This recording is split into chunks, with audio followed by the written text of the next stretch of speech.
The first time you came to the bar to drown your sorrows, you were spotted by the most beautiful woman in Shanghai. Not only did you have a relationship with her, but she even wanted to give you a tip. At this moment, after a passionate night in the hotel, the woman walked into the bathroom to take a shower, while you lit a cigarette for yourself, looking at the rose on the white bedsheet, with a bitter smile on your face. After all, the odds are about the same as winning the lottery, but this also made you curious about this top beauty. At this moment, the woman came out of the shower and saw you smoking, her delicate brows furrowing slightly, but she didn't say anything. After all, it was a fleeting romance. You couldn't help but look at the woman and ask, did something stimulate you? How could you be so crazy, not even asking for a name or background in this fleeting romance? But I'd like to hear your story. Do you want to share? You nodded honestly. The woman then said, can you tell me your story first? You were taken aback, a trace of sadness flickering in your eyes, and said, what story could an ordinary person like me have? Can an ordinary person have so many scars? A man like you? If you say you have no story, I'm afraid no one would believe it. You were silent for a moment, looking at the woman and said, this is what I left behind after killing someone. Seeing that you clearly didn't want to say more, the woman didn't press further. Now it's time for you to tell me your story. The woman's expression darkened, her voice even more complex. My family found me a scumbag, and I'm getting engaged tomorrow. Isn't that dramatic? Before you had a chance to speak, the door was suddenly kicked open from the outside, and a middle-aged man walked in. When the woman saw the person, her face instantly turned pale with fear, and even her delicate body trembled uncontrollably. Lin Nianchu, you dare to mess around with a wild kid? The man glared at Lin Nianchu with a face full of anger, and then his gaze fell on you. Seeing this situation, you were also stunned on the spot, thinking to yourself, could it be that I've been set up? Kid, in Shanghai, no one dares to touch my daughter without my nod. As he spoke, Lin Dawi shouted angrily, Gio, take care of this kid. As soon as he finished speaking, a man with a scar at the corner of his eye walked in from outside. At the same time, when Lin Nianchu heard the words Gio, her face instantly turned as pale as paper, and she hurriedly said, Dad, it has nothing to do with him. Everything is my own choice. Please let him go. I will definitely obediently go to the engagement banquet tomorrow. You could see that Lin Nianchu was very afraid of her father, but she still held up under the pressure to protect you, and this shallow bond made you feel somewhat moved. You still dare to protect this kid? Lin Dawi's face became even uglier. Gio, what are you waiting for? Hurry up and take action. At this moment, Gio said nothing. His figure flashed, appearing beside you like a ghost. Seeing this, you calmly clenched your left fist and struck at Gio. With a loud bang, Gio was slammed against the wall of the room. Although the wall collapsed, he should still be alive. Lin Nianchu, whose heart had already risen to her throat, was directly stunned at the sight of this scene. If you dare to move again, I will make sure you don't see tomorrow's sun. You coldly glanced at Gio lying on the ground. Lin Dawi, who was originally full of anger, now had an even more terrifyingly gloomy expression. Lin Nianchu, you really are something. Now you even dare to let someone take action against your uncle Gio. Before Lin Nianchu could speak, Lin Dawi shouted angrily, get over here and go back with me. At this moment, Lin Nianchu's face was filled with struggle and conflict. She didn't want to become a victim of family interests, but if she didn't go, it would implicate you. Realizing this, she could only sadly say, Dad, you promised me not to make things difficult for him anymore, and I will go back with you to get engaged to someone else. Hearing this, Lin Dawi said somewhat angrily, as long as this kid disappears from Shanghai from now on, I will no longer make things difficult for him. Upon hearing this, Lin Nianchu let out a long sigh of relief, looking at you with a face full of guilt. I'm sorry, I didn't know it would turn out like this, but don't worry, my dad has always kept his word. You should leave Shanghai quickly and never come back. After saying this, Lin Nianchu was about to walk towards Lin Dawi, but the next moment, you grabbed Lin Nianchu. If you don't want to go back to the engagement, then no one can take you away, not even your dad. Upon hearing this, a bitter expression appeared on Lin Nianchu's face. This is my fate. I can't escape it. Seeing this situation, you bluntly said to Lin Dawi, she doesn't want to go with you, so either you leave now, or I will throw you both out. Hearing your words, Lin Nianchu stared at you in a daze, thinking, is this what it feels like to be cared for and protected? So unfamiliar. Kid, don't force me to take action. Upon hearing this, your expression changed, and you only said one word, get lost. Just as Lin Dawi was about to get angry, Gio hurriedly pulled him and walked outside. After coming out of the room, Gio immediately said to Lin Dawi, that kid is very dangerous. I can't protect you. Lin Dawi frowned tightly and said unwillingly, we'll deal with that kid later. Let's go. Meanwhile, inside the room, Lin Nianchu looked at you with a complicated expression. Why do you want to help me? Well, you are currently considered my woman. and I don't have the habit of watching my woman being bullied, but you will be in danger. Aren't you afraid? Lin Yanchu looked at you with concern. To die under the peony flower is to be a ghost with style. Besides, would you really watch me die? Lin Yanchu's face showed a hint of apology. I'm sorry. It's all my fault. It has nothing to do with you. Since ancient times, duties have always been accompanied by danger. As you spoke, you changed the subject, but I can help you get out of this predicament and escape from suffering. Upon hearing this, Lin Yanchu took a deep breath and said very seriously, the person who wants to get engaged to me is Song Yingjun from the Song family in Zhonghai. The marriage between the Lin and Song families will never allow anyone to disrupt it. Whoever dares to obstruct will die. Stop talking nonsense. You just need to tell me if you want to break free from their control and constraints. What can I do if I want to? It's very simple. As you spoke, you picked up Lin Yanchu's phone, opened Moments, and directly took 2 photos with her while saying, "Husband, please take care of me for the rest of my life." Lin Yanchu's eyes widened immediately upon seeing this. Are you crazy? Have you considered the consequences? The consequences don't matter. You are my woman. How could I possibly let you fall into a fire pit? Unless I am dead. Hearing such emotional words from you, Lin Yanchu was so moved that she almost cried. But the strength of the Lin and Song families in Zhonghai is truly terrifying,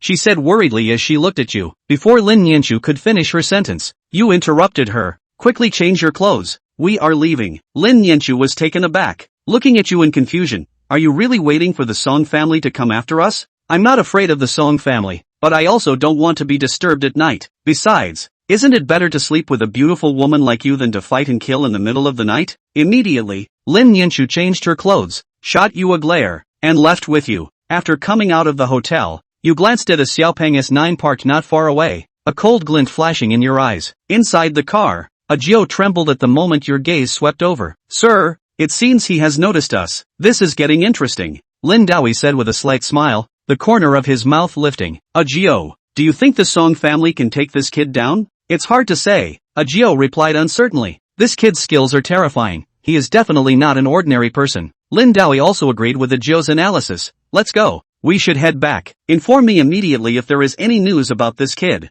At the same time, a post from Lin Yanchu on her Moments directly caused a huge uproar. None of Lin Yanchu's friends dared to like it, but they all took screenshots and began to discuss the matter privately. At this moment, Song Yingjun, who had just finished his business and was lying in bed enjoying the woman's post-cleaning service, looked very content and comfortable. Suddenly, his phone, which was placed aside, rang. Not knowing what he heard, Song Yingjun suddenly opened his eyes wide, sat up with a whoosh, and said fiercely, even if I have to dig 3 feet into the ground, I will find that kid. I want him to die without a burial place for daring to put a green hat on me. Song Yingjun hung up the phone, grabbed the woman's hair, and ordered, lick it clean for me. Meanwhile, you brought Lin Yanchu back to your home. You can stay here tonight, no one will be able to find you. It's getting late, so get some rest. After leaving this sentence, you got up and walked towards the bathroom, planning to take a shower. Lin Yanchu frowned slightly. She was still confused and couldn't understand why you were being so nice to her. You entered the bathroom, took off your clothes, and turned on the shower, letting the cold water pour over you. You looked down at the scars on your body, and a painful memory slowly surfaced on your face. Stay alive, boss.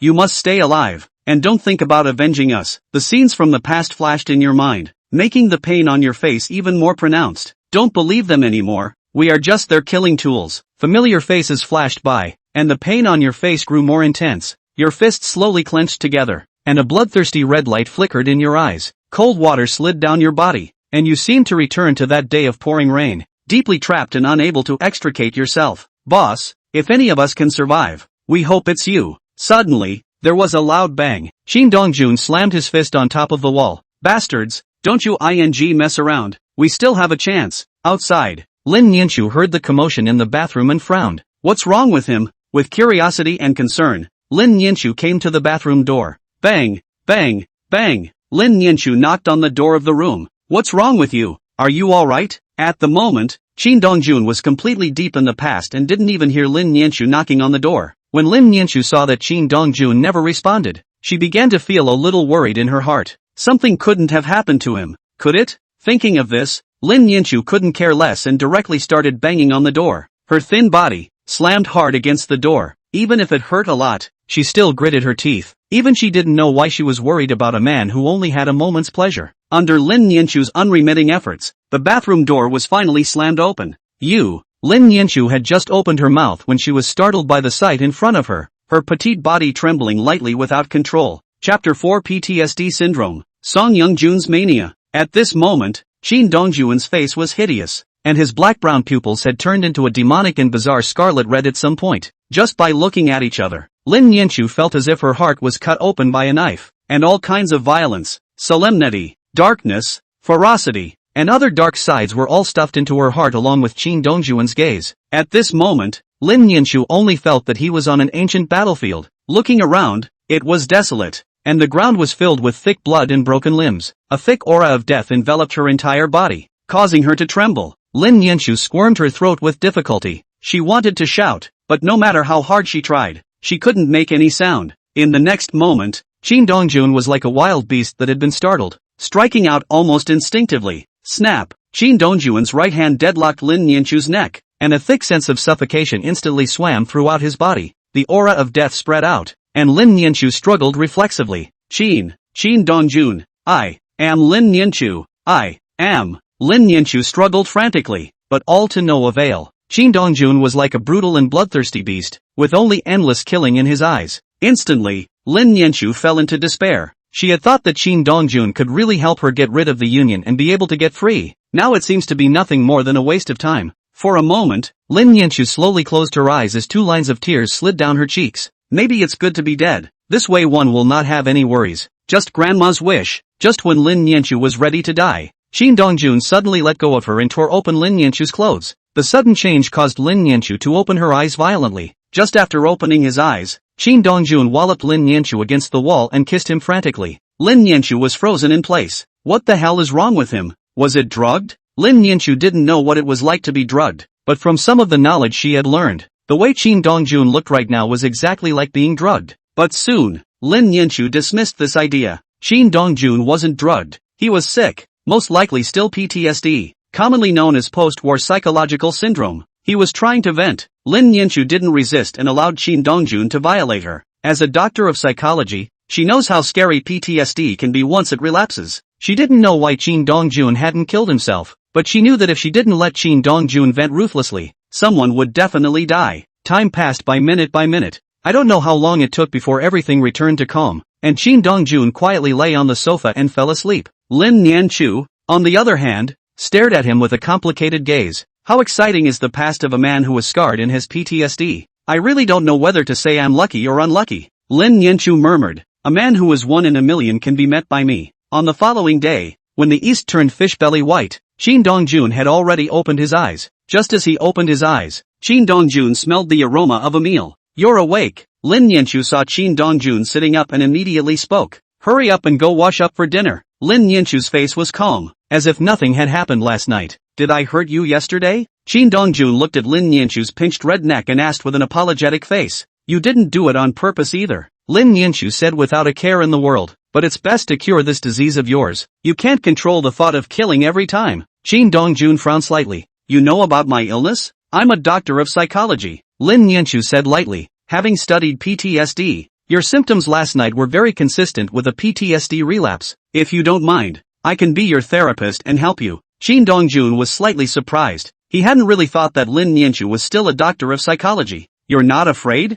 Afraid? Lin Yanchu stared unblinkingly at Shin Dong-jun. But I'm even more afraid of being used as a tool to exchange benefits. After walking through the ghostly door last night, Lin Yanchu was even more determined that she would fight against Lin Dao-yi to the end. Don't worry, as long as I'm around, you won't be used as a tool to exchange benefits. As his words fell, Shin Dong-jun secretly added in his heart, brothers, I will definitely avenge you. When he thought of the brothers who had died tragically in front of him, an uncontrollable aura of violence surged in Shin Dong-jun's heart. The Song family, the originator of this, he would never let go. Lin Yanchu, who was on the side, felt the change in Shin Dong-jun's body and her heart trembled. He's not going to be sick again, is he? Thinking that she was still vaguely sore down there. If she were to do it again, Lin Yanchu couldn't help but shiver. Shin Dong-jun, are you alright? Lin Yanchu hurriedly reached out and pulled Shin Dong-jun, fearing that Shin Dong-jun's PTSD would relapse again. Shin Dong-jun slowly came back to his senses and took a deep breath, forcing down the violent aura that was rolling around in his heart. Nothing. It's good that it's okay. Lin Yanchu saw that the hostile aura on Shin Dong-jun's body began to diminish and let out a long sigh of relief.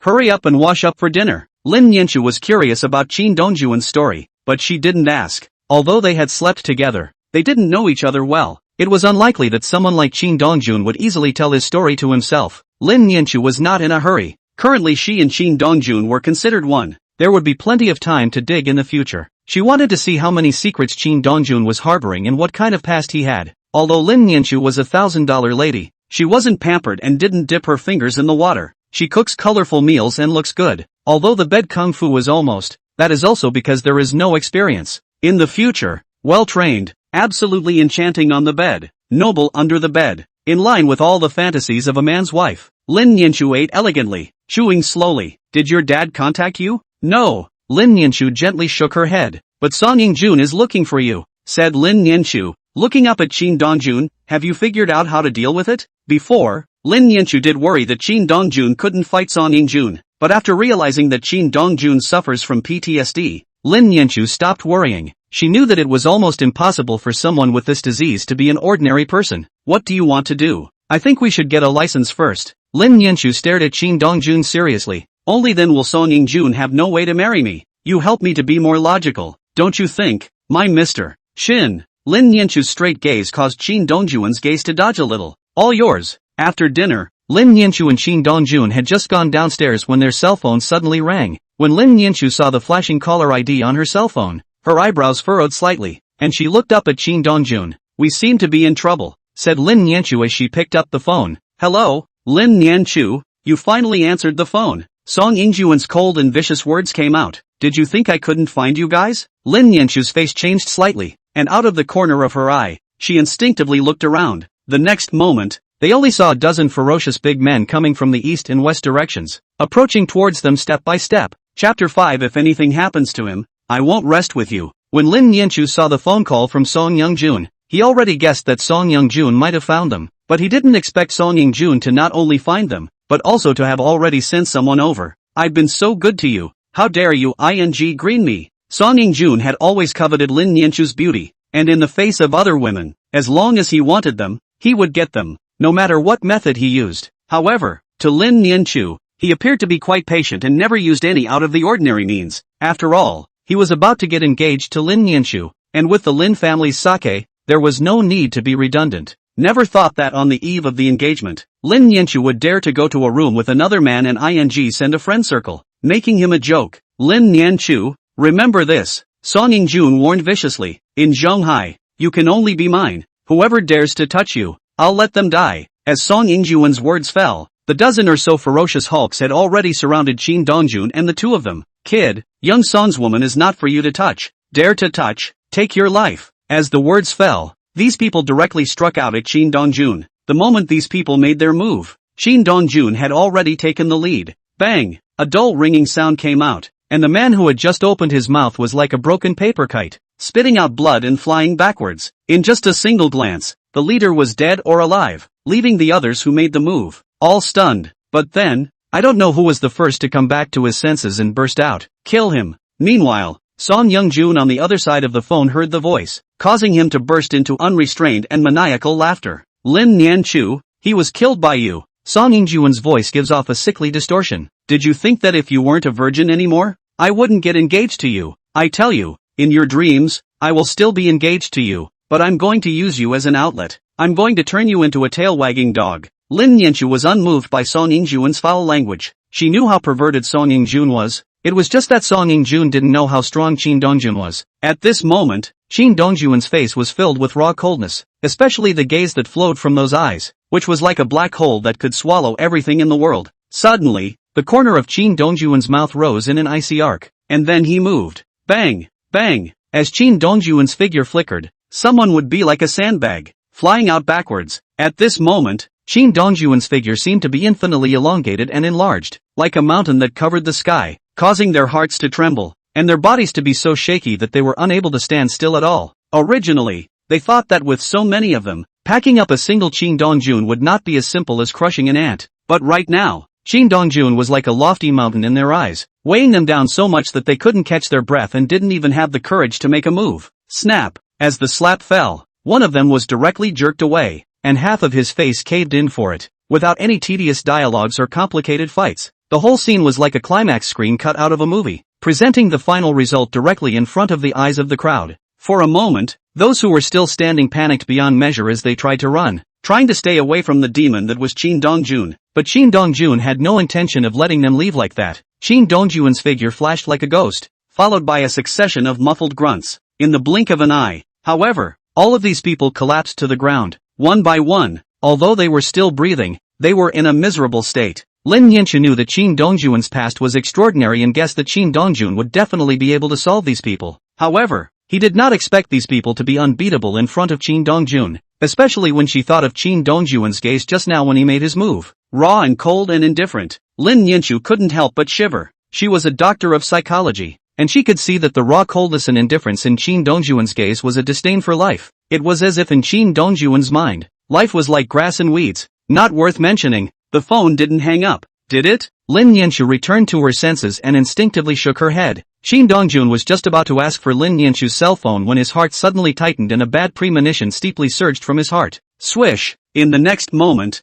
a cold aura rose up from the ground, like a death scythe poking out from hell, heading straight for Chin Dong-jun's chest. The sudden change made Lin Yanchu's face swish pale like paper. No! Song In-jun on the other side of the phone laughed madly when he heard Lin Yanchu's hysterical yelling. Is it dead? Song In-jun's voice was a bit more joyful than before. Lin Yanchu, he was killed by you. How could he have died if you hadn't gotten him to cuckold me and make me a joke? What does it feel like to get someone killed? Isn't it great? Even if Lin Yanchu didn't respond in any way, Song In-jun continued to chatter and ask questions. However, how could he know that at the time of the life and death crisis just now, Chin Dong-jun's body quickly leaned back, directly dodging the fatal blow and sending the other party flying out with a kick. When Lin Yanchu saw that Chin Dong-jun was fine, the heart that was in her throat was slowly put back into her stomach. Are you okay? Song In-jun, who had waited for half a day, froze on the spot when he heard Lin Yanchu's words. Still ing alive? Instantly, Song In-jun's facial muscles twisted together. Lin Yanchu, don't you damn well think that he'll survive? I'm telling you, even if Jesus comes today, he won't be able to keep him. Lin Yanchu didn't pay any attention to Song In-jun at all and quickly walked next to Chin Dong-jun, worriedly scanning over Chin Dong-jun. Chin Dong-jun crossed a warm current in his heart as he felt Lin Yanchu's concern. I'm fine. Just after the words fell, Chin Dong-jun seemed to have sensed something. His face changed drastically, and almost instinctively reached out his hand to embrace Lin Yanchu into his arms, quickly lying down. Bang! Even though Chin Dong-jun reacted very quickly, the bullet still hit Chin Dong-jun's arm and blood flowed out. For a moment, Lin Yanchu was filled with panic. You're hurt. You, Song In-jun, who was originally in a violent rage, slowly calmed down when he heard these words. Lin Yanchu, I said that he will die today. As Song In-jun opened his mouth, the bullets were like hailstones smashing in, shooting towards Chin Dong-jun one after another. Chin Dong-jun guessed that once Song In-jun made his move, it would inevitably be a thunderous strike, but he never expected that Song In-jun would dare to move his gun. At this moment, Chin Dong-jun wrapped his arms around Lin Yanchu and rolled,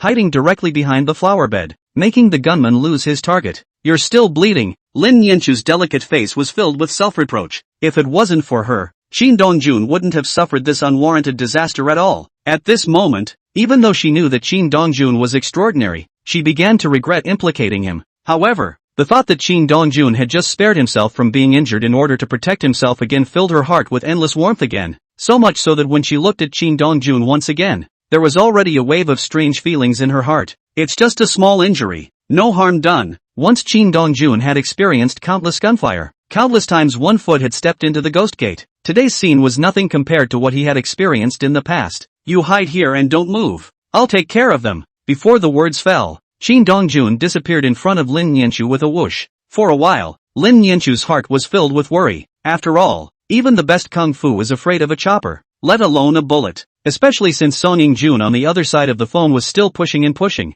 making Lin Yanchu even more annoyed. Song In-jun, you, if he has a long or short life, I won't rest with you. Chapter 6 I think I have a crush on you. Lin Yanchu's threat didn't make Song In-jun angry. On the contrary, he was quite excited. He felt that Chin Dong-jun was definitely not in a good condition right now, or even dying. But Song In-jun didn't know that at this moment, Chin Dong-jun was like a demon crawling out of hell, and was madly slaughtering the gunman he had prepared. For others, the shooter is dangerous. However, to Chin Dong-jun, these gunmen arranged by Song In-jun were simply too trashy, and were not even on the same level as the ones he had encountered before, even if they saw Chin Dong-jun and had just aimed their guns at him. But in the next moment, Chin Dong-jun appeared in front of them like a ghost, his right hand raised and slapped the gunman on the head like a watermelon. Bang! The head shattered. spilling red and white all over the place. When the other living gunmen saw this scene, their bodies shook uncontrollably, and their faces were filled with unprecedented fear. At this moment, they only felt that they were not facing a human being,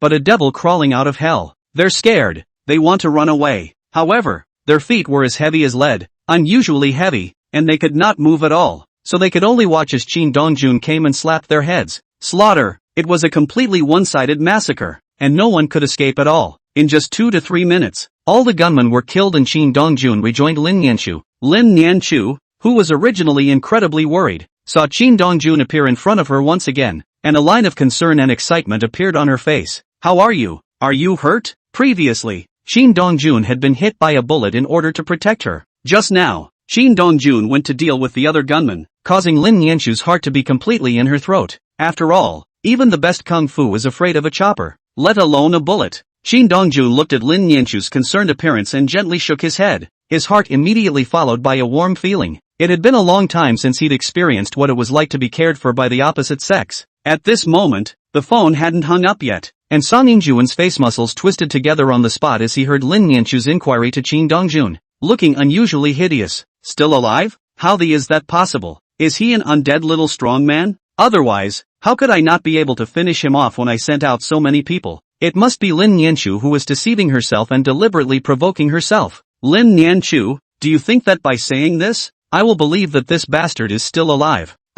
Chin Dongjun vaguely heard the sound coming from the cell phone on the side, and without any hesitation, he directly took the phone. Is that all you've got? When Song Yingjun heard Chin Dongjun's voice, he pushed away the woman kneeling at his feet to serve him, his face filled with a scowl. You're still alive? Right, Chin Dongjun said gently, but you won't live long. Dropping these words, Chin Dongjun directly hung up the phone, then looked at Lin Nianchu. Let's go. As Chin Dongjun left with Lin Nianchu, he glanced towards a corner not far away. Just one glance made Jiao, who was hiding in the corner, shiver uncontrollably. Just now Jiao felt like he was being watched by the Grim Reaper, who would pull him into hell at any moment. When Chin Dongjun withdrew his gaze, the suffocating sensation on his body instantly dissipated, and Jiao gasped for breath. His heart was even more fearful of Chin Dongjun to the extreme. What kind of person was he that one look could make him fall like hell? A few moments later, Jiao dialed Lin Daoyi's number. Sir, the men sent by Song Yingjun were all killed by him. Zhanghai, Mission Hills 9 Villa. Song Yingjun's facial muscles completely twisted together.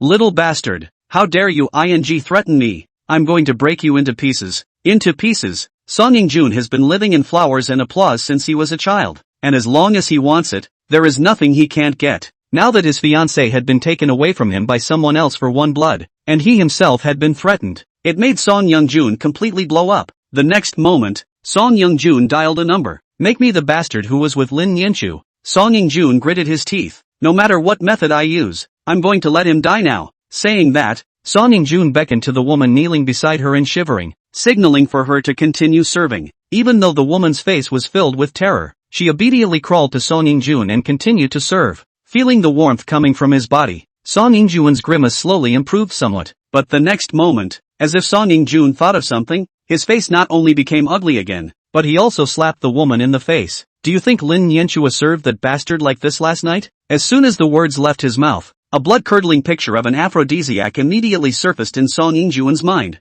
Lin Nianchu, I haven't even touched you yet. You damn well let someone else do it. And your mouth, how dare you use it to serve that little bastard? Originally, Lin Nianchu wanted to take Chin Dongjun to the hospital and have the bullet removed, but Chin Dongjun insisted on not going. He said he didn't like the smell of hospital sterilized water, but instead asked Lin Nianchu to go to the point to buy things like alcohol, tweezers, hemostatic proteins, and white bandages. Why don't we go to the hospital to take care of it? Lin Nianchu looked at Chin Dongjun worriedly. In case the wound becomes inflamed and causes complications, I take care of most of the injuries on my body, said Chin Dongjun as he lit the alcohol and sterilized the knife and tweezers, then directly puckered the bullet in his arm with the red-hot knife. Lin Nianchu looked at the bloody scene in front of her and only felt her scalp tingle as her delicate body began to lightly tremble. Help me get the bullet out with the tweezers. At that moment, Lin Nianchu woke up as if in a dream, forcibly holding back the fear in her heart. She picked up the tweezers and carefully pinched out Chin Dongjun's pouting bullet. The bullet had just been taken out, and Chin Dongjun lightly sterilized himself, stopped the bleeding, and wrapped the bandage. Seeing this, Lin Nianchu hurriedly took the initiative to help Chin Dongjun bandage his wounds. Her movements were light and gentle, afraid that she might accidentally hurt Chin Dongjun. After bandaging the wound, Lin Nianchu looked up at Chin Dongjun. It hurts, doesn't it? Get used to it. I don't know why, but the simple 3 words that fell on Lin Nianchu's ears caused her heart to ache slightly. He's talking about getting used to it. Not hurting. How many times do you have to go through an injury like that to get used to it? What has he been through in his past? At this moment, Lin Nianchu wanted to get to know the man in front of her, to know everything about his past. Suddenly, Lin Nianchu tenderly hugged Chin Dongjun, causing Chin Dongjun to freeze on the spot and instinctively try to struggle. Don't move. Let me hold you. A voice as gentle as the spring breeze made Chin Dongjun stop struggling and let Lin Nianchu hold him. Feeling Lin Nianchu's warm embrace, as well as the ethereal fragrance emanating from her body, all of Chin Dongjun's original emotions that were still a bit annoying disappeared. Lin Nianchu's embrace was like a pool of clear water that could wash Chin Dongjun's dirty heart and soul, allowing him to feel a long-lost peace. I don't know how long it took, but Lin Nianchu slowly let go of Chin Dongjun. I seem to have moved on to you. Will you really be responsible for me? Chapter 7 Engagement Banquet. Storm clouds rising. Physical friction, coupled with a man full of stories, has a deadly allure for women. Even Lin Nianchu couldn't resist. She began to be curious about Chin Dongjun, wanting to know him, wanting to understand his smile, his sadness, and more importantly, his heart. Lin Nianchu's gentle watery voice and a pair of affectionate peach blossom eyes gazing at him made Chin Dongjun freeze. He did say that if Lin Nianchu develops feelings for him, he earns a wife or something like that, but at that time, he was just saying it casually, never expecting that in less than a day's time, Lin Nianchu would be attracted to himself. Other men, when faced with Lin Nianchu's inquiry, I'm afraid that they would not hesitate to say yes and promise with conviction. Chin Dongjun didn't. He chose to remain silent. His past let him know that he was not worthy of Lin Nianchu at all. Besides, he was carrying too much. Chin Dongjun's silence made Lin Nianchu's eyes cross a gloomy line without a trace. She knew the answer. Still, she wore a smile on her face that was like a breath of fresh air. I'm kidding you. Are you kidding me? Chin Dongjun could see that Lin Nianchu wasn't joking with himself. She got curious about herself. A woman's curiosity about a man is the beginning of her fall. Do you know who I am? Chin Dongjun spoke slowly. Do you know what I used to do? I don't know. So you're not afraid I'm a wanted man? Not afraid. Lin Nianchu gently shook her head. Besides, you can't be a wanted criminal. Though I don't know what you've been through in the past or where you got all your injuries from, but your eyes tell me that your past has nothing to do with crime, said Lin Nianchu with a light laugh. My dear Mr. Chin, if you're really a wanted criminal, how could you possibly appear in front of people blatantly? Chin Dongjun smiled back. Lin Nianchu was smarter than he thought. She was delicate and observant. I have a lot of enemies who want me dead. I can see that. Lin Nianchu had an unconcerned look on her face. But you're still alive, which means that they can't help you. You'll be in danger if you stay with me all the time. Separate so I can avoid it? Chin Dongjun was silent again. He took Lin Nianchu's cell phone and sent a friend circle. Now it has long spread all over Shanghai. If his identity is exposed, even if he cuts all ties with Lin Nianchu now, I'm afraid Lin Nianchu won't be able to stay out of it. They seem to be really tied together. Chin Dongjun spat out a mouthful of stuffy air. If you're not afraid of death, let's have a good relationship. The corners of Lin Nianchu's mouth rose slightly. Then let's get married first and love later? I'm going to go change. Let's go get a license. Half an hour later, at the gate of the marriage registry, Chin Dongjun and Lin Nianchu had just gotten off the bus, causing many passers-by to look at them. Lin Nianchu's dusty temperament and beautiful face would attract attention no matter where she went. What's more, Chin Dongjun's sword brows and starry eyes were clearly defined, and the two of them appeared to complement each other when they walked together. Facing the gaze of passers-by, the two simply ignored it and entered the marriage registry, where they began registering, filling out forms, taking photos, and reviewing them. Within 10 minutes or so, marriage licenses were issued to both men. Lin Nianchu looked at the bright red marriage license in her hand. Her heart was full of mixed feelings. No proposal, no diamond ring. She got married. Regret? No. Lin Nianchu gently shook her head. You owe me a proposal and a diamond ring. Okay, I'll make it up to you sometime. A thick smile appeared on Lin Nianchu's face. Then I'll send a friend circle. Anyway, it was impossible for Song Yingjun to let Chin Dongjun go now, so there was naturally no need for her to hide it. Don't send it. Lin Nianchu frowned slightly and looked at Chin Dongjun in confusion. Aren't you and Song Yingjun having an engagement party tonight? A bold guess flashed through Lin Nianchu's mind. You don't want to fling a marriage license at an engagement party, do you? Isn't that more shocking than sending it to your friends? Originally, Lin Nianchu thought about who loves to go to the Golden Bowl engagement banquet. Anyway, she is not going. Never in a million years did she expect Chin Dongjun to be so crazy as to turn her and Song Yingjun's engagement banquet into their wedding banquet. This is but equal to slapping the Song family hard in the face in front of all the celebrities in Shanghai. Lin Yanchu took a deep breath. A do-or-die situation. Have you thought about it? It was meant to be immortal. Qin Dongjuan's eyes cut through a piercing chill. Are you afraid?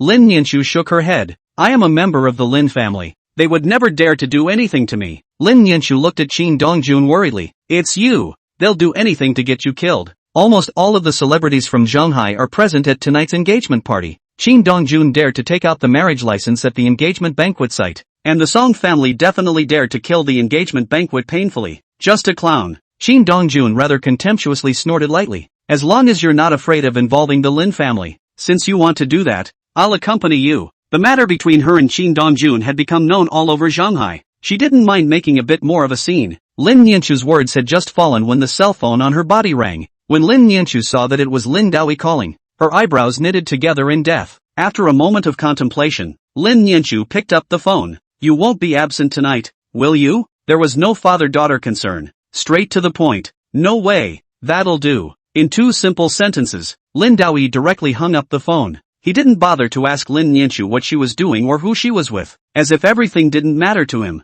In fact, he already knew that Lin Yanchu and Qin Dongjuan had gotten a license. At this moment, Lin Daoyi was sitting in his study, looking at a photo on his desk. Ah Hung, Yanchu is really similar to you. Even her temper is almost the same. Lin Daoyi gently stroked the photo on the table. She got a license with a kid who doesn't know where he came from. There's going to be a storm in the Middle Sea. Knock knock. Suddenly, a knock sounded on the door, and Lin Daojian put down the photo in his hand. Come in. Ah Jiao respectfully walked in from outside. Sir, Song Yingjun has made a big move. Tell him that Qin Dongjun will be at the engagement banquet site tonight. Lin Daoyi slowly stood up. It's up to him whether or not he can fix it. At that moment, the image of Qin Dongjuan's violent murderous behavior could not help but appear in Ajio's mind, causing him to shiver uncontrollably. Qin Dongjun went to the engagement party. How can this marriage still work? As for resolving Qin Dongjun, it was almost no different from dreaming. Sir, I'm afraid Song Yongjun will die. Where does the wind come from if he doesn't die? Ajio had followed Lin Daoyi for many years and instantly understood the meaning.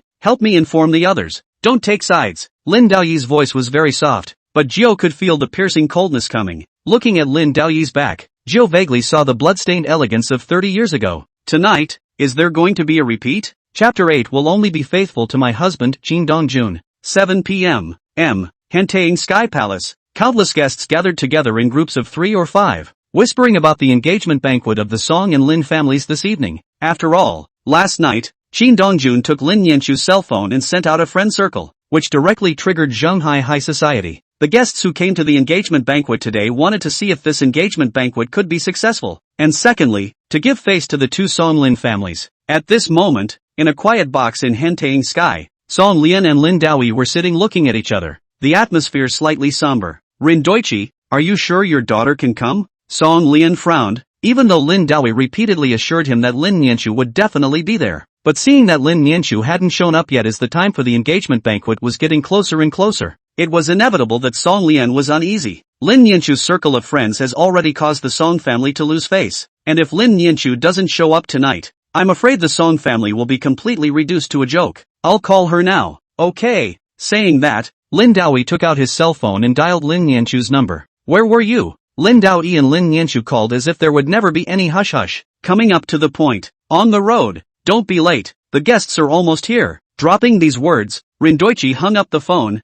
Now you're relieved, right? Song Lian breathed a long sigh of relief. As long as this child Nianchu can come, our Song family will no longer care about what happened before. Lin Daoyi sneered. So I have to thank you guys? Rindoichi. Song Lian, what kind of person is your son? Don't you have any pussy in your heart? Lin Daoyi snorted lightly. My daughter is good for once. Song Lian's face was a bit ugly, wanting to open his mouth to make a sophomoric argument, but he had nowhere to start. His son, Song Yingjun, is really quite a no-good when it comes to playing with women. Yingjun will tighten up after he gets married. Song Lian spat out a sulky breath. I'll keep an eye on him then as well, and I'll never let him mess around as much as he did before. That's still like a human word. A look of satisfaction appeared on Lin Daoyi's face. But that kid might come to the engagement banquet site today. You guys won't make any mistakes, right? A shade crossed the bottom of Song Lian's eyes. Don't worry, as long as he dares to come, he will surely die. I hope it won't be the same as what your son arranged. Lin Daoyi sneered.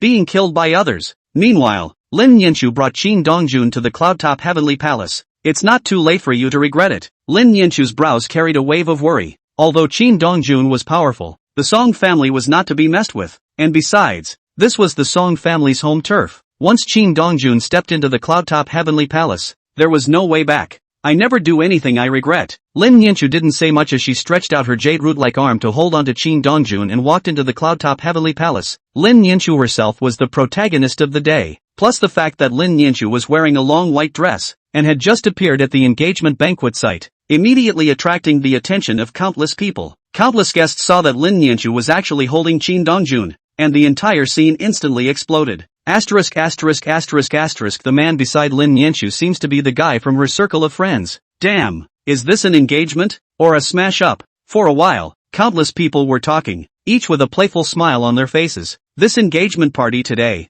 Interesting. In the face of the crowd's comments, Lin Yanchu ignored them, holding Qin Dongjun intimately, greeting some of the guests with a spring-like smile on her face. Song Yingjun, who was originally greeting a hall full of guests, immediately twisted his facial muscles together at the sight of this scene, making his entire face appear hideous and gruesome. In particular, the gaze that flowed from one pair of eyes was eager to tear Qin Dongjun alive. Even though Lin Daoi had someone greet him before, when he saw Lin Yanchu and Qin Dongjun's intimate appearance, the anger in his heart was simply uncontrollable. Boy, you really dare to come. Song Yingjun stared at Qin Dongjun in death, his fists slowly clenching together. Truly there is a way to heaven that you don't go, and there is no door to hell that you barge in. As Song Yingjun's words fell, the Song family's pre-arranged manpower poured out one by one, surrounding Qin Dongjun and Lin Yanchu. Lin Yanchu's face flushed when she saw the scene. Song Yingjun, what do you want? You're asking what I want? Song Yingjun's face was full of hideousness, and he laughed madly. You're Laozi's fiancé, and now that you're straddling another man, you're asking me what I want to do? I don't have any relationship with you. Lin Yanchu let out a low gulp. Even if I die, there's no way I'll marry you. Lin Yanchu's words caused a playful smile to appear on the faces of the hall full of guests. Throughout Zhenghai, many people knew that Lin Yanchu was extremely dissatisfied with this marriage, but she was powerless to resist and could only obey the arrangement. Now it seems that Qin Dongjun is giving Lin Yanchu enough courage. How else could Lin Yanchu have dared to say such words in public? When Song Yingjun, who was already furious, heard this, his remaining sanity was instantly consumed. Get on me and kill him. In the nick of time, a low and majestic voice rang out. Slow down. In the next moment, only two people, Lin Daoi and Song Lian, could be seen walking slowly. Yanchu, don't come over yet. Lin Yanchu didn't move, but stared at Lin Daoi dead in the face. You want to help them? Come here. Lin Daoi gave a low shout. Nonsense should be tempered with moderation. I'm not fooling around. Lin Yanchu threw her voice. I'm going to work with him today. Lin Yanchu turned her head to look at Qin Dongjun,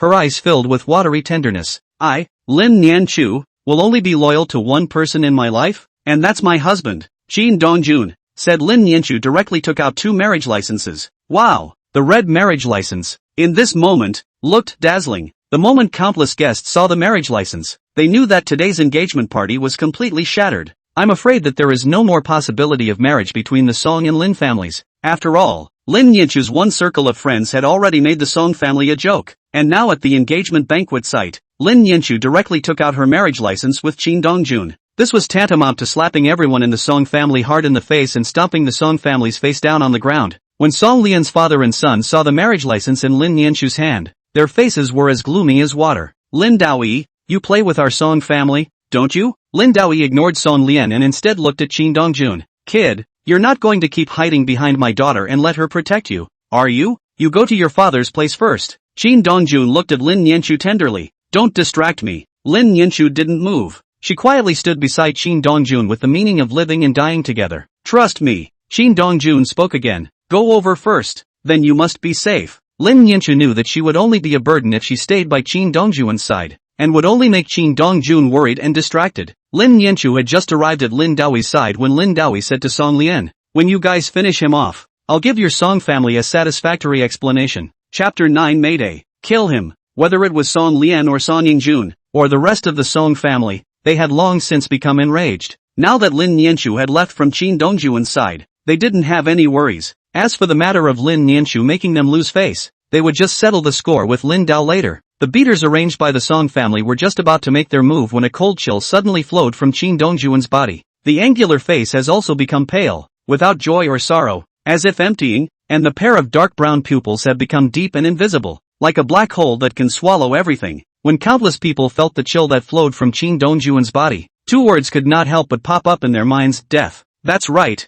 death. Everyone just felt as if death was right in front of them. For a moment, a deadly aura scattered around the area towards the banquet hall's surroundings with Chin Dongjun as the center. The next moment, Chin Dongjun moved. Bang! The sound of cracking heads woke the crowd up like a dream. As the bloody images came into view, everyone just felt their stomachs turn inside out. But before they could spit it out, several more muffled sounds came out. These fighters, arranged by the Song family, under the suppression of Chin Dongjuan's terrifying aura, were unable to react in time and fell to the ground. They were also considered to have experienced quite a few storms and waves, and had faced quite a few capable existences. But in front of Chin Dongjun, they didn't even have the minimum power to fight back. It was a total massacre. It was Chin Dongjuan's killing stage alone. If killing was an art, then Chin Dongjun had shown this art to the fullest. Violent, bloody, and with an eerie beauty. Zhou's scalp tingled as he looked at Chin Dongjun, who was on a killing spree. It was fortunate that Chin Dongjun didn't lay a deadly hand on himself last night, or else he would have turned into ashes by now. On the contrary, it was Lin Daoyi. Even when he saw Chin Dongjuan's hands for the first time, he did not have any emotional fluctuations. It was as if this was all expected of him. On the contrary, the faces of father and son, Song Lian and Song Yingjun, had turned from the anger they had felt in the beginning to some trepidation. They knew that Chin Dongjun was not easy to deal with, but they did not expect it to be that difficult. Anymore? Chin Dongjun stood in the center of the corpses, his dark brown pupils devoid of the slightest bit of emotion. If there is, let them do it quickly. Song Lian took a deep breath. Elder Wang, it's all up to you. The next moment, an old man with gray temples appeared silently beside Song Lian like a ghost. Don't worry, Mr. Song. Elder Wang glanced at Chin Dongjun. He will die. Song Lian breathed a long sigh of relief. Today the Song family had already become a joke. If he still couldn't kill Chin Dongjun, then he was afraid that his Song family would become the laughingstock of countless people before and after tea. With pleasure, Elder Wang walked towards Chin Dongjun as if he was walking idly. Kid, you're strong. Elder Wang stared at Chin Dongjun with a grave expression. But you're also too crazy. It's better for young people to keep a low profile. The world isn't as simple as you think. Saying this, Wang Lao appeared in front of Chin Dongjun like a hound waiting for an opportunity. Whoosh! And blasted out with a fist. This punch was fast and furious, not giving Chin Dongjun any chance to react at all. Song Lian's heart was filled with excitement when he saw this scene. Worthy of being Elder Wang, the moment he made a move. It was a killing move. Kid, it's your turn to have your head explode. The others also shared Song Lian's thoughts. After all, Elder Wang was an expert that the Song family had spent a lot of money to sit on, and his force value was extremely strong. He could smash even a rock with one punch, let alone a human head. Swish! A fist slammed down, and instead of directly smashing Chin Dongjuan's head as the crowd expected, the fist went straight through the head. Then Chin Dongjuan's figure slowly disappeared at a speed visible to the naked eye. When Lin Nianchu, who was originally worried beyond belief, saw this scene, a heart hanging in her throat was finally put back inside her stomach. Shift! Zhou at the side couldn't help but make a sound. His face was even more shocked. Uncle Nine, what is shifting? Instead of answering, Zhou glanced at Lin Daoyi, and only after receiving approval did he open his mouth. This is an ancient technique. It is said that when an ancient martial artist's kung fu is deep enough, he or she can perform a shift and use it to confuse the other party, thus accomplishing a counterattack. Zhou's explanation was simple, but actually shifting was more complicated than he said. He was just afraid that Lin Nianchu wouldn't understand, so he roughly said it in the simplest and most straightforward way. At this moment, Wang Lao's heart was filled with uneasiness. He was an ancient martial artist, so he naturally knew what shifting shape represented. Iron plate. It's a iron plate. Bang! A dull ringing sound came out, and then Wang Lao fell forward uncontrollably, and spat out a mouthful of scarlet blood. Wang Lao had just planted himself on the ground in a dog dash asterisk when Chin Dongjun appeared on the side right after him and stomped on Wang Lao's head. You lose. Wang Lao's face was filled with panic as he struggled to get up, but as long as he struggled, Chin Dongjuan's foot on his head would lash out. Let me go.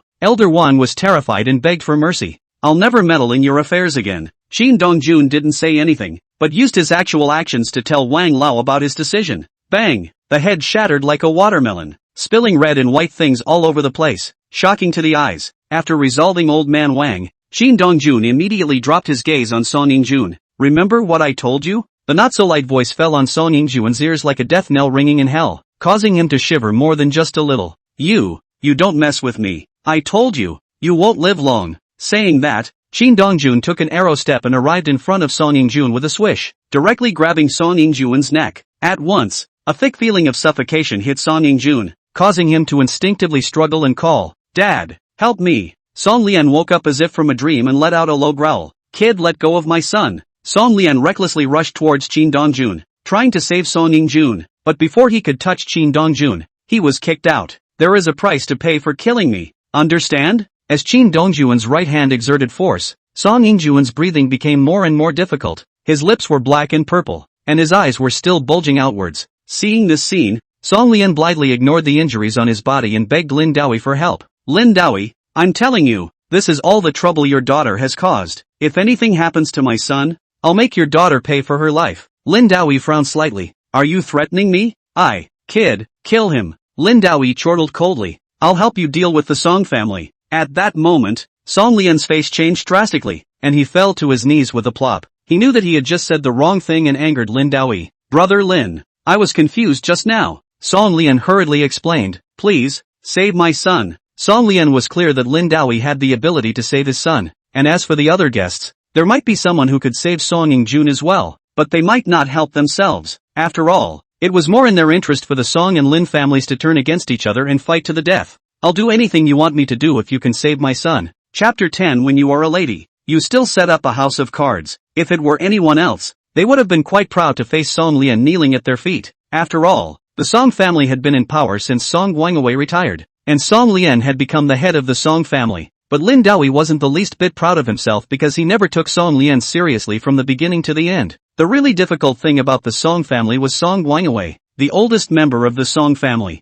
Lin Daoi glanced down at Song Lian and then at Qin Dongjun. "Song Lian, if I said that I'd let this kid kill your son, he'd be happy to do it. Aren't you aware of what your son and your Song family have done?" Lin Daoi's simple sentence caused Song Lian to be struck by lightning. His body trembled, and his face swished pale to the extreme. "He who kills, man kills. But since you opened your mouth, I naturally can't just ignore it." Lin Daoi's words changed, but whether he will give face, I don't know. Lin Daoi looked up at Qin Dongjun. "If you mess up this engagement banquet today, my Lin family will lose face. If I'm not going to bother with you, shouldn't you take a proper step back as well?" Lin Daoi's words looked somewhat threatening, but which of the people present were not human, who didn't know that what Lin Daoi had said were just words on the spot? However, the crowd was also curious if Qin Dongjun really dared to kill Song Yingjun. If he really killed Song Yingjun today, the next Zhenghai would be lively. "Since you asked, I'll more or less give you some face." Qin Dongjun's answer was both expected and reasonable. After all, the Song family had deep roots in Zhenghai,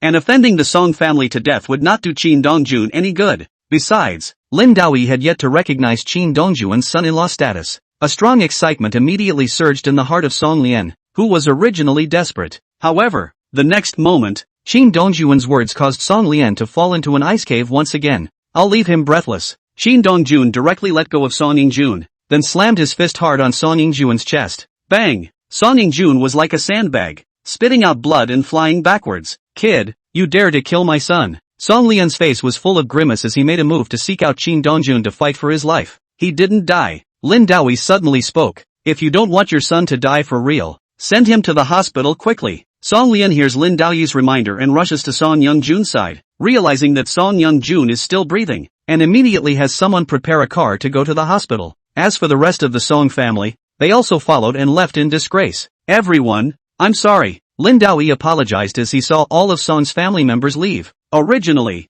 I asked you all to come to witness my daughter's engagement. I didn't think things would come to this. In that case, I'll set up a special banquet some other day to make amends to all of you. As for today, I still have some things to take care of, so please return first." In fact, without Lin Daoi saying anything, they would find a reason to leave. After all, none of them are cuties. Things have gotten to such a state that Rindoichi will definitely make a move. Otherwise you're just waiting for the Song family to retaliate. Soon, the hall full of guests left. "Looks like you really showed mercy to Jiu last time." Lin Dao looked at Qin Dongjun expressionlessly, making it impossible to see what he was thinking. "But you've caused a lot of trouble this time. The Song family won't let you go. I see you have no intention of taking me on. My Lin family has also become a joke today. Do you think I'll stop?" At that moment, an air of saber rattling silently enveloped the surroundings, making the atmosphere slightly dull. A bad premonition welled up in the heart of Lin Nianchu, who was standing by the side. "Dad, shut up!" Lin Daoi shouted in a low voice. "Lin Nianchu, Do you still have me as your father in your eyes? Facing Lin Daoyi's reprimand, the suppressed anger in Lin Nianchu's heart was directly ignited. If I didn't have you as my father in my eyes, would I have obeyed you all these years and let you arrange my life? Lin Nianchu was not the least bit afraid of Lin Daoyi's gradually icy cold eyes and met them. You told me to study management. I did. You told me to read psychology. I did. You tell me to play the piano. You tell me to dance. I do it all. But did you ask me if I wanted to? Lin Nianchu took a deep breath. Sometimes I really envy you for being my father. Lin Daoyi frowned slightly. So I'm not your father and you're still looking for someone to clean me up? Don't you think you should clean up? Lin Nianchu crusade. Ever since grandma died, the Lin family has almost become your one-track mind. Uncles, who dares to defy you? What you say, everyone only has to carry it out. Not even the slightest voice of questioning. You are not allowed to have. You want absolute obedience. But have you thought about the fact that we're all human beings with our own minds? Not dogs you've raised. Lin Nianchu's accusation didn't make Lin Daoyi angry.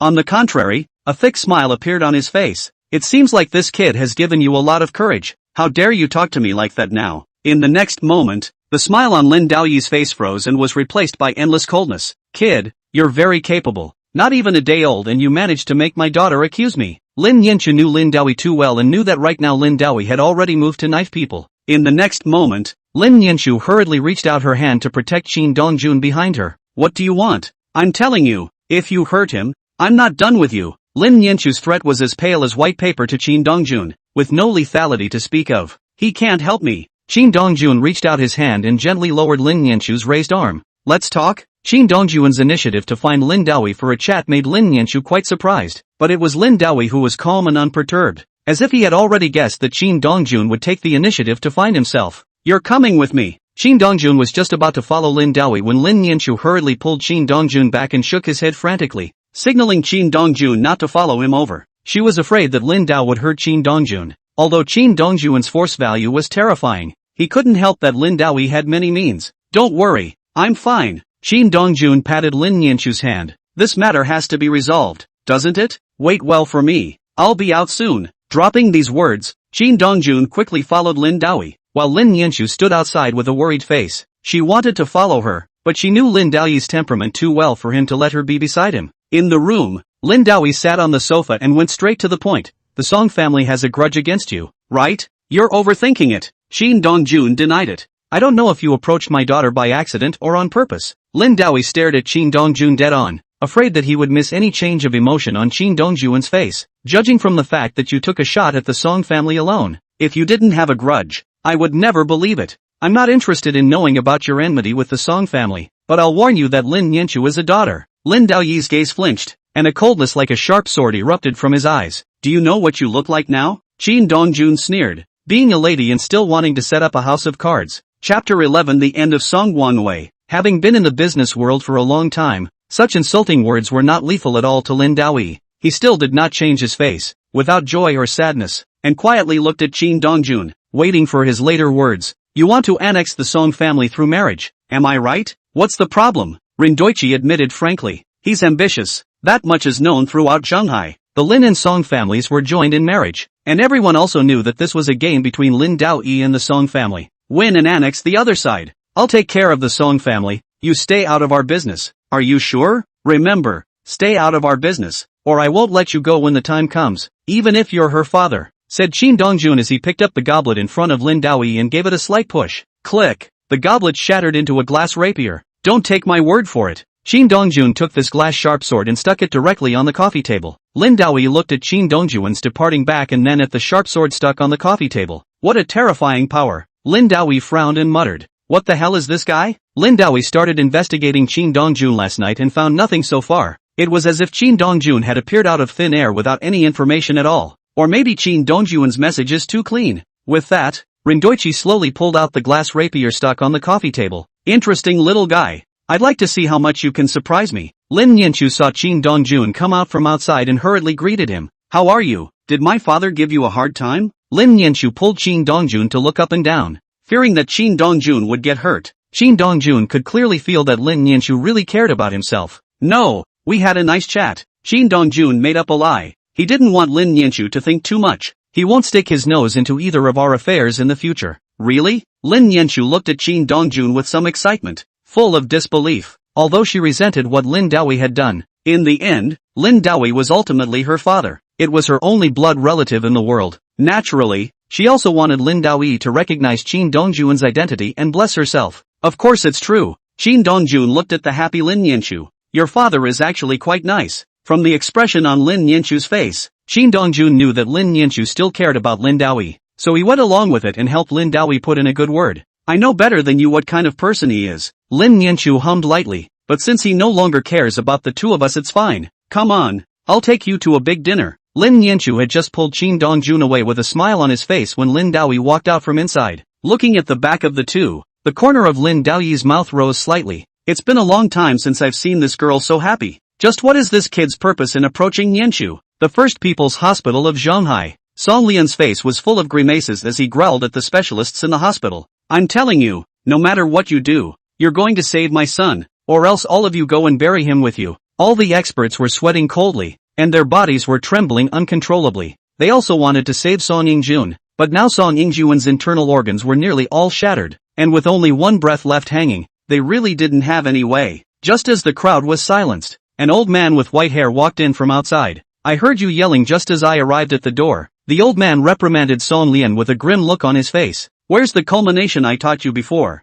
Dad, shut up, the old man snorted coldly. I'll settle the score with you later. The old man slowly looked at the experts in front of him, and a smile appeared on his gloomy face. Everyone, I'm sorry, my son just had a momentary slip of the tongue. He didn't mean anything else. Don't take it to heart. The old man's apology caused the experts to shake their heads in unison. This is Song Guangwei, the oldest member of the Song family, although he is no longer asking about things, but everyone knows that he is the Song family's C-pin, but also the real sense of the Song family's power. I wonder if any of you could tell me a little bit about my grandson? When Song Guangwei realized Song Yingjun's immediate situation, his brows knitted together in death. Everyone, no matter what methods are used, I hope you'll do your best to preserve my grandson's breath. Song Guangwei looked at the experts with a pleading face. As for the rest of the treatment, I'll figure out a solution. Elder Song is serious. We will definitely do everything we can to preserve young Song's breath. Thanks a lot. Song Guangwei bowed deeply. You guys go get busy too. When everyone left, Song Guangwei immediately dropped his gaze on Song Lian. The eyes also became sharp at this moment. What did I teach you before? Song Guangwei let out a low gulp. No matter what, never offend a doctor. Dad, I'm in a hurry too. Can you go offended just because you're in a hurry? Song Guangwei chortled coldly. Whether or not Yingjun can keep this breath depends on them. You offend them, if they don't use their full power, young Jun can only die. All along, Song Guangwei had great respect for doctors, because anyone can get sick in this life, and one day one's life may be held in the other's hands. There's not the slightest advantage in offending them. Song Lian lowered his head, not daring to contradict at all. Song Guangwei briefly reprimanded him twice before digressing. I'll find someone to save young Jun. In the next 2 days, you go and find out where that kid came from. A bloodthirsty color appeared in Song Guangwei's eyes. In Shanghai, my Song family has never suffered such a big loss. Song Lian's face was filled with excitement when she heard that Song Guangwei would be looking for someone. He knew his son was saved. Dad, what about the Lin family? Song Lian gritted his teeth. I now feel like this was all in Lin Daoyi's calculations long ago. Even I suspect that this kid was arranged by Lin Daoyi. It's impossible for him to be related to Lin Daoyi. Song Guangwei said with incomparable certainty. If Lin Daoyi really had such an existence by his side, he would have used it a long time ago and would never have waited until today, much less a marriage with us. Then this time, let's not bother with Lin Daoyi. Things need to be done one by one. Song Guangwei spat out a mouthful of sulk. You can't eat hot tofu in a hurry. You took care of young Jun in the hospital. Remember, don't offend any more doctors here. Song Guangwei had just come out of the hospital and got into his own special car when he closed his eyes. Go back. The car didn't move, and the driver acted as if he hadn't heard Song Guangwei's words. Where are you going back to? A simple sentence caused Song Guangwei's face to change drastically, and he snapped his eyes open. Chapter 12 My experience. Your descendants embody some of it as well. You're one of Rindoichi's men. The marriage between the Lin and Song families had failed and Song Guangwei's life was hanging in the balance. Lin Daoyi knew clearly that the Song family would never stop and would not let the Lin family off the hook. With Lin Daoyi's character, striking first was definitely the best choice. After all, the Song family would definitely be in chaos tonight, and it would be easy for Lin Daoyi to find an opportunity. It seems that your Song family and Lin Daoyi are not as harmonious as they appear to be. The man seemed to smile. Thinking about it, it's right, they're both powerful families in Shanghai. How can they be in harmony? Song Guangwei frowned slightly. You're not one of Lin Daoyi's people? No, an aura flashed through Song Guangwei's mind. You're the kid who injured my grandson. That's right, Shin Dongjun admitted frankly. You should be plotting to get rid of me, right? Song Guangwei scanned over Shin Dongjun for a few moments. I didn't expect you to dare to appear in front of me. You are truly courageous. From the beginning to the end, Song Guangwei was only briefly flustered and not the slightest bit scared, as if everything was under his control. Do you think the people you've arranged for will have a chance to save you? I've never relied on others. Iron needs to be hard on itself. That's the king's way. Song Guangwei looked at Shin Dongjun with a calm face, without the slightest bit of anger or hatred in his gaze. It was as if there was not the slightest transgression with each other, and it seemed calm and harmonious. Kid, I don't know what kind of person you are, but I want to know what kind of enmity the Song family has with you? Song Guangwei's words changed. Don't ever tell me that you made my grandson's life worse than death because of a woman. Shin Dongjun's gaze became deep, as if he had fallen into distant memories, his brows frowning and stretching from time to time, even the corners of his mouth hooked into a smile that was hard to hide from time to time. Remember the Green Mountain Orphanage? The calm words fell on Song Guangwei's ears, but they were like a thunderbolt, causing his pale body to tremble lightly, and his face was even more wonderful to the extreme. You one of those kids? It seems like it still remembers. Shin Dongjun took a deep breath and suppressed his tumbling emotions. Speaking of which, I have to thank you. If it wasn't for you, there's no way I'd be here today. At this moment, Song Guangwei could no longer maintain his previous composure, and his face was filled with panic. You're here to kill me? They're all dead. You do realize that, don't you? This has nothing to do with me. Song Guangwei roared uneasily and lowly. I'm just responsible for sending you guys in. As for what's going on behind the scenes, I don't even know. I know you want to take revenge, but you're looking for the wrong people. You should go to them instead of coming to my Song family. Shin Dongjun looked at the flustered Song Guangwei and let out a light laugh. Are you scared? I can kill myself. Can you spare the Song family? Song Guangwei took a deep breath, forcing down the negative emotions that tumbled up in his heart. 45 children in the Castle Peak Orphanage. Shin Dongjun took out cigarettes from his body, lit them, and took a hard drag. We were trained by them every day, and if we did slightly wrong, we were beaten at the least, or put in confinement. 3 years later, we were separated and put inside a cage with other children, and they made us kill each other, and only one of us could come out of it alive. Shin Dongjun spoke slowly and calmly, but Song Guangwei felt a terrible wave of an approaching storm. I've killed the partners I played with. Shin Dongjun's eyes reddened slightly, his face filled with pain. But I really didn't want to kill them, but I have no choice. In there, if I don't kill them, they'll kill me, and all the camaraderie is unbearable. The greed and selfishness of human nature is infinitely magnified. I killed my way out and came out alive. Shin Dongjun dropped his gaze on Song Guangwei. The other partners who weren't in the same place as me also survived, but there are only 18 of them, and then we got together. You know? Song Guangwei gently wriggled his throat. Their deaths. It really has nothing to do with me. At that time I was just following orders. I know. Shin Dongjun softly interrupted Song Guangwei. Do you know how they died? Song Guangwei instinctively shook his head.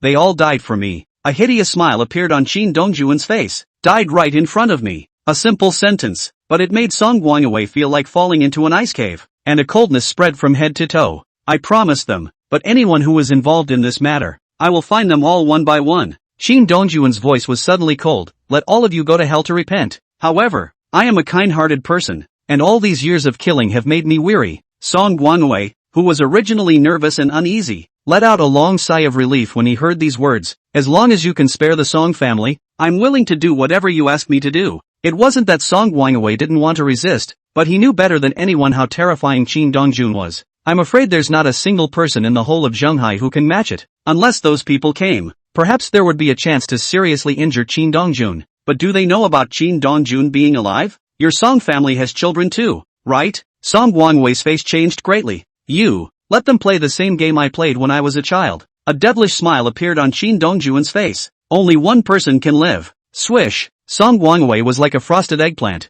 completely wilted. He wanted to fight with Shin Dongjun, but he knew that it would be nothing more than self-defeating. If I do this, will you really leave the Song family alone, child? Consider it done. Song Guangwei took a long breath. Is that what we're going to do now? Intolerance? Song Guangwei was ruthless and directly dialed a number. Gather all the children of the Song family together. Song Guangwei looked at Shin Dongjun and gritted his teeth. I'm going back to make an announcement. Hanging up the phone, the strength in Song Guangwei's body seemed to have been drained, and he directly fell softly onto the seat. I know all about your Song family's illegitimate children. Shin Dongjun suddenly spoke. Will they go? Song Guangwei's face showed bitterness. He knew that Shin Dongjun was investigating the Song family inside and out. Even if he tried to be clever, it wouldn't help. All will pass. Shin Dongjun didn't say much and drove Song Guangwei straight to the Song family. Song Guangwei had just returned, and the rest of the Song family immediately greeted him. Uncle, how's young Jun doing and what are you doing having all the kids over? Uncle, we have to guard against the Lin family. Lin Dawi is a hungry wolf. The crowd's words made the originally annoyed Song Guangwei look a bit grumpy. All of you shut up.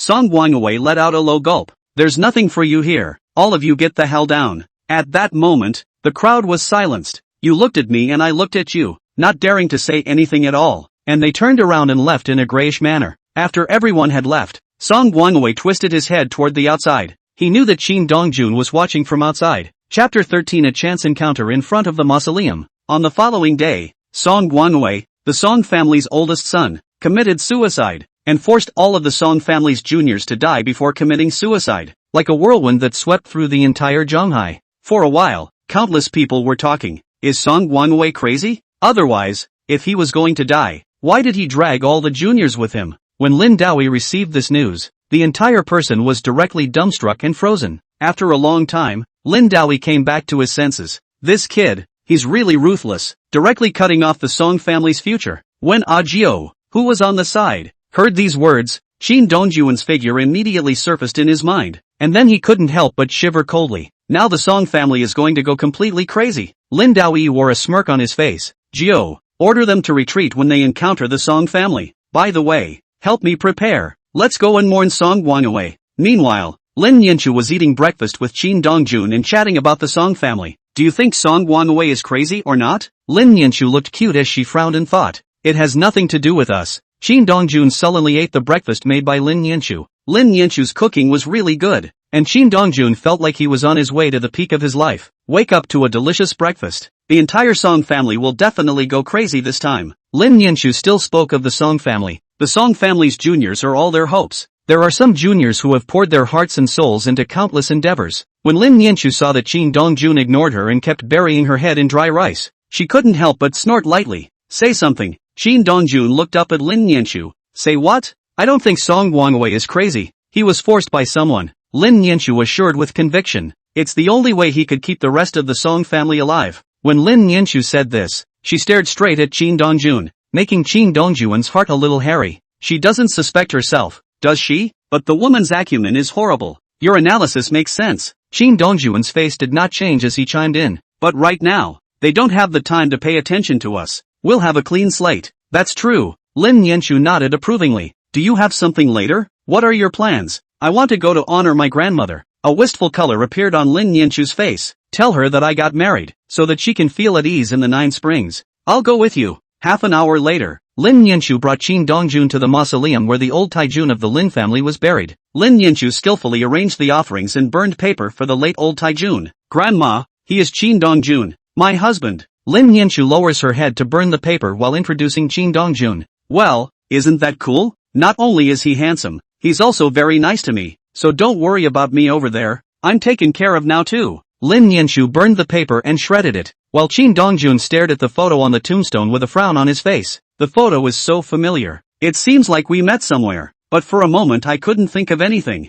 Dongkuan, can you kowtow to my grandmother? Lin Yanchu's voice brought Shin Dongjun back to his senses, and he immediately knelt in front of the tombstone and respectfully kowtowed. Though a man's knees are covered in gold, gold is nothing when he kneels down to worship his wife's grandmother. Lin Yanchu watched the kowtowing and a light smile appeared on her face. Grandma, don't worry, I will take care of Yanchu in the future. Shin Dongjun looked at the photo in front of the tombstone and promised with conviction. As long as I'm around, I won't allow her to be harmed in any way. Lin Yanchu glanced at Shin Dongjun and once again looked at the tombstone. Grandma, we'll come back to see you another day. Coming out of the mausoleum, Shin Dongjun couldn't help but ask. You and your grandmother are very close? I was brought up by my grandmother. Lin Yanchu's face was full of remembrance. At that time, my father was busy and didn't stay home all day, so I followed my grandmother around. Where's your mom? I haven't seen her. Lin Yanchu's face was full of bitterness. Grandma said my mom died not long after I was born. Shin Dongjun looked at Lin Yanchu with an apologetic face. I'm sorry, I didn't know.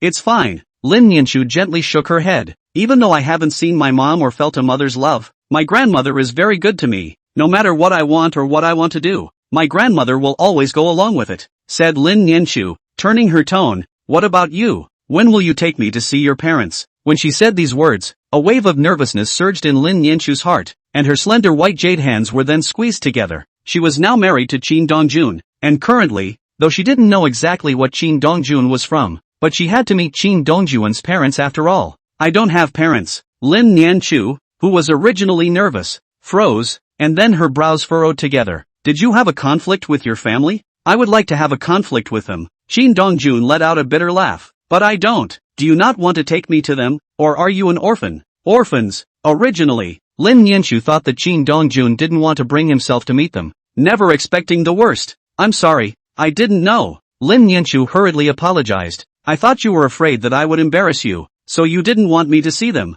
You're so beautiful. How could you possibly embarrass me? I guess so. Lin Nianchu smoothly sidetracked the topic, not daring to say anything about her parents or anything like that at all. Only Lin Nianchu was also puzzled in his mind. If Qin Dongjun was an orphan, then where did he get this skill from? Since ancient times, they were poor in literature and rich in martial arts, but it would take a lot of money to cultivate a stance like Qin Dongjun's. Lin Nianchu didn't bother asking. After all, everyone has their own secrets. Besides, she believed that one day, she would know everything about Qin Dongjun's past. Do you have a job in Zhonghai? Just a bar we know. I own it. Lin Nianchu frowned as she scanned over Qin Dongjun's body. No wonder you're so good in bed. So you've set up your own hunting ground. Didn't hunt much in there, did you? Lin Nianchu's sour tone made Qin Dongjun couldn't help but laugh. Jealous? What kind of jealousy am I? Lin Nianchu hummed lightly. We've only known each other for 2 days. You're the first. Qin Dongjun smiled and explained. Before you, I've never hooked up with another woman in a bar. Lin Nianchu suspiciously scanned twice over Qin Dongjun. Really?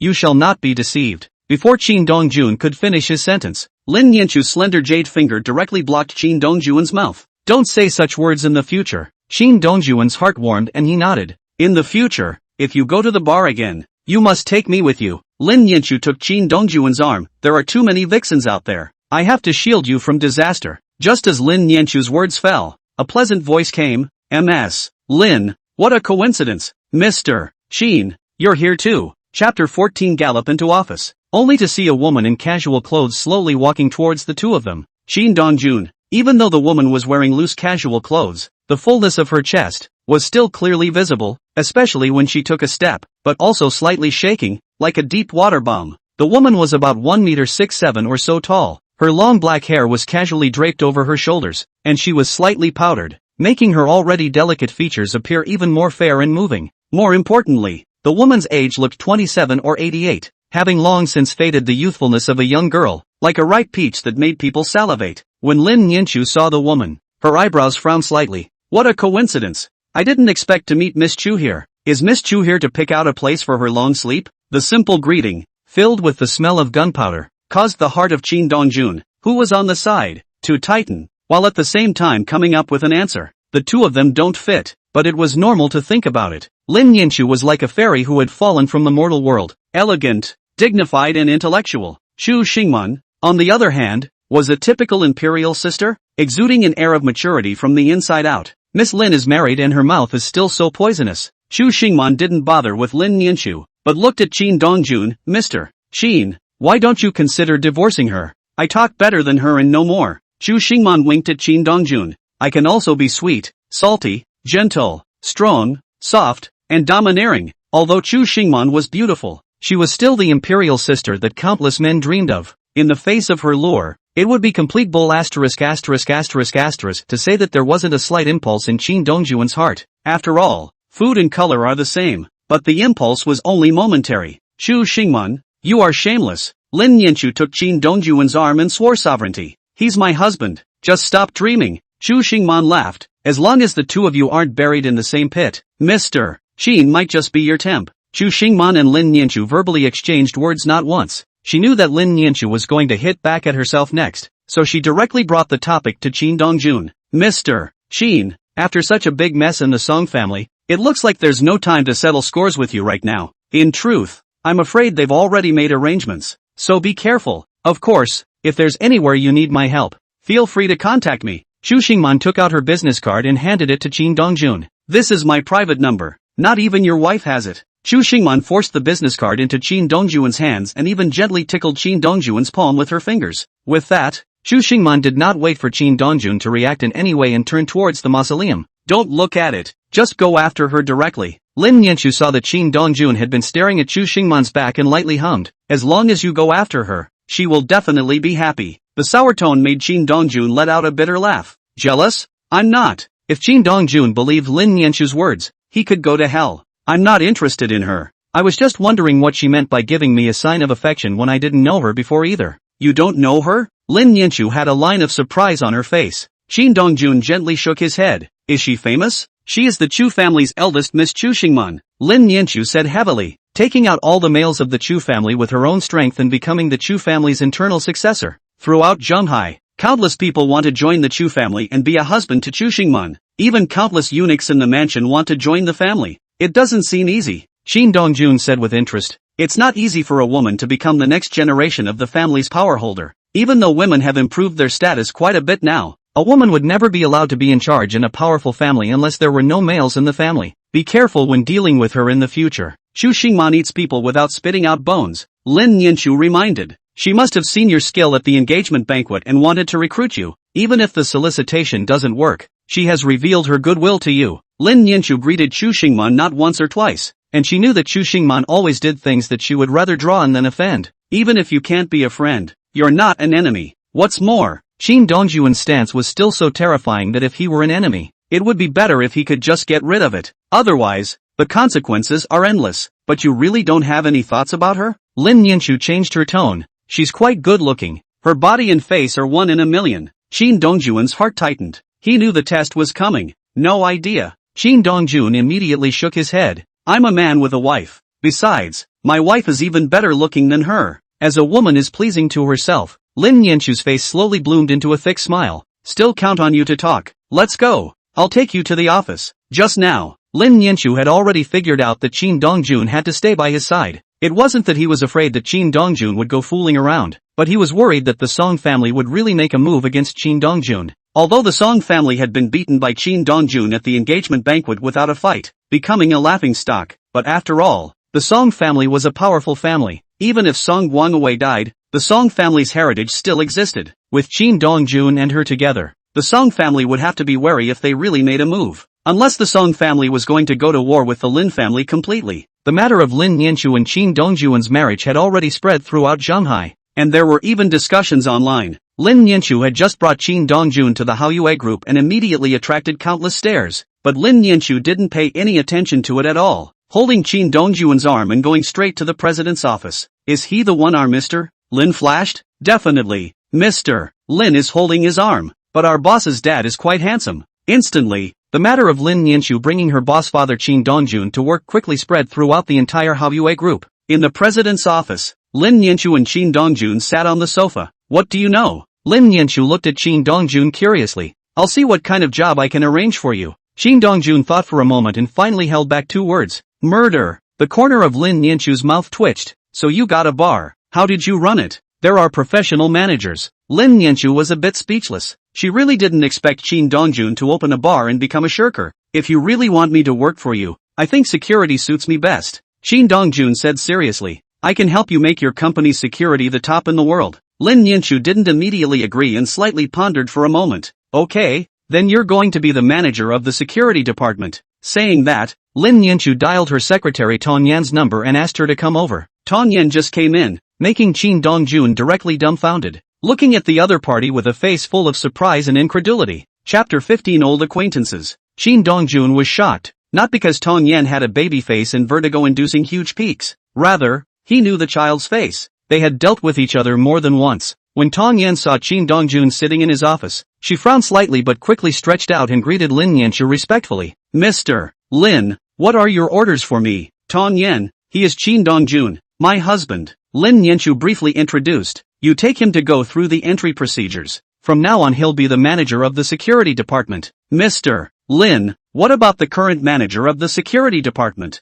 Deputy to my husband. I see. Tong Yan nodded, then looked at Qin Dongjun. Mr. Qin, please follow me. You go ahead. I'll take care of the company for the next 2 days. Qin Dongjun nodded and got up to walk out of the office with Tong Yan. Mr. Qin, long time no see. I really didn't expect that you would become my wife's secretary. Qin Dongjun looked at Tong Yan with interest. Is there some kind of mission? Mr. Sheen is overthinking it. I'm simply looking for a job to pass the time. It better be. Shin Dongjun threatened in a not-so-gentle manner. Otherwise you'll die a horrible death. Tong Yen swept a glance at Shin Dongjun out of the corner of her eye. Mr. Sheen, but a lot of people are looking for you right now. They all want you dead. And you're threatening me at this time? Aren't you afraid I'll spill the beans on you? What do you think? Tong Yen was silent. She had exchanged greetings with Shin Dongjun and was well aware of Shin Dongjun's frightening nature. Not to mention that Shin Dongjun was now hidden in Zhenghai. Even if it was known, I'm afraid that no one would dare to single-handedly come to trouble him. Unless it's all of them joining forces. Mr. Sheen, don't you have any other purpose in marrying Miss Lin? The perceptive Shin Dongjun caught a hint of something unusual in Tong Yan's words. What are you trying to say? Could it be that Mr. Sheen isn't here for the Haoyue Group's laboratory? What lab? Tong Yan looked at Shin Dongjun in surprise. You don't know? By the looks of you, I should know about this lab. Right. Tong Yan nodded. The Haoyue Group's lab is said to be studying human genetics. Shin Dongjun's brows were deadlocked together. Human genes. What's the Lin family doing studying human genetics? You came here for human genetics? No, I simply came to work. Tong Yan shook her head in denial. By the way, to find out if the news is true. If it's true, I think the Lin family definitely needs someone like me. And when the time comes for me to make an offer, the Lin family shouldn't refuse. Shin Dongjun had a face of realization, taking the initiative to find an employer and sitting on the ground. You're getting better at doing business now, but right now it looks like I won't be able to do this business. Tong Yan let out a bitter smile. With Mr. Sheen, there are only a handful of people in this world who can hurt Miss Lin. Let's do business. Tong Yan looked at Shin Dongjun with interest. Tell me, Mr. Sheen, I can't be with Nianshu all the time. And I want you to protect her no matter what happens when I'm not with her. As for the price, you name it, I want a favor. Shin Dongjun, known as the East Emperor, had long stood on the pyramid, and his favors were comparable to 10,000 gold. Although Shin Dongjun was currently in a bad situation and was being targeted by countless people, Tong Yen believed that as long as Shin Dongjun did not want to die, no one could kill him. Aren't you afraid I'm going to get killed by them? I'm sure Mr. Shin can make a beautiful turnaround. Shin Dongjun laughed and did not say much. Considered to have made a deal with Tong Yen. Mr. Sheen, can I ask, out of curiosity, why have you suddenly made so many enemies? Almost all my brothers are dead. Boom. A simple sentence, so that the child face like an electric shock, the petite body uncontrollably light trembling, a lovely doll face, but also full of unprecedented shock. Tong Yen knew clearly in her heart how strong and terrifying the people around Shin Dongjun were. They're actually dead? What the hell is going on and why is there no news out there about it?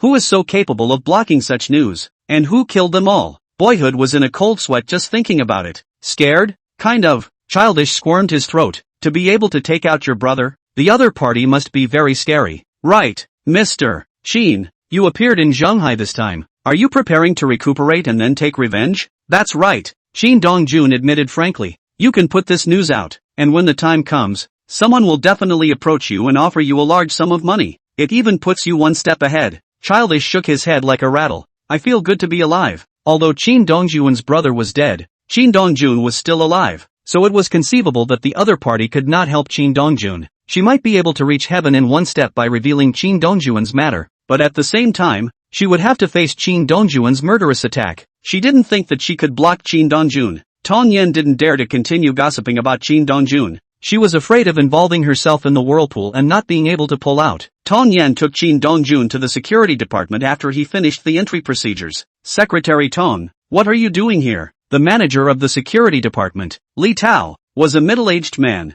and when he saw Tong Yen, he hurriedly got up with a fawning smile on his face, while there was also a thick line of greed under his eyes. Obviously, he had thoughts about Tong Yen, and due to his status, he didn't dare to show them at all. He's Shin Dongjun. From now on he'll be the manager of the security department. Li Tao froze. Secretary Tong, what do you mean by that? Literally, what about me? You become the vice president and cooperate with General Manager Shin. Tong Yen said heavily. If you're not convinced, you can go to General Manager Lin, or go to someone else, but I have to tell you, Mr. Shin is Mr. Lin's husband. Li Tao's face was full of ugly. Although his heart was unconvinced, he did not dare to show it in front of Tong Yen. What's more, Shin Dongjun was also the boss's father, so he couldn't afford to offend him. Mr. Shin, you can ask him any questions you have. Tong Yen politely said to Shin Dongjun. If there's anything you need my help with, feel free to contact me. Thanks, Mr. Shin. Then I'll go back to Mr. Lin first to resume my orders. Go on. Just as Tong Yen left, Shin Dongjun landed his gaze on Li Tao. You're not convinced, are you? You think I got to be security manager on a soft diet? No. Facing Li Tao's lack of words, Shin Dongjun let out a light laugh. Actually, you don't need to hide your emotions. If I were you, and a good position was suddenly taken over, I'd be displeased too, but I can give you a chance to make you a manager again. Li Tao brightened up. Really? Of course. What are the chances? Beat me. This position is still yours. Shin Dongjun's tone slowly intensified. Otherwise, honestly cooperate with me or resign and get out. Chapter 16. You know my husband. Li Tao's eyes lit up. Are you telling the truth? Although Li Tao had heard about what happened at the engagement banquet of the Cloudtop Heavenly Palace, but in his opinion, it must be due to Chairman Lin Daoyi's power, or else how could Shin Dongjun, a guy whose hair had just grown out, possibly turn the tide at the engagement banquet? If you don't believe me, you can call the rest of the security department to be your witnesses. Shin Dongjun paused for a moment and added, but I suggest you don't do that, or the one who will be disgraced will only be you. I, Li Tao, can afford to lose. After saying that, Li Tao started to contact other people to come and be a witness, so that Shin Dongjun would not play a trick, and then in case he went in front of Lin Nianchu to talk about it again. As for losing, Lin Tao never thought about it. He is the origin of sparring, but also had won the 70 kilograms of free fighting champion. The back is introduced. Worship master. Strength is more refined a lot. I can't say anything else, but there are only a handful of security guards in Zhonghai who can fight with him. Since it was now during work, Li Tao didn't call all the security personnel back, but only called some of the people who had a better relationship with him. Mr. Li, what do you want to see us about? Mr. Li, is there some kind of task to be arranged? The crowd was talking to each other, and one looked excited. The security department of the Hao Yue group. But anytime you go on a mission, you'll get a bonus. And most importantly, there's no danger yet. Li Tao coughed lightly and raised his hand for the crowd to shut up first. Everyone, let me introduce you. This is Shin Dongjun. It's the new manager who just came on board in our security department. At that moment, the others' faces changed slightly. Mr. Li, you're doing a good job. Why did you parachute one over? That's right, Mr. Li, this guy is a relation, right? Shin Dongjun knew that Li Tao was deliberately saying half of his words to make a fool of himself. In response, Shin Dongjun simply ignored it. The higher you jump, the worse you'll fall later. He's our Mr. Lin's husband. Wow. The crowd that was originally still despising Shin Dongjun coincidentally changed their faces slightly, and even more so, they did not dare to say any more mocking words. They had heard about the matter at the engagement banquet of the Cloudtop Heavenly Palace, which had been rumored in the outside world. However, they shared Li Tao's thoughts and felt that for Shin Dongjun to become famous in one battle, he must have something to do with Lin Daoyi. It's just that no matter what, Shin Dongjun is Lin Nianchu's husband. Whether it's a blocker or not, they don't dare to offend. Originally, I didn't have any problem with Mr. Shin taking over our security department. Li Tao pretended to be high-minded, but our general manager Shin was worried that I wouldn't be convinced and would make small moves for him behind his back. Made a date with me and said that if I could beat him, I'd still be the manager of security. I have no choice but to answer the battle, and by the way, let my brothers come over as witnesses. After all, fists and feet have no eyes. If I hurt Mr.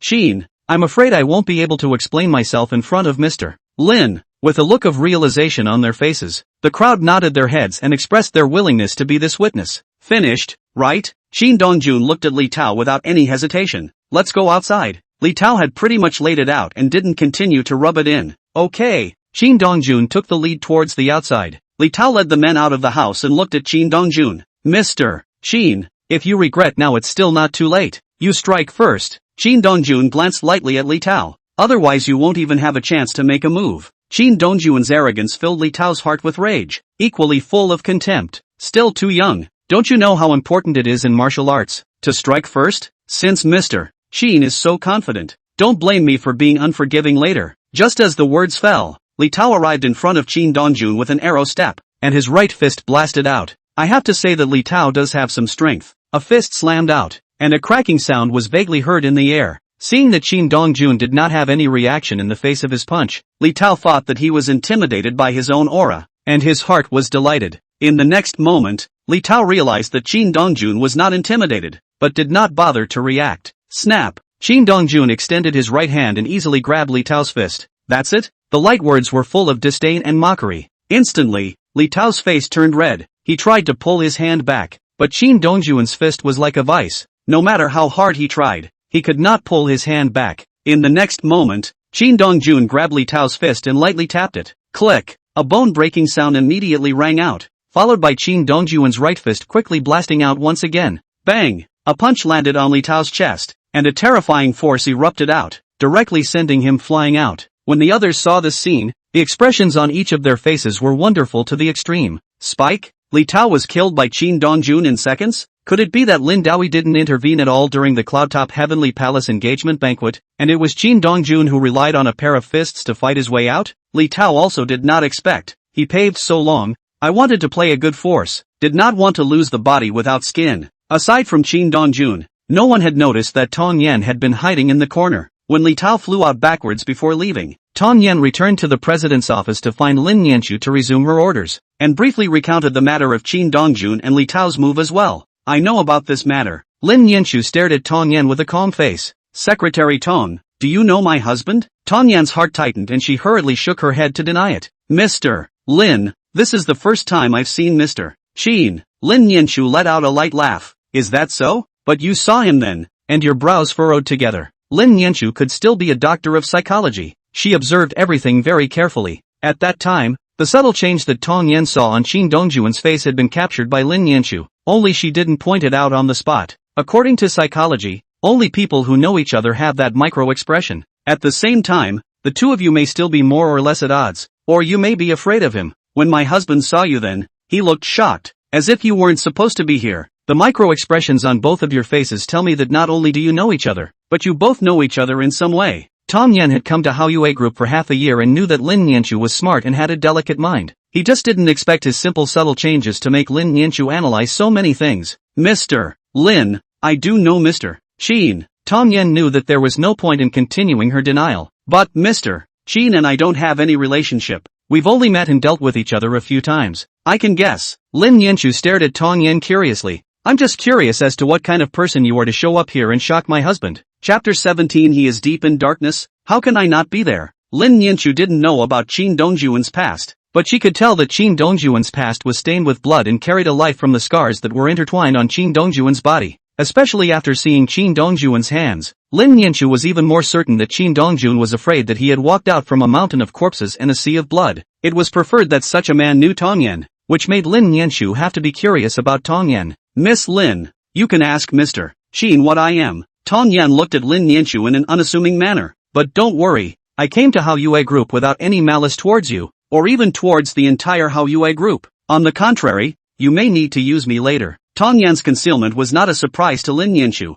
Can't talk at all? Where I came from is a quagmire, a swamp. A bleakness flashed in Tong Yan's eyes. You live in the light, so don't try to go into the darkness. Dropping these words, Tong Yan turned around and was about to leave. But my husband and you come from the same place. Lin Yanchu looked at Tong Yan's back. How can I know his past if I don't delve into the darkness? Tong Yan's footsteps stopped and her petite body trembled slightly. Is this her falling in love with Qin Dongjun? Thinking about it, Qin Dongjun is such an excellent man and full of stories. He naturally has a natural attraction to a rich young lady like Lin Yanchu. But is she really suitable? Tong Yan slowly twisted her head to look at Lin Yanchu. His past is wonderful. I'm not worthy to tell it. But Mr. Lin, as a woman, I advise you, don't try to get into his heart. You may not be able to resist the loneliness and pain. Lin Yanchu frowned slightly. What did Tong Yan mean by this sentence? What was Qin Dongjun's past like? Lin Yanchu stood up and walked to the floor-to-ceiling window, gazing towards the distance, her gaze deep and lost, and she didn't know what she was thinking. Meanwhile, DSS, Li Tao was killed by Qin Dongjun in seconds. His face was gone, and in a fit of rage, he directly chose to leave. As for the others, they didn't make the same choice as Li Tao, but stood face to face. If they still had contempt for Qin Dongjun before, now all they had for him was respect. You should all be on good terms with Li Tao, right? Mr. Qin, there's no need to explain. Your matters are all in the past to me. Qin Dongjun directly interrupted. If you choose to remain in the company, I hope you will do your jobs well. I also hope that you will work well with me and not be masculine. As you all know, Lin Yanchu and I are husband and wife, so as long as you guys do a good job, the bonus will definitely not be less. If anyone else had painted the pie that way, they would have scoffed, but it was the boss's dad and they were more or less thrilled. You call back all the others who are idle. I have something to say. Although Qin Dongjun had never done security, he knew that security was, to put it bluntly, a hitman. Since he was now the manager, it was natural for him to get to know the people below him and at the same time see if there were any jerks. If so, just get the hell out. This day was a nightmare for the personnel of the Haoyue Group's security department. Shin Dong-jun recustomized the rules of the assessment, and those who didn't qualify directly rolled out, while also contacting Lin Nianchu to get her nod.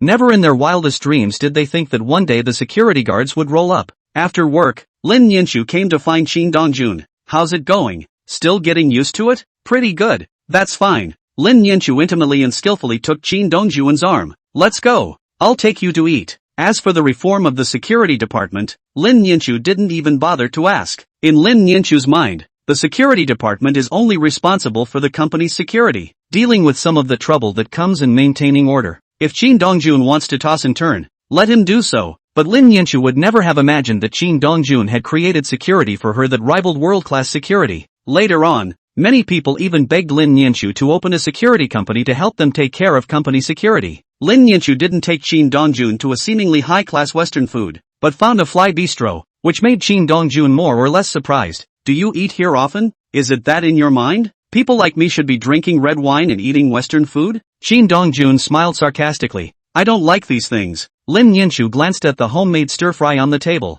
I still like the old ancestors' strictly chosen meals that match my appetite. You're really different from them. Looks like you've seen a lot? Okay. Can you tell me what all the ones you've encountered are like? Very pretentious. Shin Dong-jun pondered for a moment, but it's also true that it's their daily life. Maybe the fact that the standard of living is not on the same level makes me dislike dealing with them. Haven't you ever met one like me? No. Shin Dong-jun gently shook his head. Are you inquiring about my past? Or do you want to ask me sideways about what my other previous women were like? The blunt words didn't make Lin Nianchu angry. All want to know. Shin Dong-jun smiled. He was now enjoying being with Lin Nianchu more and more. No matter what he said, he was very straightforward and didn't hide anything. There's nothing to talk about in my past. Shin Dong-jun casually fooled around. As for women, the only one who has become my wife is you. On that score, they've fallen short of you. Jealousy is a woman's nature. Even if he is only just a little bit attached to Lin Nianchu right now, it can't affect Lin Nianchu being jealous. As long as they are human beings, men and women alike are possessive creatures. For the sake of their peaceful coexistence, Shin Dong-jun couldn't possibly go to great lengths to talk to Lin Nianchu about other women. Shin Dong-jun didn't want to mention it, and Lin Nianchu nailed it. The two had just eaten and had not yet paid the bill when Lin Nianchu's cell phone,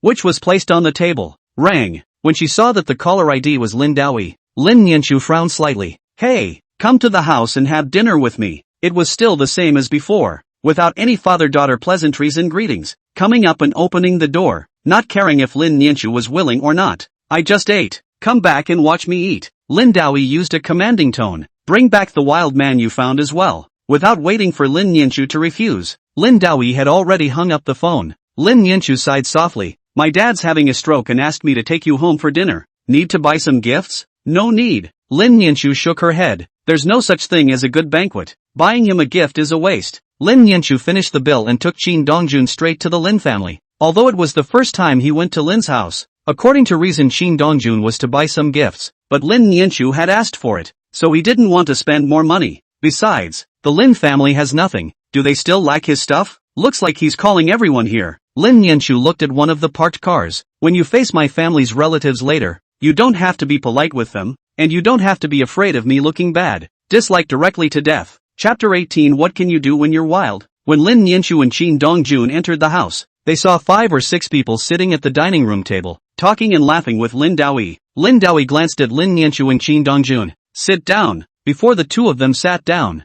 a middle-aged man with a blonde figure suddenly spoke. First time in the house, and you're empty-handed. Young people nowadays really don't have any tutelage at all. Tutoring was like a taboo for Shin Dong-jun. After all, he was an orphan and had no idea who his parents were. Even if Lin Nianchu had reminded him before he came in that there was no such thing as a good banquet. However, being stuck in the face and opened wide, Shin Dong-jun's heart was more or less unhappy. It's not like in our time. Whenever we went to the woman's house, we were embarrassed to go home without bringing something. Not everyone is as educated and polite as we are. The crowd spoke one word to another, not mentioning Shin Dong-jun in every word, but targeting Shin Dong-jun in every sentence. Sitting on the sidelines, Rindoichi quietly watched everything with an air of acquiescence. Uncles, I'm going back to my own house, and I'm not eating a grain of rice from your house, so what does it matter to you whether my husband buys something or not? Besides, my dad didn't even say anything, so how is it obvious to you guys? Lin Nianchu's unabashedly open dislike made the crowd's faces become a bit embarrassed. Nianchu,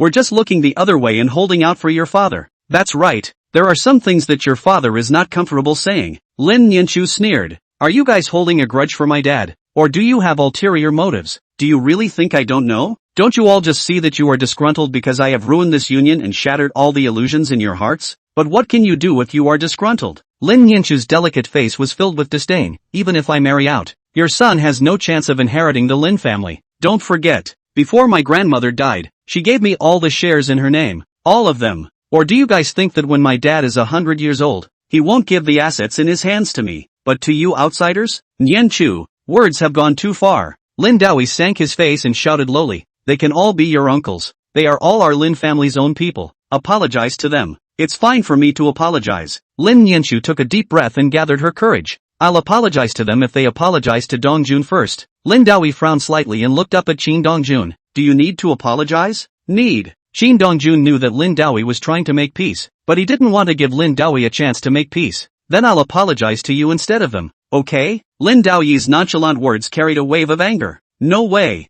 Qin Dongjun refused without hesitation. You are you, and they are them. Kid, don't you give a damn. That's right, kid, don't forget that this is the Lin family, not a place where you can act wild. Yes? Qin Dongjun's figure flickered and went directly to Lin Tang, who had first targeted himself. Lin Tang was around 1.78 meters and weighed 178, yet he was picked up by Qin Dongjun with one hand and thrown out. Bang! When the crowd saw this scene, all of them froze in place one by one. Obviously, they did not expect Qin Dongjun to dare to make a move. I spilled the beans. What can you do? The calm words fell on the ears of the crowd, causing their bodies to tremble lightly. They didn't open their mouths and coincidentally dropped their gazes on Lin Daoi, hoping that Lin Daoi would come forward and say something. Kid, you really don't have me in your sights. When it came down to it, Lin Daoi had to speak. You should be glad you're Nianchu's father, or you'd be the one who just got thrown out. Lin Daoi's brows were furrowed together in a deadly frown. Aren't you afraid that I'll leave you here forever? Can you do it?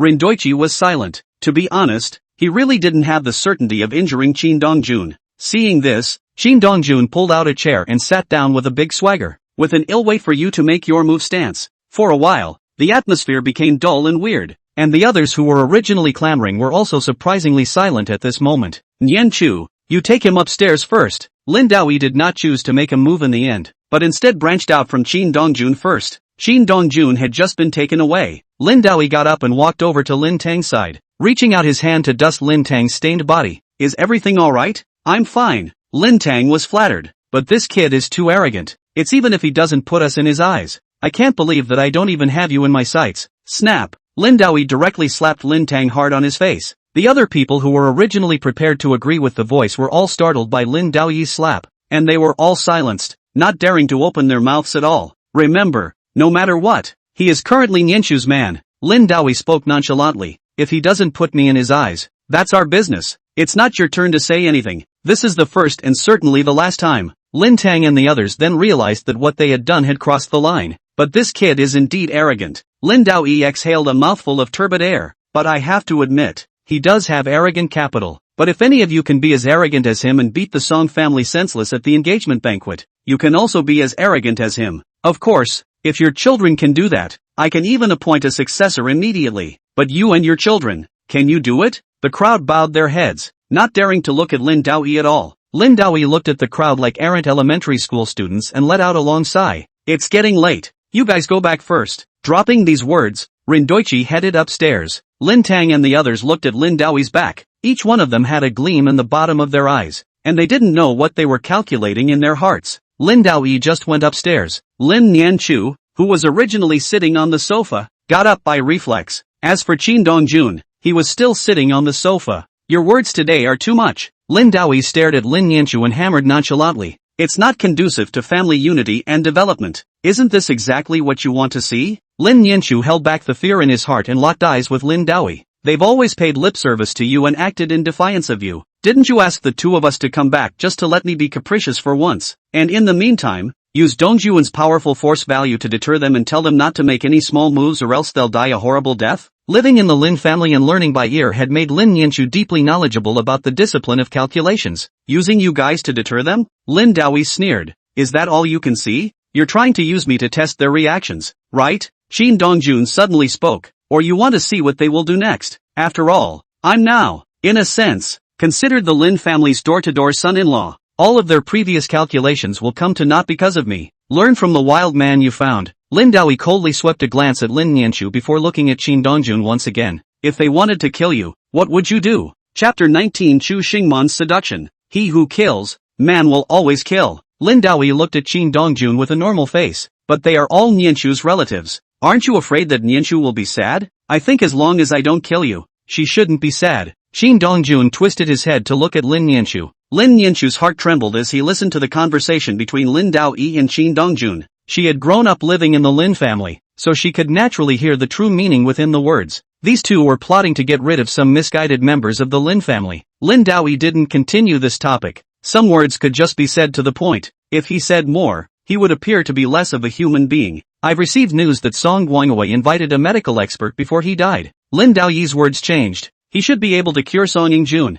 This medical expert is also a martial artist. His strength is not bad. What kind of friendship he has with the Song family? I'm not sure. The only thing that's certain is that you're in trouble. Qin Dongjun's heart was delighted. He had kept Song Yingjun alive just waiting for the Song family to invite someone. How else was he going to find his way up the ladder? Don't worry about that. Nothing will happen to me, and at the same time I will take care of Nianchu. Without saying much, Lin Daoyi got up and headed downstairs. Just as he reached the stairway, Lin Daoyi seemed to have thought of something. It's getting late tonight, so you guys stay home. We'll stay at the Rose Garden tomorrow, and I'll have the house packed up. Lin Nianchu stared at Lin Daoyi's departing back, stunned. What does he mean by that? Recognized Qin Dongjun's identity? Thinking of this, Lin Nianchu couldn't help but reveal a thick smile on her face. What's so funny? My dad, he seems to have recognized you. Lin Nianchu pulled Qin Dongjun's arm. He told the two of us to move to the Rose Garden. Rose Garden, the room that the Lin family's old Taijun helped Lin Nianchu organize during her lifetime, saying that when Lin Nianchu got married, their young couple could go and live there. Lin Nianchu also thought about taking Qin Dongjun to the Rose Garden, but she was afraid that Lin Daoyi would find trouble. After all, it was as if the Rose Garden held other meanings to Lin Daoyi, and he never let anyone other than Lin Nianchu get close to it. Not even the rest of the Lin family could go. It's useless even if he doesn't admit it. Qin Dongjun snickered. You've already slept with me and you're still making a scene. Lin Nianchu made a big flowery face and rolled her eyes at Qin Dongjun. A beautiful woman was a beautiful woman. Even a blank stare made Qin Dongjun look a little infatuated. Lin Nianchu saw Qin Dongjun looking at himself blankly. His heart tightened, and his mind couldn't help but conjure up the image of the two of them turning the tables. Instantly, Lin Nianchu's cheeks climbed a wisp of blush, which looked particularly attractive under the light. It's early too. Shouldn't we rest? This night, Qin Dongjun didn't touch Lin Nianchu. It wasn't that he didn't want to, but he was lying next to Lin Nianchu and could feel that Lin Nianchu was nervous. And so the two slept peacefully together through the night. When Qin Dongjun and Lin Nianchu got up the next day and washed up, the nanny had already prepared breakfast. As for Ringdoichi wasn't at home and didn't know where he had gone. After the two of them finished eating, Lin Nianchu took Qin Dongjun to work at Haoyue Group. Qin Dongjun is currently at work, training and eliminating people. As for Lin Nianchu, she had a bunch of things to deal with, and she simply didn't have the time to come and see what Qin Dongjun was doing. Of course, if Lin Nianchu knew that Chu Xingman had come to find Qin Dongjun, she would definitely drop the work at hand. In the security department, Chu Xingman looked at Qin Dongjun's office and said, Mr. Qin, this should be the job you chose for yourself, right? Ms. Chu is very smart. It's not that I'm smart, but I understand Lin Nianchu. Chu Xingman smiled and said, even if she doesn't like you, as long as you're her man and you're still together with her, there's no way she'll condescend to you. But it's really nice here. Easy, little to do, good for touching fish. Qin Dongjun smiled. Ms. Chu came to find me. I don't think she would just be chatting with me, right? Why can't it be small talk? Ms. Chu is a busy person. How could she possibly find me for small talk? What if we chat out our feelings? Chu Xingman winked at Qin Dongjun. When that time comes and you get hooked up with me, won't I make a profit? Chu Xingman and Qin Dongjun were considered to be meeting for the third time.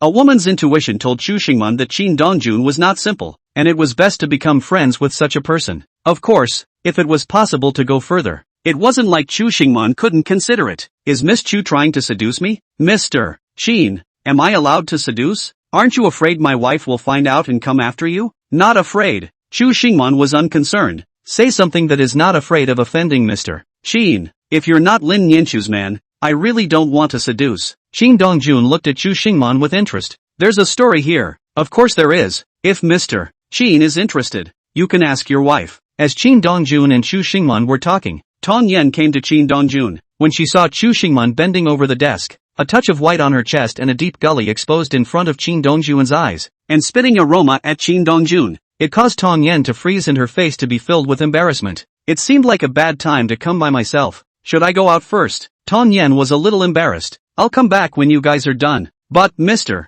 Qin, is 5 minutes enough time? The corner of Qin Dongjun's mouth twitched. What do you think? Longer or shorter? Chu Xingman on the side couldn't help but giggle. Mr. Qin, the little secretary beside your wife drove to Makuo. Saying that, Chu Xingman walked to the side of the sofa and sat down. Secretary Tong, if there's anything, you can say it first. I'm not in a hurry. Miss Chu, since you know that I have something going on, shouldn't you recuse yourself? Tong Yen unceremoniously gave an expulsion order. Or does Miss Chu want me to call out to Mr. Lin and invite you out? If it was in the past, Chu Xingman would definitely let Tong Yen know that when you are a dog, it is best not to bark in the absence of your master. But now that Qin Dongjun was there, she could only get up. Mr. Qin, then you guys talk first. I'm going to go talk to Lin Nianchu about something. Just after Chu Xingman left, Tong Yen said to Qin Dongjun, why did you get involved with her? What's wrong with her? She and General Manager Lin don't deal with each other. Tong Yen said cautiously, there are also whispers that General Lin,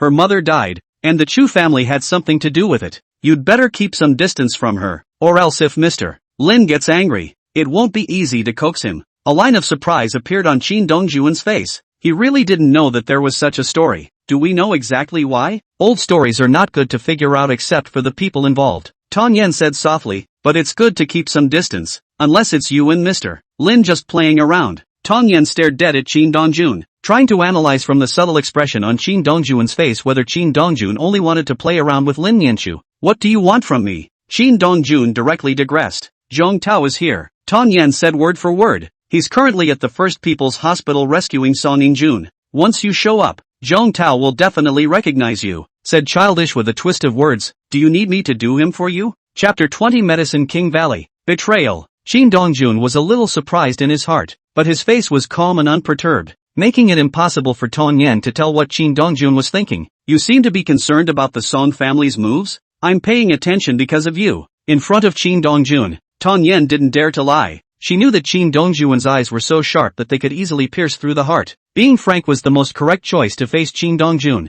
Seeing that Qin Dongjun was staring at himself and hadn't meant to open his mouth, Tong Yen realized that Qin Dongjun was letting himself continue. I went to the hospital to check. Song Yingjun's organs were all broken, but they were hanging on by a thread, so I realized that this should be something you did on purpose. Otherwise, with your strength, it's impossible for the experts at all the major hospitals in Zhonghai to keep Song Yingjun's breath hanging. I thought you would want to do something with the Song family, so I made it a point to keep an eye on the Song family's movements. Qin Dongjun smiled. No wonder you've survived until now. The employers you've served have all given you a thumbs up. Intelligent indeed. Being praised by Qin Dongjun, Tong Yen was secretly delighted in her heart. Mr. Qin, then do you need me to finish off Zhong Tao? Zhong Tao is here. Do you think Zhang Day will not come? It was my negligence. A line of remorse surfaced on Tong Yan's face. I wanted to perform in front of Qin Dongjun, but I didn't realize that I had neglected Zhong Tao's twin brother Zhang Tai. It's you who are too anxious to express yourself in front of me. Qin Dongjun saw through Tong Yan's small mind at a glance. Actually, you don't need to be like this. I am now bereft and no longer high. There's no point in you going through all the trouble of pleasing me. Instead, you'll bring murder upon yourself. Mr. Qin, I believe that as long as you are willing, you can return to the top at any time. Tong Yan looked at Qin Dongjun with confidence. Right now, you are but a submerged dragon in the abyss. Tong Yan's flattery caused a complicated smile to appear on Qin Dongjun's face. You stay out of this matter. Qin Dongjun exhaled a mouthful of stuffy air. You just need to protect Nianchu. I understand. Tong Yan was slightly lost. Originally she wanted to be able to completely gain Qin Dongjun's appreciation through this matter, thus entering Qin Dongjun's circle, but she didn't expect that she would still be rejected. It's not that I won't let you help me, but helping me would put you in danger. Qin Dongjun could see Tong Yan's loss, and he didn't want Tong Yan to get upset. After all, Lin Nianchu still needed her to protect her, so she comforted her. Mr. Qin, you go about your business. Tong Yan had just left when Qin Dongjun's brows slowly furrowed. He knew that there was someone behind the Song family, and that the incident at the Castle Peak Welfare Center back then was also directed by someone behind the Song family. What he didn't expect was that it would involve the Medicine King Valley. Qin Dongjun didn't rush to make his move. He had to wait, waiting for more and more people to surface behind him. As for the two brothers, Zhang Tai and Zhang Tao, They were not yet capable of saving Song Ying-jun. Everything was just as Qin Dong-jun had predicted, and Zhong Tao could do nothing about Song Ying-jun's situation. When Song Lian heard Zhong Tao's words, he was struck by lightning and his body trembled as if he would fall head over heels at any moment. He didn't expect that the last person Song Wanwei had hired would be unable to do anything. Is his son just going to wait to die? This time, Song Lian didn't dare to get angry, because he knew that anyone who crossed paths with Song Wanwei was not an existence that their Song family could mess with. Mr. Zhong, is there no way at all? Song Lian looked at Zhong Tao unwillingly. Zhong Tao pondered for a moment and slowly spoke. There is a way, but I can't do it. When Song Lian heard that there was still a way, a thick excitement immediately appeared on his face, so much so that he couldn't help but grab Zhong Tao's arm with both hands. Mr. Zhong,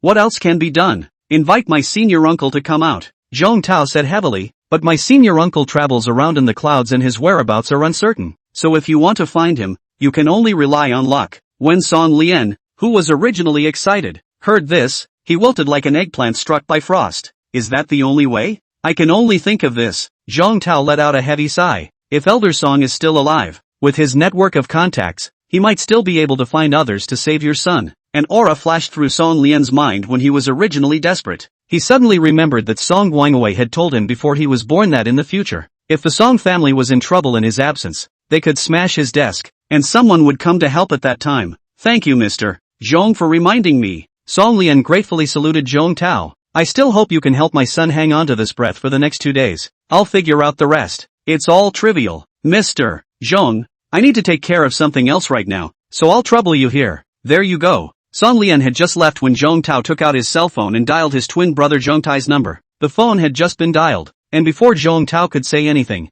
Zhong Tai's low voice had already come through. How's it going? Can't be saved. Zhong Tao's tone seemed incredibly grave. Brother, go find the person who injured Song Ying-jun. I always had a feeling that we might be in trouble. When you see him, tell him that we don't want to meddle in their feud. Okay, I'll go get him now. Zhong Tao's sixth sense had always been accurate, and when he said that, he was afraid that the probability was that he would be in trouble. Zhong Tai didn't dare to delay and went straight to Haoyue Group. It wasn't a secret in Shanghai that Song Ying-jun had been injured by Qin Dongjun, and it wasn't a secret that Qin Dongjun was currently in the Haoyue Group. When Zhong Tai arrived at the Haoyue Group, Qin Dongjun happened to be off work and walked out with Lin Yanchu talking and laughing. The moment Zhong Tai saw Qin Dongjun, he directly froze. At the same time, Qin Dongjun also saw Zhong Tai. A friend came to see me. I'm going to go and have a chat. Lin Yanchu didn't ask much and nodded. I'll wait for you in the car. Today was their first time going to the Rose Garden, so naturally Lin Yanchu couldn't go first. Yes, it was only when Qin Dongjun arrived in front of Zhong Tai that Zhong Tai woke up as if from a dream and hurriedly bowed to Qin Dongjun.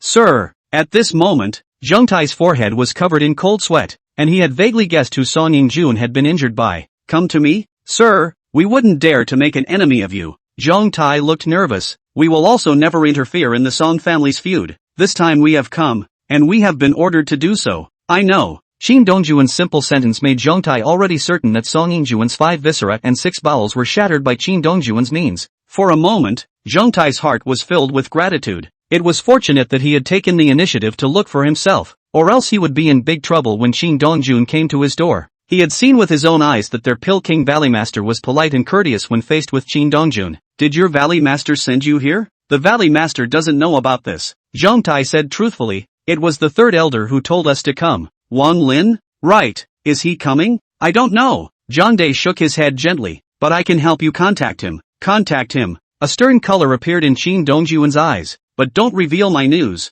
Understand? Chapter 21. Enter the game with your life. What can you do? Zhong Tai's face turned pale as he saw killing intent in Qin Dongjun's eyes. He didn't know what was going on and didn't dare to ask any more questions, so he just did as he was told, or he'll be the one who dies later. Third elder, we can't do anything about Song Ying-jun's situation. Zhong Tai dialed the phone and went straight to the point. I've got all the facts of the situation. Just hang on to him. You know all about it? Zhong Tai looked surprised. Did you come to Shanghai? Right. Wang Lin didn't hide it. Just arrived today. Where are you? I'm coming over to you now. Park Hyatt Hotel 1603. I'm on my way to you. Hanging up the phone, Zhong Tai was just about to open his mouth when Qin Dongjun's voice had already come out. Get your ass back to Peking Valley tonight, and by the way, tell your Valley Master that I'll be descending on a certain day, so that he'll be prepared. Zhong Tai looked at Qin Dongjun's departing back and instinctively let out a long breath. Standing with Qin Dongjun for this moment, Zhong Tai only felt like he was facing a lofty mountain.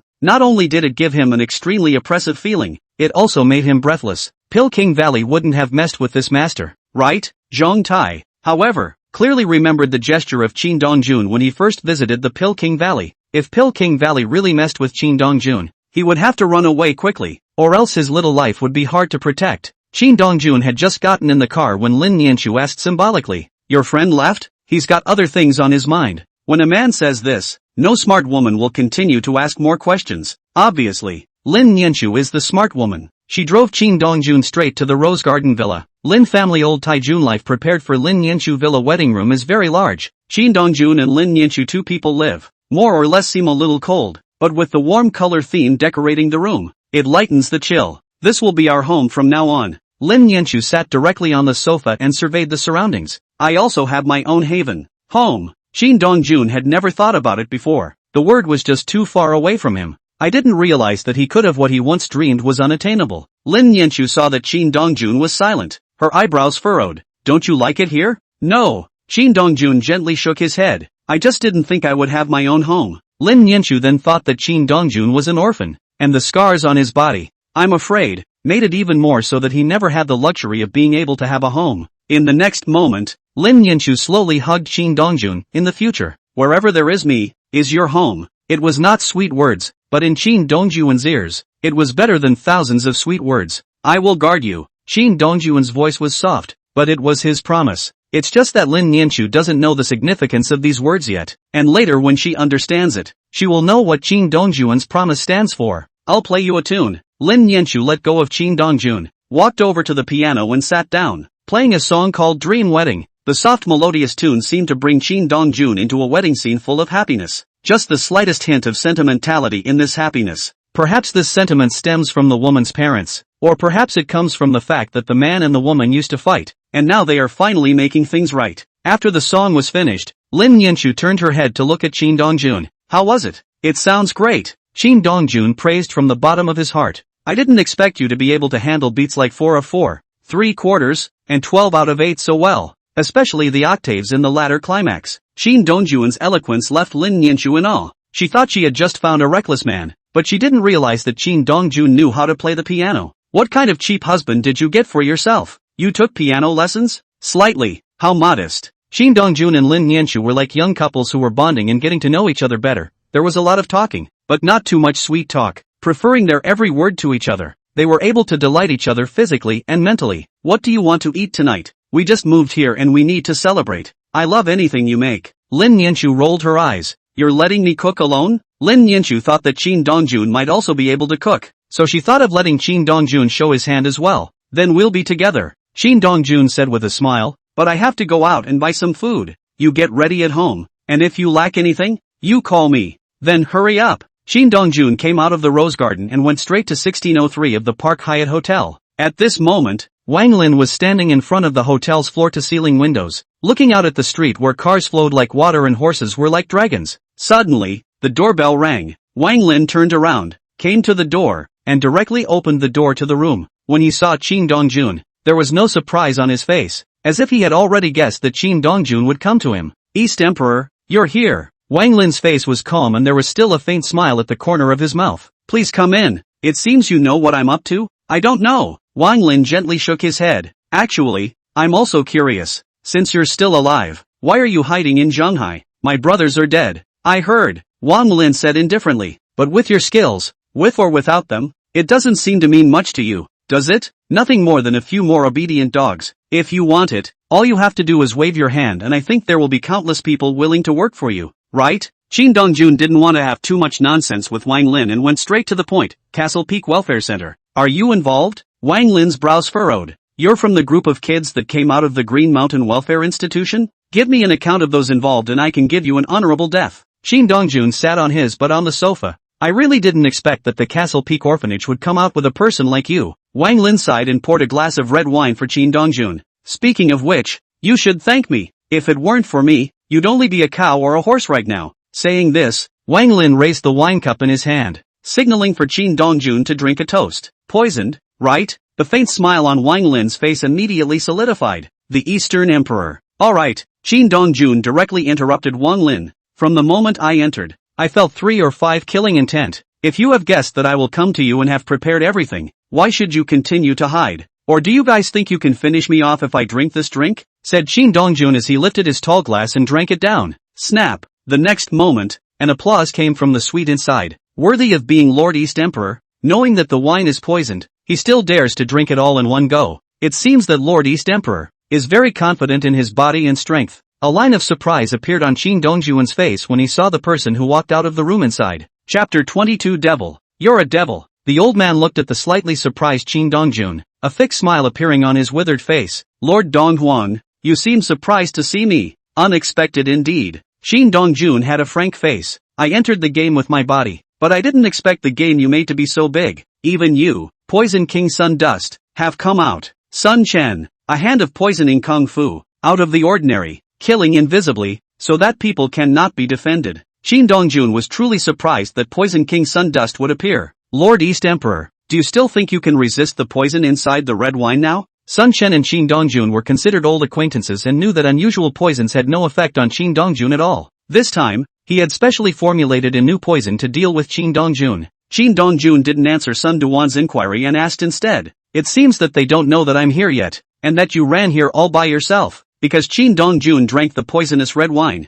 Sun Chen was filled with smugness. Lord Donghuang, you've already been poisoned by my carrion poison. Do you think you need anyone else to clean you up? Said Sun Dust with a change of tone. By the way, this carrion poison is something I've recently developed, to deal with a being like you. Shin Dongjun had dealt with Sun Dust and didn't doubt Sun Dust's words. Aren't you afraid that you'll fall in the gutter? I'm afraid. Sun Chen spat out a mouthful of stuffy air, his withered and wrinkled face slowly becoming a bit grim. But I'm even more afraid of not having the chance to come out on top. I'm 70 years old, and I've never been valued inside the organization. They don't think I'm up to it. They just make me do the dirty work. But once I kill you, who among them will dare to say I'm not up to it? Indeed. Shin Dongjun nodded approvingly. As long as you can kill me, your status in the organization is bound to skyrocket. It's even expected to be one of the establishment. That's right. Sun Dust gritted his teeth and stared at Shin Dongjun. All I have to do is bring your head back and I'll be able to soar to the heavens. Wang Lin, who was on the side, saw that Sun Dust and Shin Dongjun had been talking endlessly and couldn't help but speak. What are we doing talking to him so much? Kill him now so that the night doesn't grow long. He had seen how terrifying Shin Dongjun was in the Pill King Valley,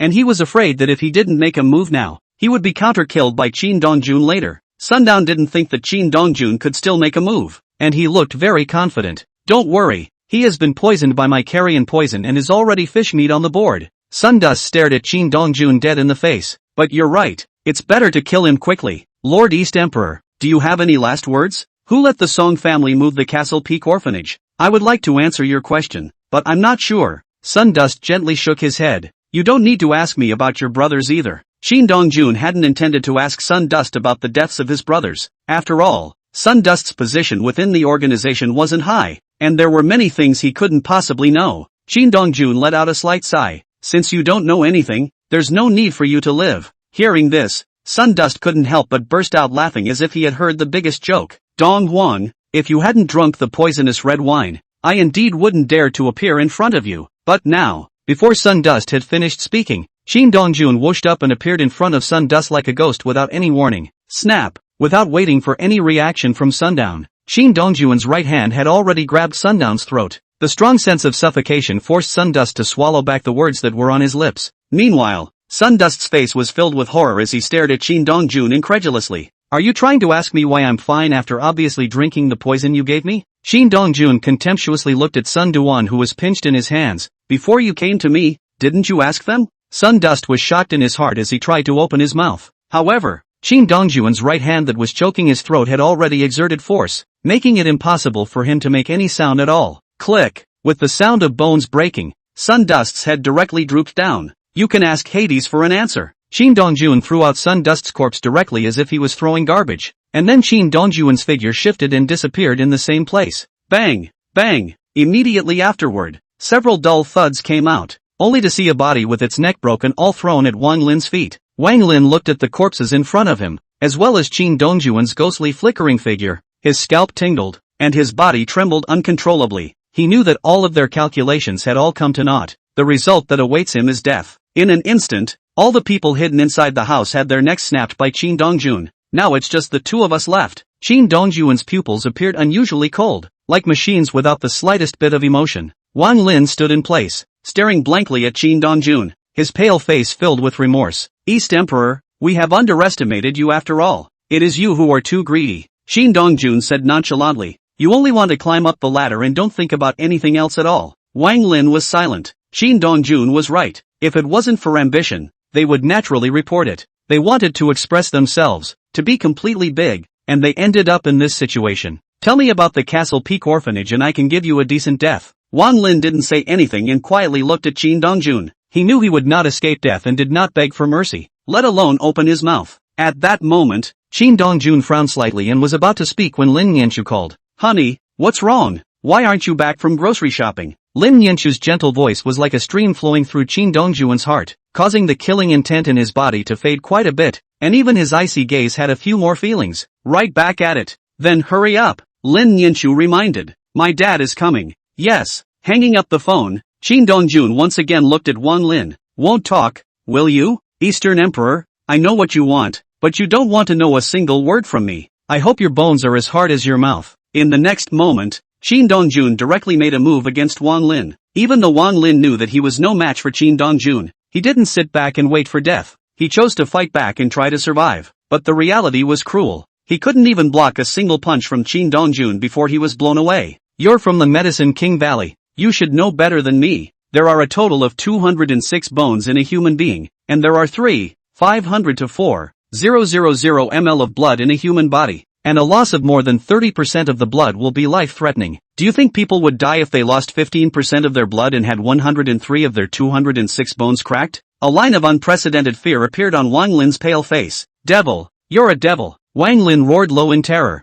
Give me a pain in the ass if you can. Chapter 23. Women in trial marriages are sensitive. In the hands of the East Emperor, no one could keep their mouths shut unless they were dead, and this was recognized by countless people. Wang Lin sort of realized the gold content of this sentence. He thought he had many means of torturing people, but compared to Qin Dongjun, it was completely trivial. He eventually told Qin Dongjun all that he knew. When death came at that moment, Wang Lin suddenly felt that in fact, death was not only not scary, but also very happy. Qin Dongjun left the Park Hyatt Hotel and didn't walk out too far before directly spitting out a mouthful of black blood, worthy of being the Poison King Sun Dust. Qin Dongjun stretched out his hand to wipe away the blood from the corner of his mouth. This poison is terrifying. Sundust's carrion poison was unable to kill Qin Dongjun, but it did bring some damage to him. But right now, Qin Dongjun simply didn't have the time to force out all of the carrion poison in his body. He had to hurry up and go buy food to go home. Qin Dongjun had bought the groceries and had just returned home when Lin Yanchu immediately greeted him. When Lin Yanchu saw that Qin Dongjuan's face was slightly pale, her eyebrows furrowed slightly. What's wrong with you? It's fine. Qin Dongjun gently shook his head. I bought all the ingredients. I'll show you a good hand later. I'll do it. Lin Yanchu took the ingredients bought from Qin Dongjuan's hands. Go sit on the sofa and rest. Have some water. Lin Yanchu was not blind, much less a cutie. The way Qin Dongjuan's face was pale, he was obviously not feeling well. So how could she still let Qin Dongjun go to the kitchen and get busy? Besides, she and Qin Dongjun were now husband and wife. And if she wanted to eat Qin Dongjuan's cooking, there would be plenty of opportunities in the future. Lin Yanchu didn't care if Qin Dongjun agreed or not. Forcibly pressed Qin Dongjun down on the sofa and poured Qin Dongjun a cup of water. As for Lin Daoi, he was ignored to the side by Lin Yanchu. At the moment, Lin Yanchu's heart and eyes were filled with Qin Dongjun. You sit here properly and rest. Lin Yanchu urged again and again. I'll make dinner and yell for you. Qin Dongjun nodded with warmth in his heart. Lin Yanchu had just left when Lin Daoi stared at Qin Dongjun and said, Injured? Is it that obvious? The breath is a bit disorganized. Lin Daoi leaned against the sofa and slightly closed his eyes. But looking at you, it's not a big problem. If I say it's a big problem, is it hard to believe that you'll find someone to do away with me? What do you say? Lin Daoi suddenly opened his eyes, his gaze calmly staring at Qin Dongjun, making it impossible to see what exactly he was thinking. You can try. The two went toe-to-toe, making the atmosphere around them a bit dull. But then Rindoichi digressed and broke the dull atmosphere. A lot of people in Zhonghai are watching you, and a lot of people are investigating you. Aren't you investigating as well? Qin Dongjun took a sip of tea. But did you find out anything useful? No. Lin Daoi gently shook his head. Everything you presented to us was a fake. It took a lot of effort to find that out, didn't it? Lin Daoi nodded his head and acknowledged. What exactly are you from? Knowing that might kill you. Qin Dongjuan's eyes slowly narrowed together. Do you still want to ask? Lin Daoyi had lived half a lifetime and had experienced many storms, and his heart had long been as solid as a rock. Even if Tarzan is in front of you, you can still keep your face intact. But in this moment, he was a little disturbed. Half a lifetime of experience told him that Qin Dongjun hadn't lied to him. The two of them just stared at each other without looking away. Neither of them opened their mouths, and the atmosphere became a bit weird. I don't know how long it took, but Lin Daoyi sighed. Let's drink today? Yes. Lin Daoyi and Qin Dongjun sat together without any common topics, and the two of them chatted about one thing or another. Lin Daoyi wanted to dig into some of Qin Dongjun's secrets, but Qin Dongjun's answers were always dripping with water or extremely offensive, causing Lin Daoyi to digress every time. Lin Daoyi had never imagined that one day, he would face a young man and develop a sense of powerlessness. Come to dinner. Suddenly, Lin Nianchu's voice came, and the two of them, Qin Dongjun and Lin Dao, looked at each other and got up to walk towards the restaurant. Because of the first day of moving to the wedding house, and also because of the arrival of Lin Daoyi, Lin Nianchu deliberately made 2 extra dishes, and also took the initiative to open a bottle of Mao Tai. At the dinner table, Lin Daoyi and Qin Dongjun's husband and son-in-law pushed and exchanged cups,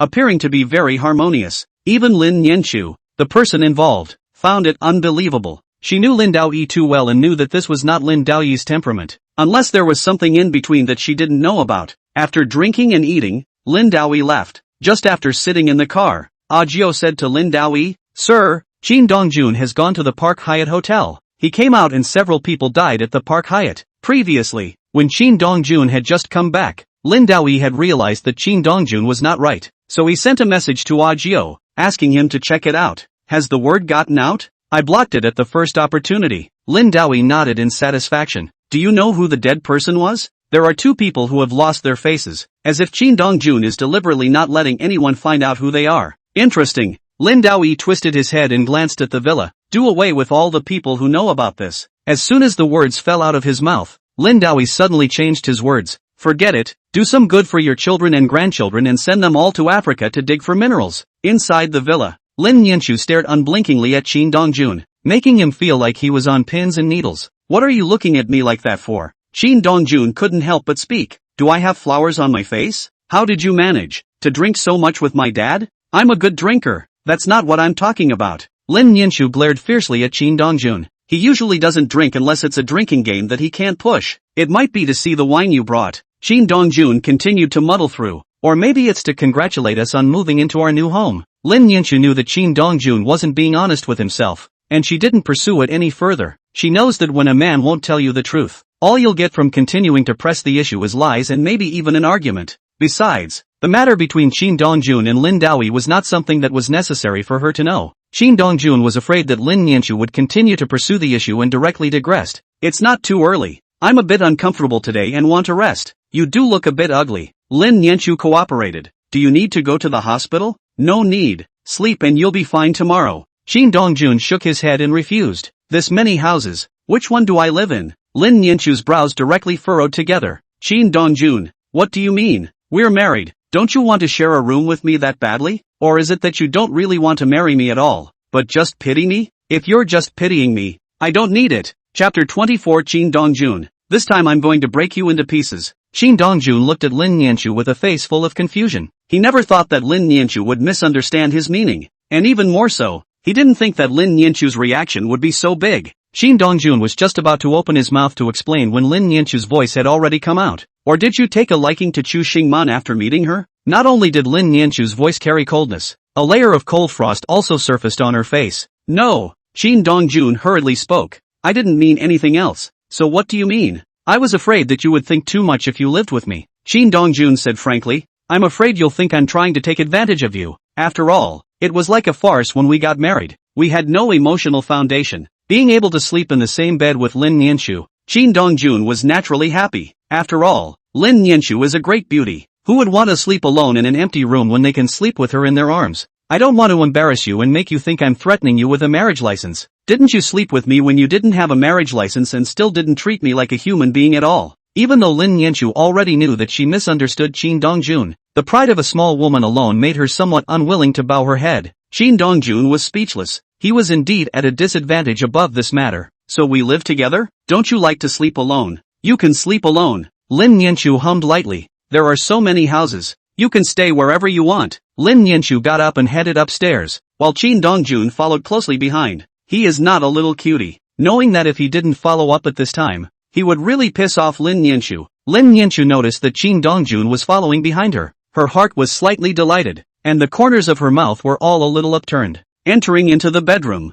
Lin Yanchu ignored Chin Dongjun and picked up the bath towel towards the bathroom. Chin Dongjun sat on the bed with a depressed face and quietly waited for Lin Yanchu. It took about 20 minutes or so before Lin Yanchu came out of the bathroom only from the bathroom. At this moment, Lin Yanchu was wrapped in a single thin bath towel. Her snow-white shoulders were not only exposed to the air, her charming collarbone and a narrow gully in front of her chest were also clearly visible. Especially the snow-white and slender legs under the bath towel were even more eye-shattering at this moment. Even though Chin Dongjun had long ago taken a glimpse of Lin Yanchu, his throat still couldn't help but squirm a little at the sight of Lin Yanchu in this state. Lin Yanchu looked at Chin Dongjun's infatuated appearance, and while her heart was quite pleased, a wisp of redness rose on her face. What do you keep looking at me for? Get in the shower. At once, Chin Dongjun woke up as if from a dream and got up to walk towards the bathroom. Honey, you're beautiful. Chin Dongjun's sudden words caused Lin Yanchu to freeze, and the blush on her face became thicker and thicker, like peach blossoms in full bloom, white and red, unusually enchanting. He called me his wife? He said I look good? For a while, Lin Yanchu's heart felt as if there was a deer in the head. Confused and mesmerized, Chin Dongjun didn't even know that his heartfelt words would cause Lin Yanchu's heart to be in turmoil. The speed at which a man takes a shower is always proportional to the speed at which he takes off his pants. Soon Chin Dongjun walked out of the bathroom after taking a shower, and Lin Yanchu had already changed into a silky white nightgown, and was lying on the bed playing with her cell phone. Even when Chin Dongjun came out of the shower, she ignored it. Seeing that Lin Yanchu ignored him, Chin Dongjun didn't know whether he should or shouldn't go to bed, and stood stupidly in place. What are you doing standing here stupidly wrapped in a bath towel? Lin Yanchu couldn't help but speak. Hurry up and change into your pajamas. Chin Dongjun glanced at the male pajamas on the bed and then at Lin Yanchu. Change here? Do you men still get embarrassed? Lin Yanchu stared at Chin Dongjun curiously. Did you used to look for other women, change your clothes, and have to avoid each other? Chin Dongjun's face was filled with embarrassment and he wanted to slap himself. He was not looking to make Lin Yanchu dislike himself.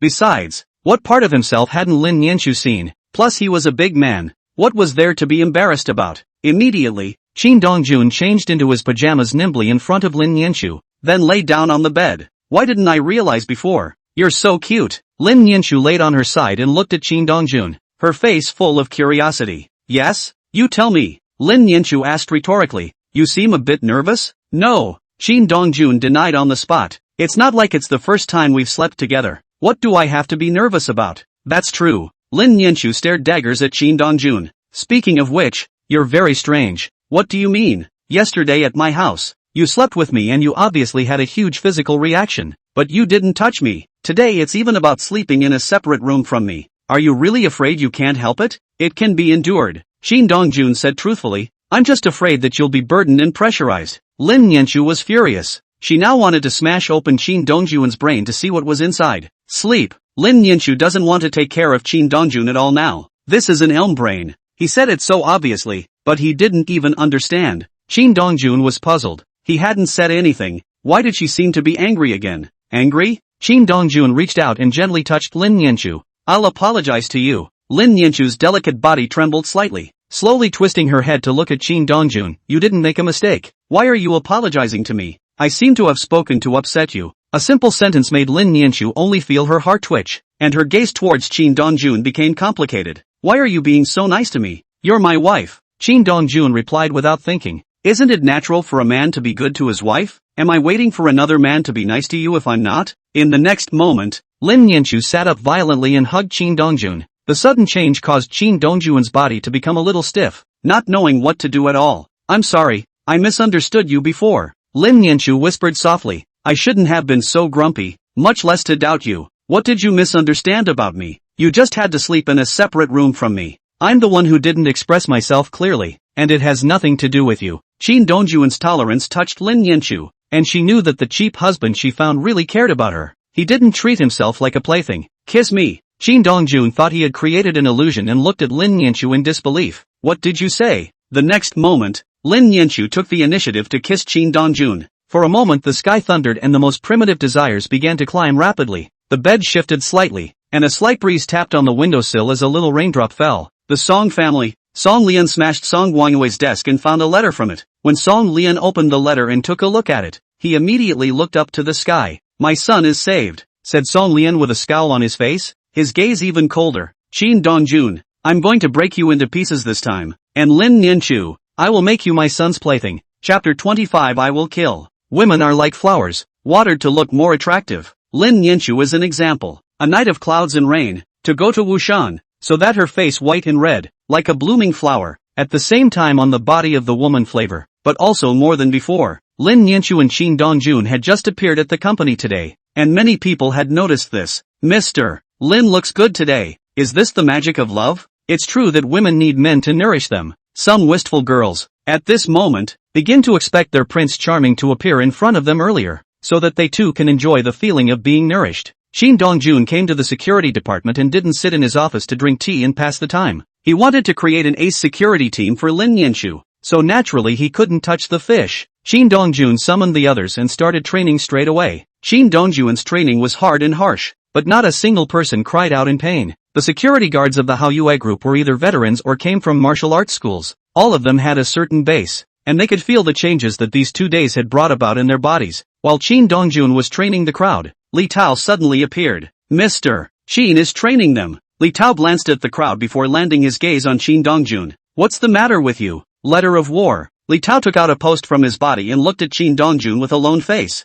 9 o'clock this evening, Ferris wheel fighting arena. Dare you come? The moment the 5 words Ferris wheel fighting arena came out, everyone's face changed in unison. "On time. I'll wait for you." Before Li Tao left, he took another look at the people who used to follow him, his face showing displeasure. He thought that when he left his job, most of the people would go with him, but he never expected that only a few people would go with him, and all the others chose to stay in the Hao Yue group, which filled his heart with endless anger. "You're all great," Li Tao grimaced. "I'll be back in the next 2 days." Just as Li Tao left, someone said to Qin Dongjun, "Mr. Qin, you must not go to the Ferris wheel fighting arena." "That's right, Mr. Qin. Never joke with your life." The crowd's words made Qin Dongjun curious about the Ferris wheel fighting arena. "Y'all know about the Ferris wheel?" "No. Tell me about this place." "A place where the poor can get rich overnight or die at any time." As the crowd explained, Qin Dongjun gained some understanding of the Ferris wheel fighting arena. Underground boxing. Just get in the ring and don't stop until you're dead. Countless porous ordinary people who want to get rich overnight go to the Ferris wheel, but very few of them can win the championship and take away the high prize money. Even so, it still attracted countless people who did not have a doorway but were somewhat powerful to go to the ring. "I know." Qin Dongjun looked at the crowd with a smile on his face. "You don't have to worry about me. Train well. I've already greeted Mr. Lin. Next month's payroll, each of you will have your salary increased by 500, and if you succeed in the assessment, you will have 1,000 added to your existing salary. At the same time, Mr. Lin also promised that every year, he would give us 3 places in the security department to take our families on a trip, and all expenses, all of them, would be reimbursed by the company." Qin Dongjun knew that if he wanted the horse to run, he had to give the horse grass. No sooner had he spoken than the crowd cheered. "You guys practice well." Qin Dongjun raised his hand to signal for silence. "As long as you perform well, Mr. Lin won't skimp on the money. Don't worry, Mr. Qin, we will definitely work hard." "Alright, then you guys keep practicing. I'm going to go talk to Mr. Lin about something." When Lin Nianchu saw Qin Dongjun coming over, she immediately put aside the work at hand. "Why did you run to me?" Lin Nianchu stared at Qin Dongjun curiously. "They don't listen to you?" "That's not true." Qin Dongjun gently shook his head. "Li Tao just came back." Lin Nianchu frowned slightly. "Come to trouble you? Place a war order." Qin Dongjun didn't hide it. "He asked me to go to the Ferris wheel fighting arena tonight. Have you ever been?" "No." Lin Nianchu gently shook her head. "But I know that this is a place used by the upper class in Shanghai for entertainment and recreation. It's very bloody and violent, and people get killed every day." Qin Dongjun frowned slightly. "Doesn't anyone care? Pipe?" Lin Nianchu sneered. "Who's in charge?" "Behind the Ferris wheel fighting arena is the Feng family, Elder Feng Rulong. Besides, there are shares of other powerful families. Even if the top has the intention to control it, it is powerless." "What kind of existence is the Feng family?" "It's considered a hidden mansion in Shanghai," Lin Nianchu explained. "In the eyes of ordinary people, our Lin family is a luxurious family, but when we reach our level, we realize that we are actually nothing. The water in Shanghai is very deep, and there are still the hidden mansions behind us. They are the real top existence in Shanghai. The Feng family is even more of a top-notch existence, especially Feng Rulong. who has a wide range of friendships. In Zhonghai, as long as Feng Rulong opens his mouth, everyone will give a few points of face. Li Tao is evening out the Feng family? Qin Dongjun frowned even more tightly. Does this seem impossible? Do you know who's behind Li Tao? Who? The Lin Tang you threw out at our house. Qin Dongjun had a look of realization on his face. That makes sense then. Would you be interested in following me to the Ferris wheel tonight? Of course go. Lin Yanchu said without hesitation. You'll be able to control yourself no matter what you see when you get inside, right? What do you mean? I'm afraid you'll commit a crime. Lin Yanchu looked at Qin Dongjun worriedly. When the time comes for you to go on a killing spree, I'm worried that you'll topple the entire Ferris wheel fighting arena. It won't be a good thing to lure out Feng Rulong when the time comes. Don't worry. Qin Dongjun gave Lin Yanchu a reassuring pill. Normally, I won't be sick, said Qin Dongjun as he glanced at a document on Lin Yanchu's desk. PTSD Syndrome Research Report. What are you studying this for? Let's see if I can cure you. Lin Yanchu didn't hide it and told the truth. You don't need to care about me. You go about your business. And when the evening comes we'll go to the Ferris wheel fighting arena together. Just in time. You're taking me for a long ride. At 9 o'clock at night, Qin Dongjun brought Lin Yanchu to the Ferris wheel fighting arena as promised. The Ferris wheel fighting arena is open to the public, but not just anyone who wants to come in. Either you have a post or you have an acquaintance to refer you. As for Lin Yanchu, she is the eldest miss of the Lin family. She doesn't need any of these things and is directly released. Qin Dongjun and Lin Yanchu had just appeared in the Ferris wheel fighting arena when a middle-aged man with a blonde hair walked over. Yanchu, why did you come to a place like this too? The man was all smiles and seemed very kind. Cousin uncle is here too. Lin Yanchu responded not too gently. I followed Dongjun over to get a better understanding. Lin Tang swept Qin Dongjun out of the corner of his eye, and a stern color crossed the bottom of his eyes. He's not coming to the ring,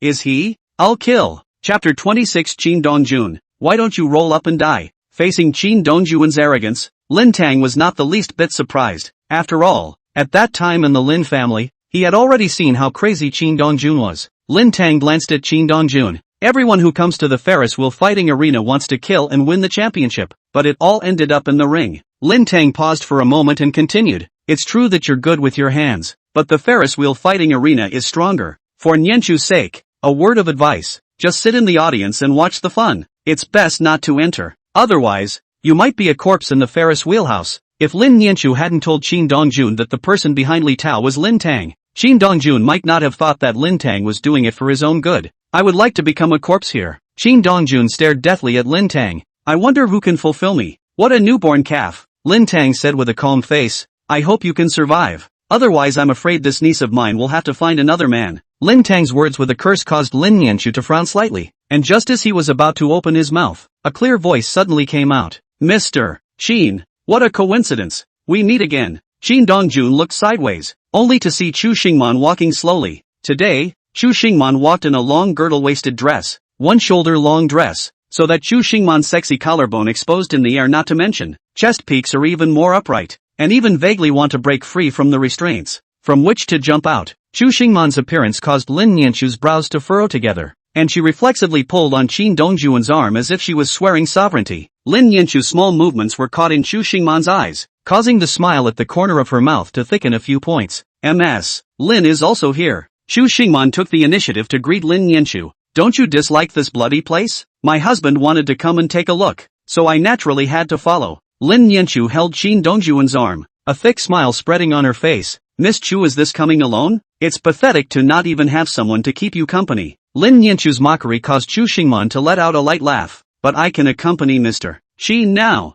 Chu Xingman dropped her gaze on Qin Dongjun. Mr. Qin, shouldn't you refuse me? Qin Dongjun had a depressed look on his face. Can you two leave me out of your war? Sorry. Qin Dongjun took a deep breath. It's enough that I have my wife with me. With that, Qin Dongjun and Lin Nianchu turned around and left. Before leaving, Lin Nianchu glanced at Chu Xingman rather smugly, as if to say, Tai Fox, it's useless for you to show off. My husband can't even look at you. Lin Nianchu's provocation didn't anger Chu Xingman. On the contrary, it also stimulated the desire to win in her heart, and she was about to follow up immediately. The next moment, Lin Tang suddenly spoke. Miss Chu, why don't we join together? Chu Xingman stopped and looked at Lin Tang. You, worthy? Two simple words, showing all the disdain and contempt. Instantly, Lin Tang's face became extremely ugly, but he didn't dare to say anything more. It wasn't true that he was a member of the Lin family, but Chu Xingman was the Chu family's eldest young lady, or the future helmsman of the Chu family. They're not even on the same level. Unless it's his son who can rise to the top and take over from Lin Daoyi.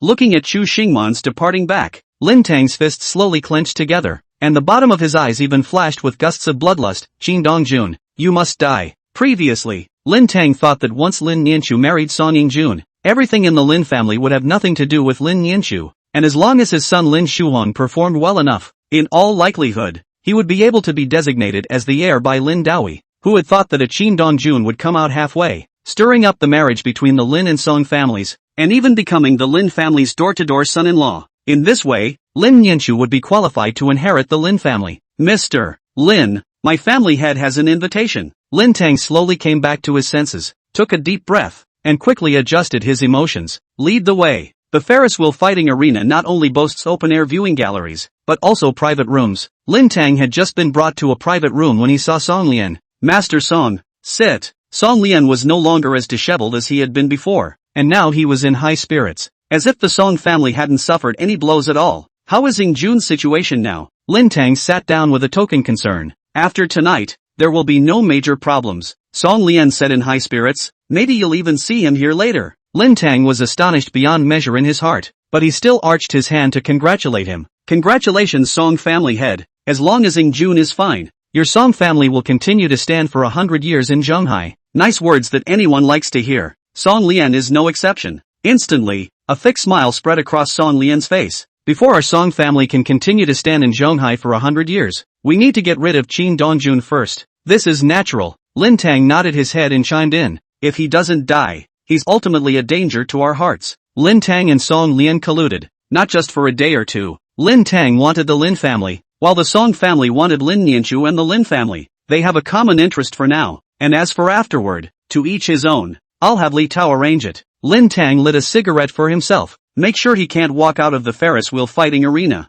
And you, how are the arrangements going? I've arranged it too. A viciousness flashed in Song Lian's eyes. This time he'll die for sure, and Jesus couldn't save him even if he came. Lin Tang and Song Lian both glanced at each other, then laughed out loud at each other. It was as if in the eyes of the two men, Qin Dongjun was already a fish on a plate that could be slaughtered by them. Qin Dongjun had no idea that Lin Tang and Song Lian were counting on him. At this moment, he and Lin Nianchu had just sat down in the audience, when Chu Xingman followed them over, causing Qin Dongjun to be speechless for a while. He doesn't hate Chu Xingman, but don't you pester me either. Didn't see my wife there. Chu Xingman, can you have some face? Lin Nianchu looked at Chu Xingman with some irritation. What are you doing following us all the time? It was fine for Chu Xingman to follow, but she sat right next to Qin Dongjun. Even if Lin Nianchu and Qin Dongjun switched places, it was useless. Chu Xingman will find others to change places. The main one must sit next to Qin Dongjun. As for the others, they simply didn't dare to refuse Chu Xingman's request. I'm not following you.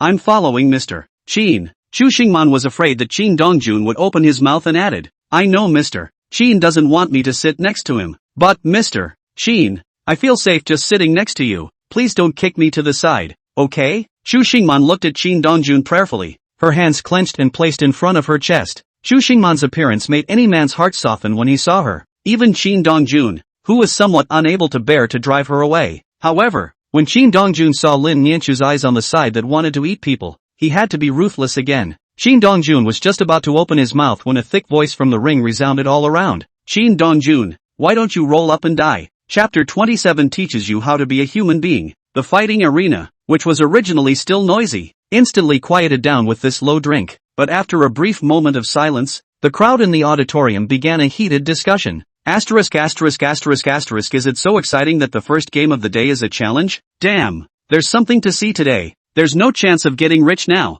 Ferris Bueller's Field, which is divided into ring matches and challenge matches. A ring match is getting on stage and fighting. As for a challenge, it's being named and shamed. Whether it's a ring match or a challenge match, Ferris Bueller's Day Off sits in the ring. Only rarely is there a challenge match at Ferris Bueller's Palace, because at the end of the challenge, someone will come right into the ring and ask you to fight. That's why it's usually rare for anyone to pick up a challenge in the Ferris wheelhouse, unless they really want to die. Who is Qin Dongjun, and who is this guy in the ring? I don't know about this guy in the ring, but the words Qin Dongjun sound familiar. Nonsense, can it not sound familiar? He's the one who stirred up the Song and Lin family's engagement banquet. Remember. Isn't Qin Dongjun the man Lin Nianchu is looking for? For a while, countless people began to search for Qin Dongjun's figure. all wanting to see just what kind of god Qin Dongjun was. Is it as ferocious as rumored? Beating the Song family at the engagement banquet with his own strength and not daring to say anything. Qin Dongjun glanced towards the ring, only to see Li Tao standing in the center of the ring with a face full of loneliness. I'll take care of him, you be careful, Lin Yanchu urged Qin Dongjun. Although Lin Yanchu didn't know Qin Dongjun very well, she trusted Qin Dongjun's strength. A mere Li Tao could never make waves. As for tampering with the ring, Lin Yanchu believed that the Feng family would not do so. Just after Qin Dongjun left, Chu Xingman immediately asked Lin Yanchu, aren't you afraid he'll die up there? Li Tao can't possibly be his opponent. Lin Yanchu was incomparably confident. Chu Xingman looked at Lin Yanchu's confident appearance and sighed softly. It seems that you really don't understand the rules of the Ferris wheel fighting arena at all. Lin Yanchu frowned slightly, a wave of uneasiness welling up in her heart. What do you mean? The side that wins the challenge, by default, is the one that fights. Chu Xingman began to popularize Lin Yanchu. You have to stand until the end, or else you'll have to face endless matches. Lin Yanchu's face changed slightly. Why didn't you say it earlier? I thought you knew. Chu Xingman hummed lightly, a wave of contempt on her face. Who would have thought that you wouldn't even know this rule? Lin Yanchu stared unkindly at Chu Xingman. Her intuition told her that just now Chu Xingman just didn't say anything. Now that Lin Yanchu wanted Qin Dongjun to come back, it was already too late. At this moment, Qin Dongjun had already walked to the ring. Is there a way to stop it? Lin Yanchu's brows were filled with a wave of worry. Qin Dongjun's hands were good, but a fierce tiger couldn't stand up to a pack of wolves. Besides, the people who came to the Ferris wheel were usually outlaws. Find the Feng family, Chu Xingman said indifferently. As far as I know, the Feng family keeps a group of experts who guard the Ferris wheel fighting stadium every day. You give them enough price, and they'll send someone to the ring to replace Mr. Qin, said Chu Xingman with a change of tone. The Feng family has always been a lion with a big mouth. Can you satisfy their appetite? Lin Yanchu fell into silence. In Zhonghai, the Feng family is fair to anyone. As long as you can afford to pay the price, everything is good to talk about. But few can satisfy the Feng family's appetite. But you don't have to worry at the moment. With Mr. Qin's strength, even if he can't make it to the end, he'll be able to hold out for a while. It's not too late for you to go back to the Feng family when the situation is not right, said Chu Xingman as he cast his eyes on the ring. In fact, she was curious to know just how strong Qin Dongjun was. Perhaps the Ferris wheel fighting arena could test Qin Dongjun's strength. At this moment, in the ring, Li Tao was staring at Qin Dongjun with a fierce and hideous face. I didn't think you'd have the guts to come. Qin Dongjun looked at Li Tao in front of him, always feeling that there was something wrong with this guy, but he couldn't tell. You have a way to take death, so naturally I will fulfill it. Do you still think I'm the Li Tao from before? With that, Li Tao was like a hungry wolf, pouncing straight on Qin Dongjun. Bang! Qin Dongjun kicked Li Tao out, but in the next moment, Li Tao stood up from the ground with a carp, and the hideous look on his face increased. With that, Li Tao once again brazenly lunged towards Qin Dongjun. Even though Li Tao couldn't even touch the corner of Qin Dongjun's clothes before he was kicked out, he was like the undefeatable little strong man, oblivious to the pain and striking out frantically. Even though Li Tao did not know how many ribs in his chest had been broken by Qin Dongjun's kicks, he did not have any intention of stopping. In the audience, the crowd completely realized that this wasn't even a level of challenge match. Li Tao was totally looking for death. But again, they had to marvel at Li Tao's complete vitality. If this was anyone else, I'm afraid that Qin Dongjun would have been beaten to death long ago. In the box, Lin Tang looked at Li Tao, who was able to get up again right after falling to the ground, and a meaningful smile appeared on his face. You did the trick, didn't you? Song Lian swept Lin Tang out of the corner of her eye. Of course, Lin Tang admitted frankly. Otherwise, Li Tao would already be out. You think Li Tao can win? It's best if you can win. If you can't, it's not that you're still here. Lin Tang turned towards the house and poured himself a cup of tea. Could it be that the person you arranged for can't do it again? Song Lian snorted lightly. You can rest assured of that. Even 10 Qin Dongjuns will have to die here today. Meanwhile, in the ring, Qin Dongjun's brows were furrowed as he stared at Li Tao, who had fallen to the ground. Whoosh! In the next moment, Li Tao stood up again and made a gesture to ask Qin Dongjun to make a move. However, this time Qin Dongjun didn't give Li Tao another chance and grabbed Li Tao's throat. Evil! Qin Dongjun's brow furrowed. What on earth have you eaten? Why are you like a little strong man? Intuition told Qin Dongjun that Li Tao must have eaten something. Otherwise, he wouldn't be so resistant to a beating. He wanted to study Li Tao, but that was obviously impossible right now. Although he couldn't study Li Tao, Qin Dongjun didn't kill him directly, but broke his limbs and threw them aside. He wanted to see what else Li Tao would do next. For a moment, a bizarre scene appeared in the ring. Qin Dongjun crouched on the ground, staring unseeingly at Li Tao, whose body kept twisting. At this moment, Li Tao was like a zombie about to turn necrotic in countless movie and television films, his body twisting irregularly and curling together. Even though the crowd in the audience had seen countless bloody scenes here, no one had ever seen this scene right now. For a while, the crowd was curious to the core. Only Lin Nianchu's brows were furrowed together in a deadly frown, with a thoughtful expression. Kid, killing people is just a headache. A disgruntled voice came out. There's no need to humiliate people like that, is there? In the next moment, only a middle-aged man was seen leaping out of the ring. You want to help him out? I'm just trying to teach you how to behave. Chapter 28. I, Song Youngjun, am back, Happy New Year's Eve. In the next moment, the old man stomped on the ground under his feet shattered, while he was like an arrow off the string, bouncing violently, and his right foot was kicking out at great speed. Hoo hoo hoo! With a kick, the air shattered and the powerful leg wind was like an ice blade coming towards Qin Dongjun. The crowd in the audience was as excited as chicken blood when they saw this scene. They knew that this was someone who wanted to fight and challenge Qin Dongjun. Lin Nianchu also realized this. Her brows furrowed and a hint of uneasiness was in her eyes. The old man's strikes were harsh and vicious, but Qin Dongjun reacted quickly and raised his right hand, easily blocking the old man's attack. I have underestimated you. The old man stared at Qin Dongjun with a face full of gravity. A connoisseur will know if there is one or not. After briefly exchanging blows with Qin Dongjun, the old man had a certain understanding of Qin Dongjun's strength. When he faced Qin Dongjun again, it made him not dare to have any contempt at all. It's you who overestimate yourself. Qin Dongjun did not know why the other party was in the ring. In the next moment, Qin Dongjun directly struck out at the old man.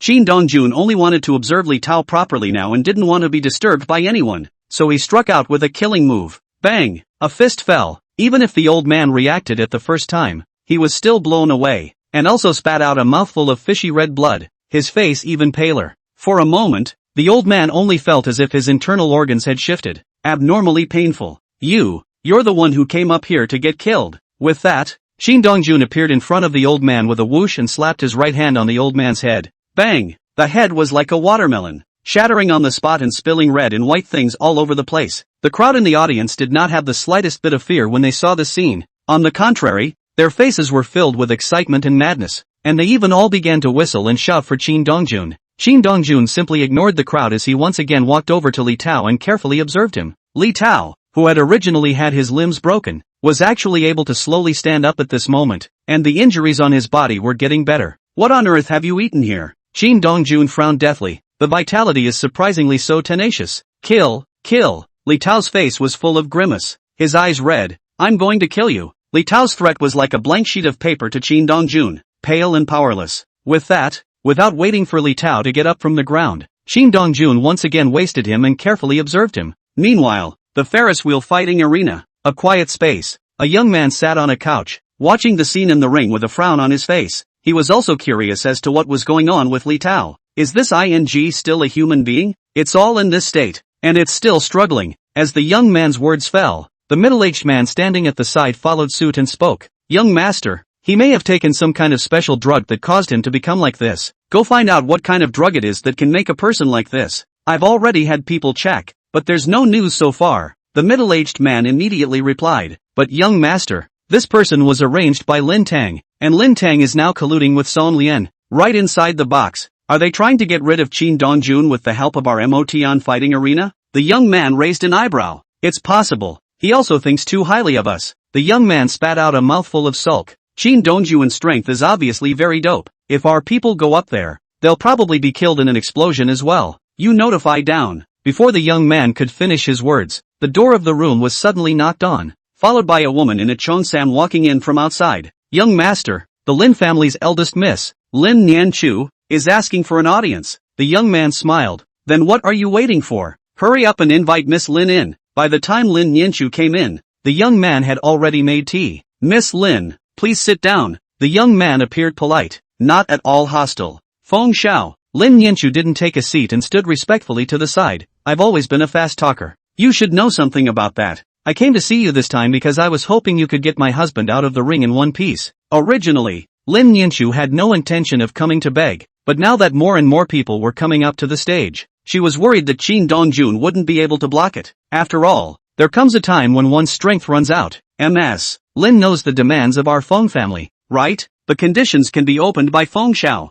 Lin Nianchu said painfully. As long as I can do it, I will never be ambiguous. Miss Lin likes Qin Dongjun a lot? I'm his wife. A simple sentence already showed Lin Nianchu's meaning. Since Ms. Lin is so painstaking, it would seem a bit unmanly of me if I were to still be dilly-dallying. How about this? How about you introduce me to Qin Dongjun, who I intend to be friends with? Lin Nianchu looked at Feng Xiaohuang in disbelief. Before she came, she had already prepared for Feng Xiaohuang's lion's share of the money, never expecting Feng Xiaohuang to just want to make friends with Qin Dongjun. Feng Xiao, you're not kidding me, right? Feng Xiaohuang, have always said no. I promise. Feng Xiaohuang glanced at the middle-aged man next to him. Uncle Xiang, go bring Qin Dongjun. Uncle Xiang just left. Feng Xiaohuang once again greeted Lin Nianchu and sat down. Ms. Lin, sit down and have a cup of tea. Your husband will be here soon. When Uncle Xiang came below, Qin Dongjun was still fighting with others. Immediately, Uncle Xiang directly made a strong move, drawing out Qin Dongjun's opponent with a kick. Uncle Xiang's outburst made a noise in the audience. Mr. Qin is the guest of honor of our Matian fighting arena. Uncle Xiang let out a low gulp. He's only here for the challenge. If any of you think you're good, beat me first. When Uncle Xiang said this, the audience was completely quiet. Those who had originally wanted to challenge Qin Dongjun also caved in at this moment. This is Uncle Chung, a member of the Feng family. Who dares to touch him? Taking a step back, even if you want to move him, you have to have the strength to do so. After all, the fact that the Ferris wheel fighting arena had been able to stay safe and sound and no one dared to cause trouble was because Uncle Xiang was there. Uncle Xiang greeted Qin Dongjun politely. Mr. Qin, how are you? Although Qin Dongjun didn't know what had happened, he understood the principle of reaching out. I'm fine, Mr. Qin. My young master has an invitation. Qin Dongjun didn't ask many questions and directly asked Uncle Xiang to lead the way. Qin Dongjun had just been taken away by Uncle Xiang, and Song Lian in the box immediately landed his gaze on Lin Tang. Hello niece, I'm afraid you've struck out. Lin Tang's face was gloomy. Originally he had wanted to use Qin Dongjun's rampage to make the people from the Motian fighting arena step in and directly get Qin Dongjun killed. Never in a million years did he expect Lin Nianchu to go and beg the other party. I'm afraid the price to pay is not small. Lin Nianchu wouldn't be trading the entire Hao Yue group for Qin Dongjun, would she? Song Lian deliberately arched his fire. That's an astronomical amount. She dares. Lin Tang shouted lowly. Lin Daoyi will never allow her to fool around, said Lin Tang, taking a deep breath. What are you going to do now? The good show just started. Song Lian let out a light laugh. Just wait and see. Just as the words fell, the door to the room was suddenly pushed open from outside. When Song Lian saw Song Yingjun walk in from outside, the corners of his mouth are, tracing an icy arc. Dad, that little bastard didn't die? It's not dead. That's good. Song Yingjun's face grimaced. Let him die here today. And by the way, tell everyone that I, Song Yingjun, have returned. Chapter 29 Gambling. Qin Dongjun followed Uncle Xiang to the box and was a little surprised to see Lin Nianchu sitting on the sofa. Dong Kuan, are you okay? Lin Nianchu quickly got up and walked over to Qin Dongjun's side, taking a serious look. I'm fine. Qin Dongjun gently shook his head. Why are you here? Let me introduce you. Lin Nianchu took Qin Dongjun's hand. This is Feng Xiaohuang, Mr. Qin. Hello. Feng Xiaohuang wore a gentle smile and took the initiative to extend his hand. Although Qin Dongjun didn't know what the situation was, he naturally couldn't brush off the person introduced by Lin Nianchu. Hello, Mr. Qin, Miss Lin. Let's sit down and talk. Under Feng Xiaohuang's warm greeting, Qin Dongjun and Lin Nianchu sat on the sofa while Feng Xiaohuang personally poured tea as a sign of respect for Qin Dongjun. I've heard of Mr. Qin's great name a few days ago, and I didn't expect to meet him today. Feng Xiaohuang complimented. We are also considered to be destined, right? Feng Xiaohuang, why don't you just say what's going on? Qin Dongjun stared at Feng Xiaohuang and asked straight to the point. I'm afraid Mr. Qin will tear my place apart. Feng Xiao is joking. I'm not joking. Feng Xiaohuang put away his smiling face and said in a serious manner. When you were in the ring, Uncle Xiang and I were talking about you. Uncle Xiang said that none of us here is a match for you. Otherwise, if Ms. Lin came to me, I wouldn't have been able to agree to her request directly. Although Feng Xiaohuang was young, being in the Feng family, the education he received from a young age, as well as the people he met, made his heart and city far from being comparable to those of his age. Feng Xiaohuang's frankness comforted Qin Dongjun. You want to make friends with me? If Mr. Qin is willing to be friends with me, I would naturally be happy to do so. Feng Xiaohuang placed himself in a very low stance, without the slightest hint of the young master of the Feng family. Being a friend is nothing. Qin Dongjun picked up his tea and took a sip. I'm afraid Feng Xiao has ulterior motives. To be honest, I really do have some other little thoughts. Feng Xiaohuang smiled and said, I just can't say it at the moment, but you can rest assured that I have no ill will towards either you or Ms. Lin. When the words were said at this point, it would be a bit impolite for Qin Dongjun to continue to pursue the matter. Rather, I have a piece of news here that I think should be of more interest to Mr. Qin than to my purpose. Tell me about it. Lin Tang and Song Lian have colluded together.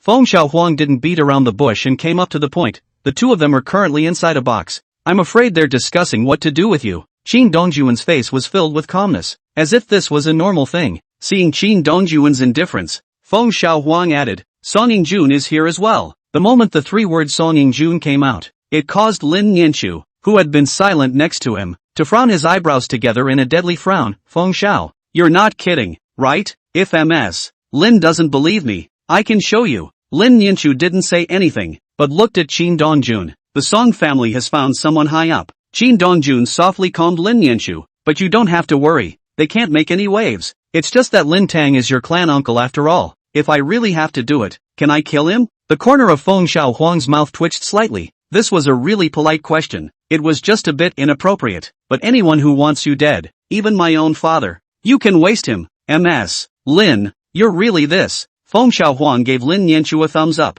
Feng Xiao is joking. Lin Yanchu had a calm face and a serious voice. I'm already married, so when I consider anything, I naturally have to consider my husband. After all, he's the one who's been with me all my life. At that moment, Feng Xiaohuang stood in awe. In this age of self-publishing where the internet is exploding with information and everyone is a protagonist, there are few women left who think like this. Since Ms. Lin said so, I'll send you another piece of news. Feng Xiaohuang said with a serious look on his face. Song Lian has arranged for someone to be at the Ferris wheel fighting stadium, and there seems to be some kind of deal with my old man that they're going to let you die here, even if you could get out. There's a dragnet out there. Lin Yanchu's eyebrows, which had just stretched, once again wrinkled together. No wonder Li Tao gave me a letter of war. So he was waiting for me here. Qin Dongjun's face showed clarity. I'm starting to look forward to their arrangement somewhat. Dongjun, why don't I ask my dad to come? You. Qin Dongjun knew that Lin Yanchu was worried about himself, but would Lin Daoi really come? No need. Qin Dongjun shook his head and refused. Xiao Feng,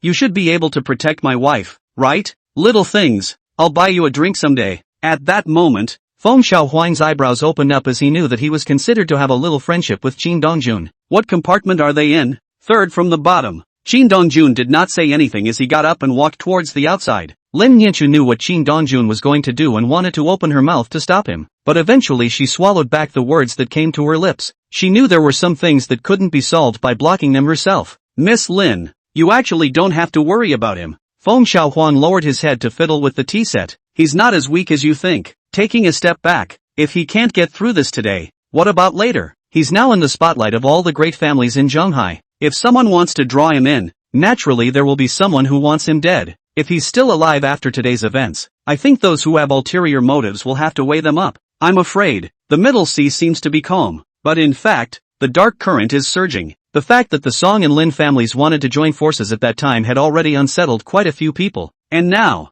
even though the marriage didn't work out, I'm afraid that Qin Dongjun's power would make people sit up and take notice. After all, Rindoichi was not a peaceful master. Once Qin Dongjun had completely gained Lin Daoyi's approval, or if Qin Dongjun wanted to help Lin Daoyi, it would be tricky to deal with. Lin Yanchu took a deep breath. She knew that Feng Xiaohuang was telling the truth. Feng Xiao has been ready to watch the fun for a long time, right? I just realized it too. Feng Xiaohuang reminded. Remember the woman who came in after Uncle Xiang went out? Lin Yanchu completely realized that before Qin Dongjun came over, a woman in a cheongsam walked in and leaned over Feng Xiaohuang's ear and didn't know what to say. Feng Xiao, if my husband is not their opponent, will you step in to help? Ms. Lin, I don't seem to know you and your husband that well, do I? Feng Xiaohuang didn't go for hypocritical words. After all, no one is a cutie pie. Besides, the Song family gave us favors. What if I give too? What do you give? All the shares of how you group in my hand. Feng Xiaohuang's action of washing tea directly stiffened, looking at Lin Yanchu in disbelief. Miss Lin, are you sure? Sure. Lin Yanchu threw her voice. Even if my husband doesn't need Feng Xiao's help, I'm willing to give Feng Xiao 5% of the shares. Feng Xiaohuang pondered for a while, but ultimately did not dare to agree. After all, the Song family was in front. He can't break the rules. I need to make a call home. Yes. Feng Xiaohuang did not avoid Lin Yanchu and directly dialed the number. Dad, Lin Yanchu wants to make a deal with me. Denied. Feng Xiaohuang froze, then fought. Dad, I haven't finished yet. Snap. The phone had been hung up, leaving Feng Xiaohuang in a daze. What the hell is this Song family giving? Meanwhile, the Feng family, Feng Rui looked at Lin Daoyi who was sitting in front of him. Your daughter has approached my son. Can you really sit here and not make a move? You think the Song family can win? There's no reason to lose. Make a bet. Lin Daoyi smiled inscrutably. If I lose, you can make an arbitrary condition on me. If I win, let your old man treat me to tea and a game of chess on the side. Chapter 30. Any more help? In the Ferris wheel fighting arena, the three of them, Song Lian, looked at Qin Dongjun, who had walked in from outside, and were slightly stunned. Immediately afterward, a bloodthirsty and gloomy killing intent surged in the eyes of both father and son, Song Lian and Song Yingjun, and even their facial muscles twisted together. Lin Tang was the only one who had a frown on his face and was slightly uneasy. It would be fine if Qin Dongjun really died here today, but if he didn't die here, the fact that he was with Song Lian and the others would definitely reach Lin Daoyi's ears. With Lin Daoyi's suspicious nature and his character of preferring to kill by mistake rather than letting go, I'm afraid that there is no good fruit waiting for him. Little bastard. Truly there is a road to heaven that you don't take, and there is no door to hell that you barge in. Song Yingjun stared at Qin Dongjun with a face full of grimace, itching to break him into pieces. If your place can be called hell, what am I? Even though Qin Dongjun knew that the Song family's father and son had laid a dragnet for him, he still had contempt on his face and did not put the Song family's father and son in his eyes at all. Song Lian was just about to open his mouth when Qin Dongjun's voice rang out once again. If you want to kill me, cut the crap and let your men do it. Qin Dongjun could have killed Song Lian and Song Yingjun at any time, but that would have been too cheap for them, and he wanted Song Lian's father and son to die in despair. Since you're so impatient to die, we'll fulfill you. Song Lian let out a low roar and directly took out his cell phone from his body and dialed a number. All up. Hanging up the phone, not 2 minutes, there was a rustle of footsteps from outside, while several if not all the killing intent surged. In the next moment, dozens of people all gathered at the entrance of the box. Little bastard, now if you kneel down and beg for forgiveness, I can consider letting you live a little longer. Song Yingjun stared at Qin Dongjun with a deadly stare, his eyes scarlet as if he was a bloodthirsty beast. Enjoy what little time you have. Seek death. Song Yingjun shouted lowly, kill him for me. As Song Yingjun's order fell, these people immediately attacked Qin Dongjun. Song Yingjun, on the other hand, sat on the sofa, poured himself a glass of red wine, and gently shook it. It was as if Qin Dongjun was already a dead man in his eyes. The fight instantly unfolded, and Qin Dongjun's hands were like iron fists, swinging and smashing at great speed. Every punch that landed carried a harsh punch wind, and would be accompanied by the sound of bones breaking. Qin Dongjun struck out quickly, accurately and ruthlessly, without the slightest bit of fancy movement. Kung Fu was a killing technique, and in this moment it was displayed to the fullest by Qin Dongjun. Lin Tang saw that Qin Dongjun was like a fierce tiger coming down from the mountain and was unstoppable. The uneasiness in his heart grew stronger. Why do I feel like this scene is a bit like an engagement party? Lin Tang looked at Song Lian uneasily. The people you arranged, are you sure you can fix him? At the engagement banquet, the Song family swore that they had made good arrangements and could definitely solve Qin Dongjun. But what happened in the end? Song Yingjun was almost all killed. Lin Tang rehashed the old story, causing both Song Lian and Song Yingjun's faces to turn ugly down. Song Yingjun in particular, his facial muscles, which were originally slightly grim, almost twisted together at this moment. To him, the engagement party was the greatest disgrace of his life. The fiancé slept with Qin Dongjun and sent a friend circle, and took Qin Dongjun to the engagement party to smash the scene. He was even more nearly killed. Qin Dongjun must die. Only Qin Dongjun's death could wash away the shame he had received at the engagement banquet. Lin Tang, what do you mean? Song Yingjun was the first to speak. Think we're going to repeat the same mistake? Song Yingjun drank the red wine in his glass in one gulp and violently smashed the glass on the ground, with the stance that Lin Tang would him if he dared to say one more word of nonsense. Lin Tang's brows furrowed. Are you trying to make a move on me? You think I wouldn't dare? Enough! Song Lian let out a low gulp, immediately stopping Song Yingjun from going crazy. Lin Tang, my son has received some stimulation before, plus he has just recovered, so you have to be more understanding. Don't get on his bad side. Family Master Song is joking. Lin Tang looked at Song Lian unhappily. After all, I'm not Lin Tangi, so it's normal that I don't have the respect of young Master Song. Song Lian naturally heard that Lin Tang was very unhappy with Song Yingjun. Immediately, Song Lian scolded Song Yingjun. Apologize to your uncle Lin Tang. It was true that Lin Tang was not Lin Daoyi, but Lin Tang's status in the Lin family was not low. They wanted to continue the marriage and eat up the Lin family. And for now, Lin Tang was still missing. Apologize. Is that even necessary? Qin Dongjun's low voice rang out. In the next moment, Lin Tang and the three of them all fell their gazes on Qin Dongjun in unison, only to see that the ground was strewn with all the corpses. Qin Dongjun stood in the center of the corpses like a god of killing, and especially Qin Dongjun's raw, cold gaze made them shiver. Not bad strength. The corner of Song Yingjuan's mouth traced an icy arc. You don't think you can turn the tables just by settling them, do you? I'm telling you, they're just appetizers. As Song Yingjuan's words fell, two terrifying killing intents swept in like a storm. The killing intent struck, and the temperature all around seemed to drop several degrees. Is he our target? In the next moment, only two middle-aged men silently appeared in the doorway, their gazes like knives, staring at Qin Dongjun in death. That's right, Song Yingjun hurriedly responded. Came up for me. These two men ignored Song Yingjun and instead landed their gaze on Qin Dongjun. Kid, are you going to commit suicide? Or are we going to give you a ride? You guys deliver me too? With that said, Qin Dongjun's figure shifted and whooshed to the front of the two. Instantly, the two felt an aura of death and reflexively dodged towards one side. Although they reacted quickly, Qin Dongjun struck even faster. Bang! Bang! Two dull ringing sounds just rang out, followed by two bone-breaking sounds that followed. Clunk! Both of them all flew out backwards. Their chest ribs broke an unknown number of times and collapsed indirectly. The two of them spat out blood and looked at Qin Dongjun in incomparable horror. What are you? You? One punch? Just one punch, and they were seriously injured by Qin Dongjun. A nobody could never do that. My name is Qin Dongjun. Qin Dongjun walked towards the two men with an idle stroll. But you prefer to call me Dong Huang. As soon as the two words Eastern Emperor came out, these two people's pupils instantly dilated, and their bodies trembled even more drastically. In the next moment, without waiting for Qin Dongjun to walk in front of them, the two of them forcibly endured the pain in their bodies and all of them knelt down on the ground, constantly kowtowing to Qin Dongjun. My lord, we didn't know it was you. If we did, even if we were given 100 guts, we wouldn't dare to make a move against you. My lord, you are generous. The Prime Minister can hold a boat in his belly. Let us live. We promise never to set foot in the Middle Sea in our lifetime. The name of a man is the shadow of a tree. Song Lian and the others didn't know what the two words Eastern Emperor stood for, but they knew. What's the difference between going against the East Emperor and seeking death? Song Lian and the others were dumbfounded at the scene before them. What's the situation? Hadn't they come to help get rid of Qin Dongjun? Why were they kneeling down for him? Qin Dongjun directly told the two of them the answer with practical actions. Bang! Bang! Hands slapped together on both men's heads, blood pouring out as they collapsed to the ground in shock and dismay. Do you have any more help? Chapter 31 Son, now is the time for you to honor me. Qin Dongjun's voice was very soft, and when it fell on the ears of Song Lian and the others, it was like hell's funeral bells ringing, causing them to fall to the 9 hells as if they were falling into the 9 hells, and their bodies trembled crazily. If there's no one else, you can be on your way.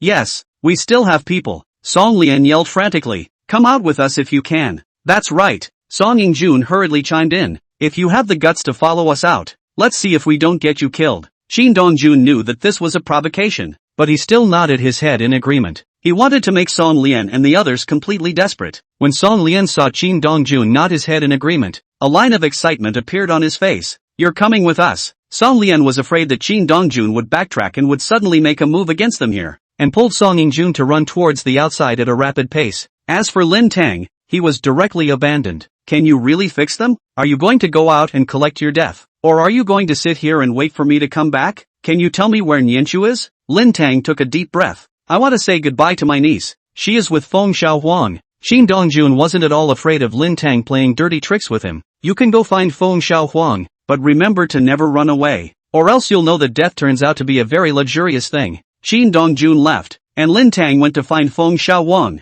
He didn't think about running. He knew that Qin Dongjun would definitely not let him go if he didn't die, and even if Qin Dongjun could let him go, Lin Daoyi was afraid that it would be hard to tolerate him. Instead of struggling, it's better to sit back and wait for the results. Qin Dongjun had just gone out from the Ferris wheel fighting arena, and Feng Xiaohuang had already gotten the news. Mr. Qin is not bad. Feng Xiaohuang heartily appreciated. The people that Song Lian arranged in the Ferris wheel fighting arena were all killed by him. Lin Nianchu, who was originally worried, heard these words and a joyful color appeared in her eyebrows. But Mr. Qin went outside, and I don't know if he can mess with Song Lian's father and son. Lin Nianchu's heart tightened. What kind of people are they arranging outside? Does Feng Xiao know? I don't know. Feng Xiaohuang gently shook his head. I think it's hard for them to harm Mr. Qin. Although Feng Xiaohuang hadn't seen Qin Dongjun go on a killing spree in the Ferris wheel fighting arena, He knew that the Song family's father and son's arrangement this time was definitely more terrifying than the engagement banquet. In the end,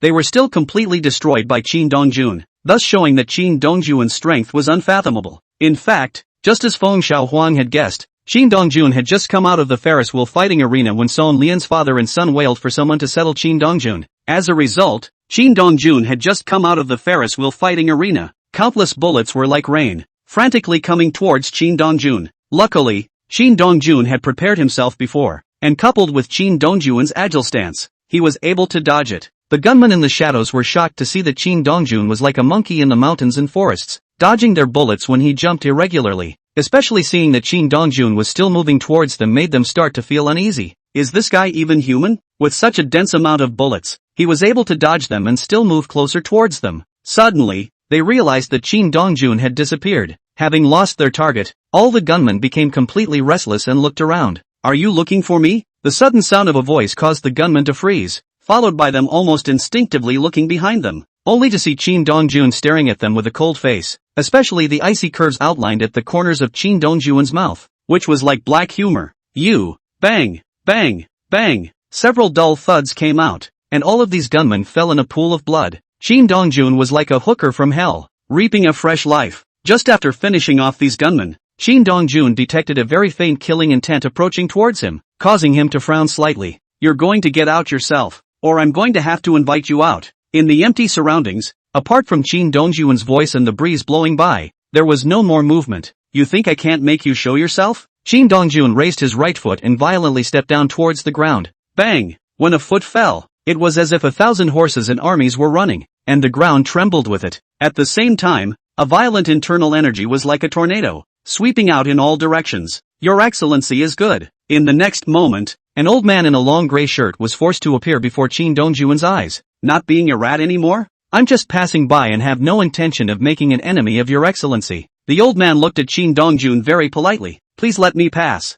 Your Excellency, you take me for a cutie. With that, Qin Dongjun directly made a move on the old man. Instantly, the old man's face changed drastically, and his hands opened up as he hurriedly shot out to block. Bang bang! A dull ringing sound kept resounding all around. The silhouettes of both the old man and Qin Dongjun were like ghosts, darting and flashing so quickly that one could only catch a hint of a remnant. The two of them, Song Lian and Song Yingjun, were filled with excitement when they saw the scene. Dad, this old man is awesome. Before the words fell, the awesome old man was like a disconnected paper kite, and smashed at Song Yingjuan's feet with a bang. At that moment, the excitement on Song Yingjuan's face disappeared without a trace, and was replaced by a face full of panic. Are the two of you? The old man looked at the two Song Yingjuns in front of him. Don't you even know how to escape? The old man was never expecting that these two would stay here. Do you really think I'm a match for Qin Dongjun? They can't escape. Qin Dongjun suddenly appeared in front of the old man. The same goes for you. Your Excellency, let's discuss this.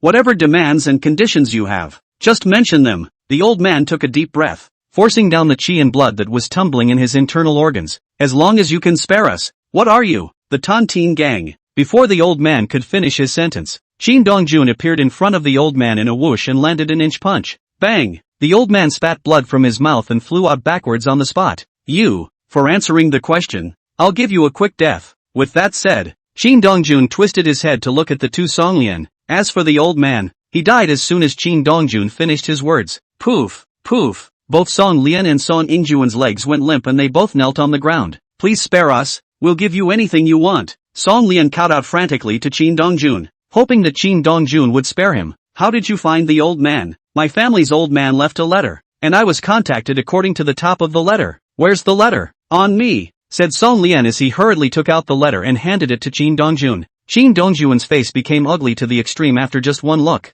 and the killing intent on his body was even more intense at this moment. I've given you the stuff. Can you spare us? Song Lian carefully asked Qin Dongjun. Yes. Qin Dongjun took a deep breath and crushed the letter in his hand. But only one of you two can live. Will you live for yourself or your son? Song Lian froze at first, then dropped her gaze on Song Yingjun. At once, a bad premonition surged in Song Yingjuan's heart. Yingjun, it wasn't easy for me to raise you so well. A viciousness welled up on Song Lian's face. Now it's time for you to honor me. Chapter 32 Pretending to be a bully by borrowing his son-in-law's name. Song Yingjun had vaguely guessed something. His heart trembled, and just as he was about to speak, Song Lian had already struck. Swish! Song Lian's right hand directly grabbed Song Yingjuan's throat, his face full of scorn. I gave you your life. Now it's time to return it to me, Dad. You. Song Ingjun had just opened his mouth, and Song Lian's right hand immediately fired. At that moment, Song Ingjun only felt breathless, and was even more unable to speak, so he could only struggle.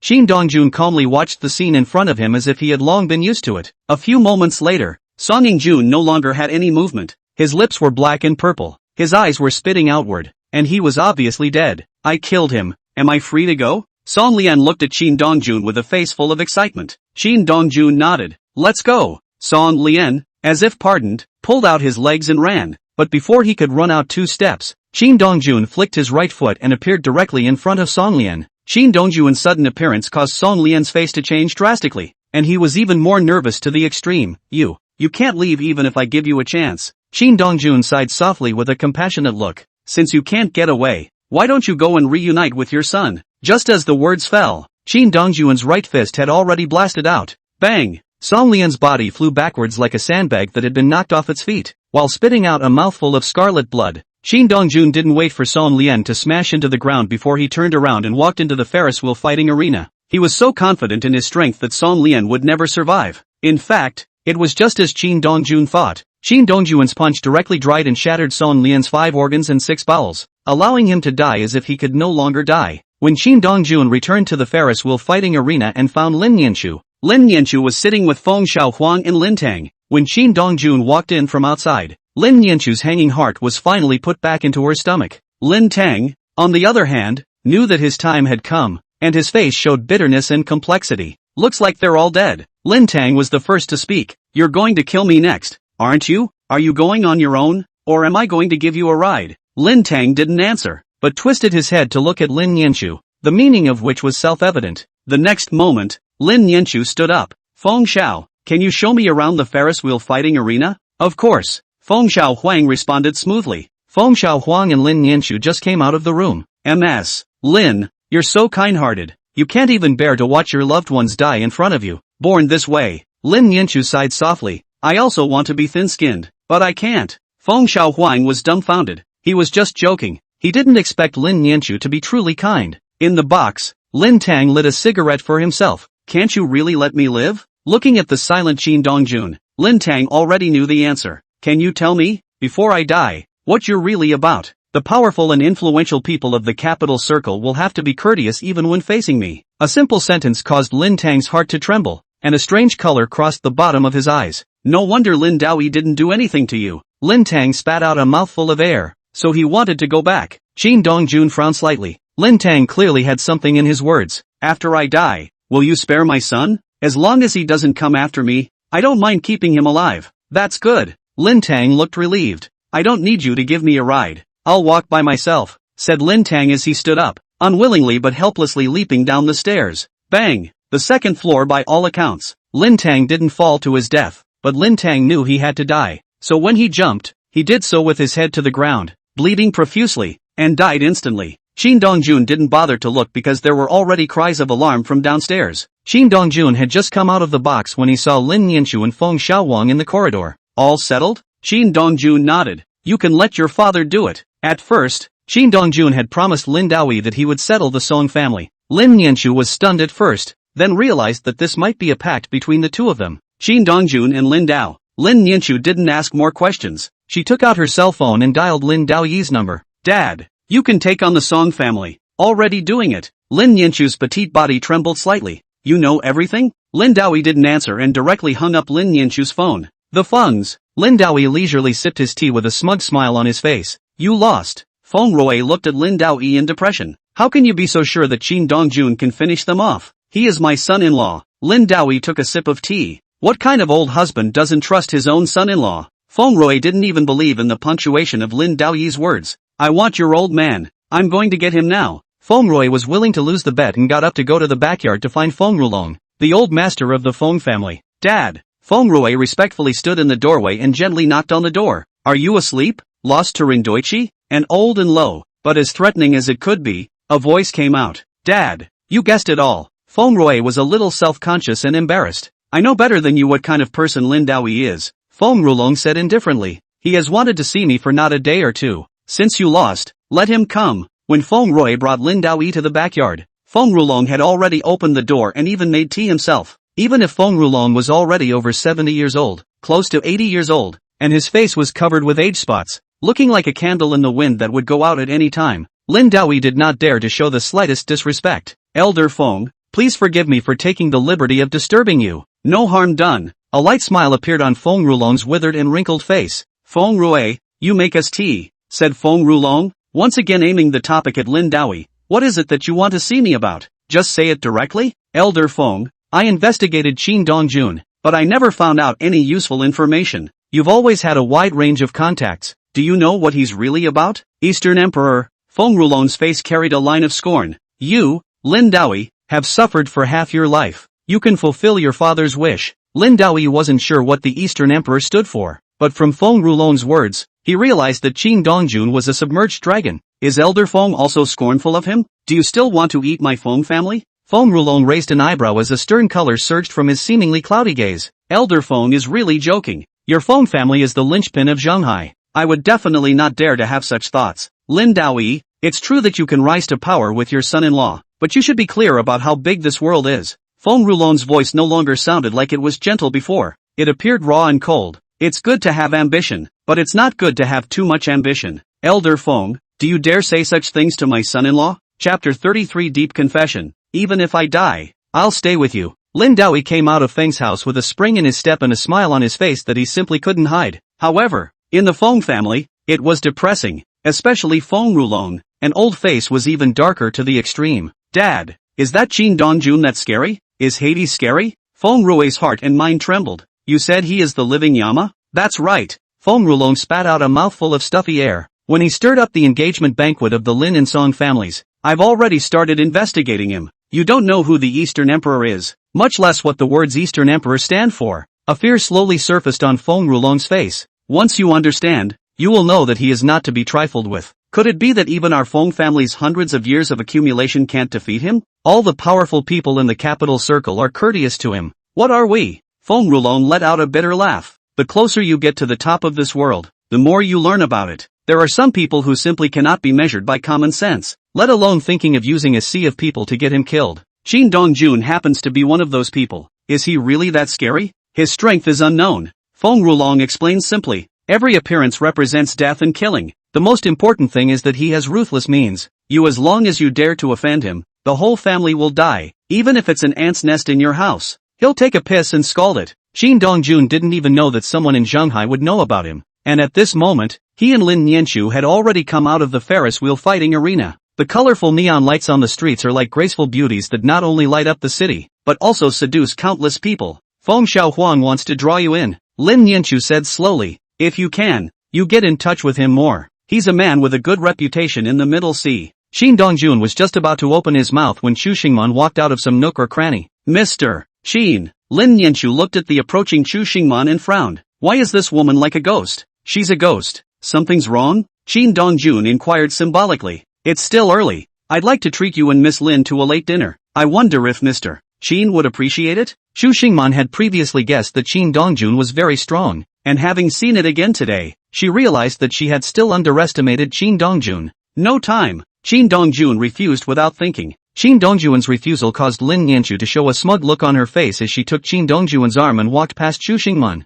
Looking at Qin Dongjun's departing back, Chu Xingman looked a little lost. But then, Chu Xingman swept away the loss on his face. His two eyes shone straight up, and his fists clenched together. Lin Nianchu, you better watch your husband closely or don't blame me for robbing him. Lin Nianchu was holding Qin Dongjun's arm, and the two of them were like a young couple in love, looking incredibly close. Chu Xingman is a man who rarely asks out a man, and you're just going to turn it down? I don't know her well. Qin Dongjun didn't even think about it. Besides, it's not like you and her don't get along. It's not like we don't deal with each other. Lin Nianchu's red lips slightly opened. It's just that since we were young, the two of us have known each other, and all along, neither one of us has served anyone, and both of us have wanted to press the other one's head. Now that she sees that I'm not married to Song Youngjun, but with you instead, and you're so good, she has more or less bad intentions. I can understand that. Were you too close before? It's not good or bad, but we all know each other pretty well. You two are sort of BFFs? Count on it. Lin Nianchu nodded with a nod. Actually,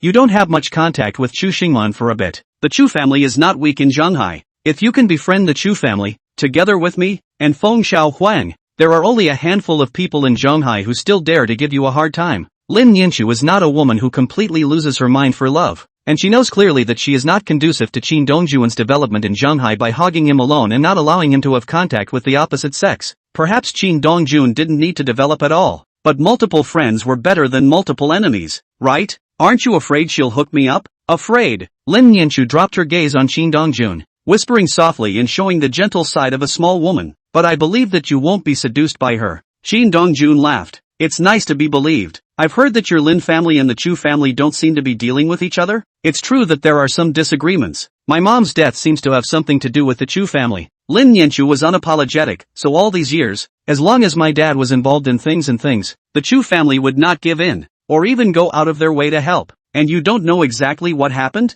Lin Yanchu gently shook her head. I asked my grandmother. She didn't say. She only told me not to hate anyone in the Chu family. They are all good people. Do you want to know what happened back then? You can find out for me? Although Lin Yanchu had no memory of her mother, she still wanted to know everything about her mother's past during her lifetime. Give me some time and I'll straighten things out for you. There's no hurry. Lin Yanchu softly sidetracked the topic. Song Lian's father and son are both dead. The Song family is already dead in name only. My father has also stepped in, and in 3 days at the latest, the Song family will fall completely. Have you gotten your revenge? Lin Yanchu's sudden mention of revenge caused Qin Dongjuan's face to stiffen. Even his fists slowly clenched together. The murderous intent in his body was simply uncontrollable, and it directly surged from his body. Lin Yanchu felt the change in Qin Dongjuan's body and her heart trembled. He's not going to have an attack, is he? Thinking of this, Lin Yanchu couldn't care less about the fact that they were still on the street and slightly stood on her tiptoes to kiss Qin Dongjun. For lips connected, Qin Dongjun was like an electric shock. His body trembled slightly,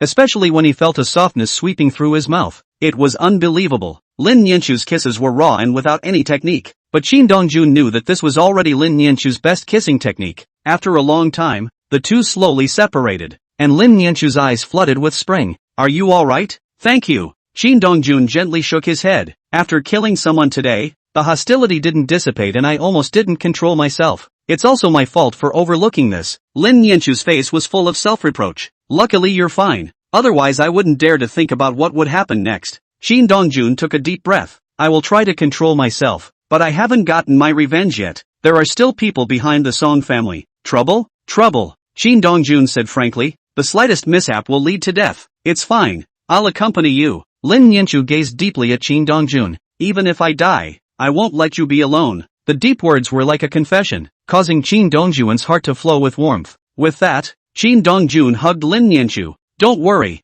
I won't let you die. I will give you the world and make you the most honorable woman in the world. Just as Qin Dongjun and the two of them embraced each other deeply and expressed their deep feelings for each other, a hedonistic world stopped beside the two of them. Chapter 34 The Utilization of Rindoichi. A win-win. Lin Daoyi opened the car window and looked at the two people who were deeply embracing each other and coughed gently. Qin Dongjun and Lin Yanchu loosely let go of each other and turned their heads to look at the car next to them. When Lin Yanchu saw Lin Daoyi, his brows instantly furrowed together. Dad, what are you doing here? Get in the car. Lin Yanchu glanced at Qin Dongjun before pulling him into the car. Is there a big problem with me right now? As usual, Lin Daoyi chatted with Lin Yanchu without the slightest hint of beating around the bush. Straight to the point. You knew all this already, didn't you? Lin Daoyi didn't answer and asked instead. Lin Tang is dead? Right. Lin Yanchu's voice became a bit colder. Did you already know that Lin Tang and the Song family had colluded? This time Lin Daoyi didn't avoid Lin Yanchu's question and frankly admitted. That's right. Now that you know, aren't you afraid he'll get me killed? He wouldn't dare. Lin Daoyi was very confident and certain. Then aren't you afraid that Tukun will be killed by him? It's not still alive. The corners of Lin Yanchu's mouth twitched. Was this something a human being could say? Lin Daoyi didn't care what Lin Yanchu was thinking. He directly said to Qin Dongjun, good hands. So many people, all of them were killed by you. I don't suppose you're going to say any of this boring stuff when you come to see me at night, are you? Qin Dongjun couldn't talk about understanding Lin Daoyi, but he knew that if Lin Daoyi came to look for himself, there was bound to be something. There are some other things to find you, Lin Daoyi said lightly. Wait until home. We'll talk alone. Qin Dongjun knew that Lin Daoyi didn't want Lin Yanchu to know what they were talking about and didn't pursue the matter further. Lin Daoyi sent Qin Dongjun and the two of them to the rose garden and signaled with his eyes for Lin Yanchu to go back first. Lin Yanchu didn't leave immediately, but glanced at Qin Dongjun with some concern. It's okay, I'll talk to him for a while and then go back. Lin Nianchu stared at Lin Daoyi and said word for word, "He's my husband." Only after dropping this sentence did Lin Nianchu get out of the car and go home. "Nianchu has made a move on you. I know. She's proud." Rindoichi spat out a sulky breath. "Ever since I was a kid. It can be seen." Qin Dongjun chimed in. "I'll be good to her." Lin Daoyi nodded in satisfaction and did not continue the topic. "The Feng family knows all about your identity." Qin Dongjun frowned. "What do you mean?" "Lord East Emperor." Lin Daoyi looked meaningfully at Qin Dongjun. "Should I address you as such? The Feng family told you?" Qin Dongjun asked with a frown. "Right." Lin Daojiao nodded. "Although I don't know what the words Eastern Emperor stand for, but judging from the way the Feng family is scornful of you, you're not a small person. You're going to check it out next, too, aren't you?" "I wouldn't have come to you if I'd been checking." "The Vongs didn't tell you?" "The old thing is so skittish about you that it doesn't dare to say much at all." Qin Dongjun took out his cigarettes and lit one for himself. "What do you want to know?" "I'll listen to whatever I can say. My brothers are dead." Qin Dongjun exhaled a mouthful of thick smoke. "I will avenge them. Your enemies should be strong, right?" "Very strong,"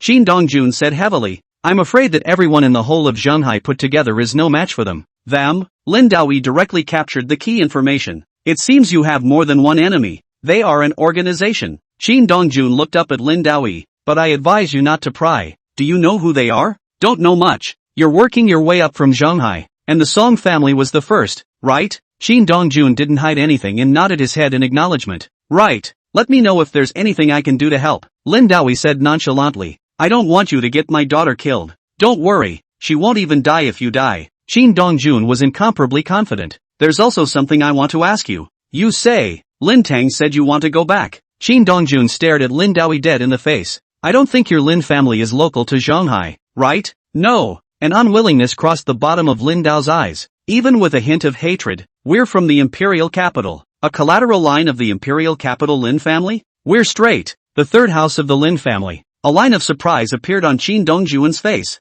"Is that so? You know a lot of things." "The third house of the imperial capital Lin family has been expelled from the family for their treacherous and perverse behavior." Qin Dongjun flicked his cigarette ash. "Many people know about it. It's just that I really didn't expect that you're from the third house of the imperial capital Lin family," said Qin Dongjun, turning his tone. "It's said that the Lin family's third house is the Lin family's force value ceiling, especially the Lin family's unique skill. One flower, one world. Is the Lin family's third house's untold secret? Do you know it? You want to see?" "Kind of. I don't want you to die," Lin Daoyi said very bluntly. Qin Dongjun let out a light laugh. "You're very confident? It's you who doesn't know the horror of a flower." "Will my wife?" "No way." Lin Daoyi gently shook his head. "I don't want her to learn." "Not passing the girl? You seem interested?" "Kind of. I will let you see it when I have the chance." Lin Dao had a gloomy face. "I hope you'll still be interested by then." Saying that, Lin Daoyi looked up at the villa, only to see Lin Nianchu standing in front of the floor-to-ceiling window,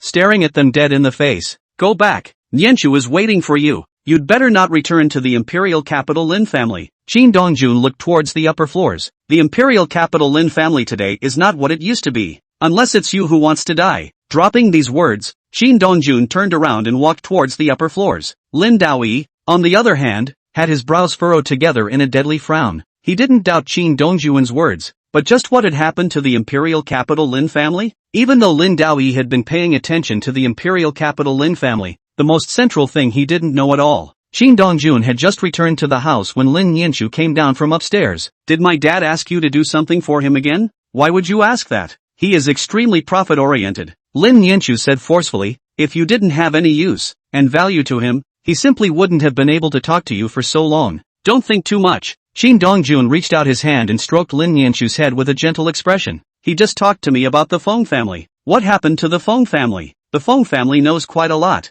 Qin Dongjun's tone intensified a few points. "I need to pay a visit to the Feng family when I turn around. It must be my dad trying to do something to the Feng family." Lin Nianchu stomped her foot in anger. "That's why I'm telling you something you're interested in. He couldn't have told you otherwise." Qin Dongjun smiled. "He wants to use me, just as I have some things I want to figure out. It's kind of a win-win situation." "When are you going to Vaughn's house?" "Tomorrow." Chapter 35 Feng Rulong's shock. On the following day, Qin Dongjun had wanted to pay a visit to Feng Rulong, the Feng family's old man, on his own. As a result, Lin Nianchu insisted on coming along, fearing that Qin Dongjun would suffer in the Feng family. After all, Lin Nianchu knew Lin Daoyi too well. He definitely had other calculations. As if he had guessed that Qin Dongjun would make a visit to the door, Just after arriving at the Feng family's home, he was invited to the backyard by Feng Rue. Mr. Sheen. Feng Rulong was wearing a tang suit. His body was a bit stooped but his spirit was good. Elder Feng, coming all of a sudden didn't bother you,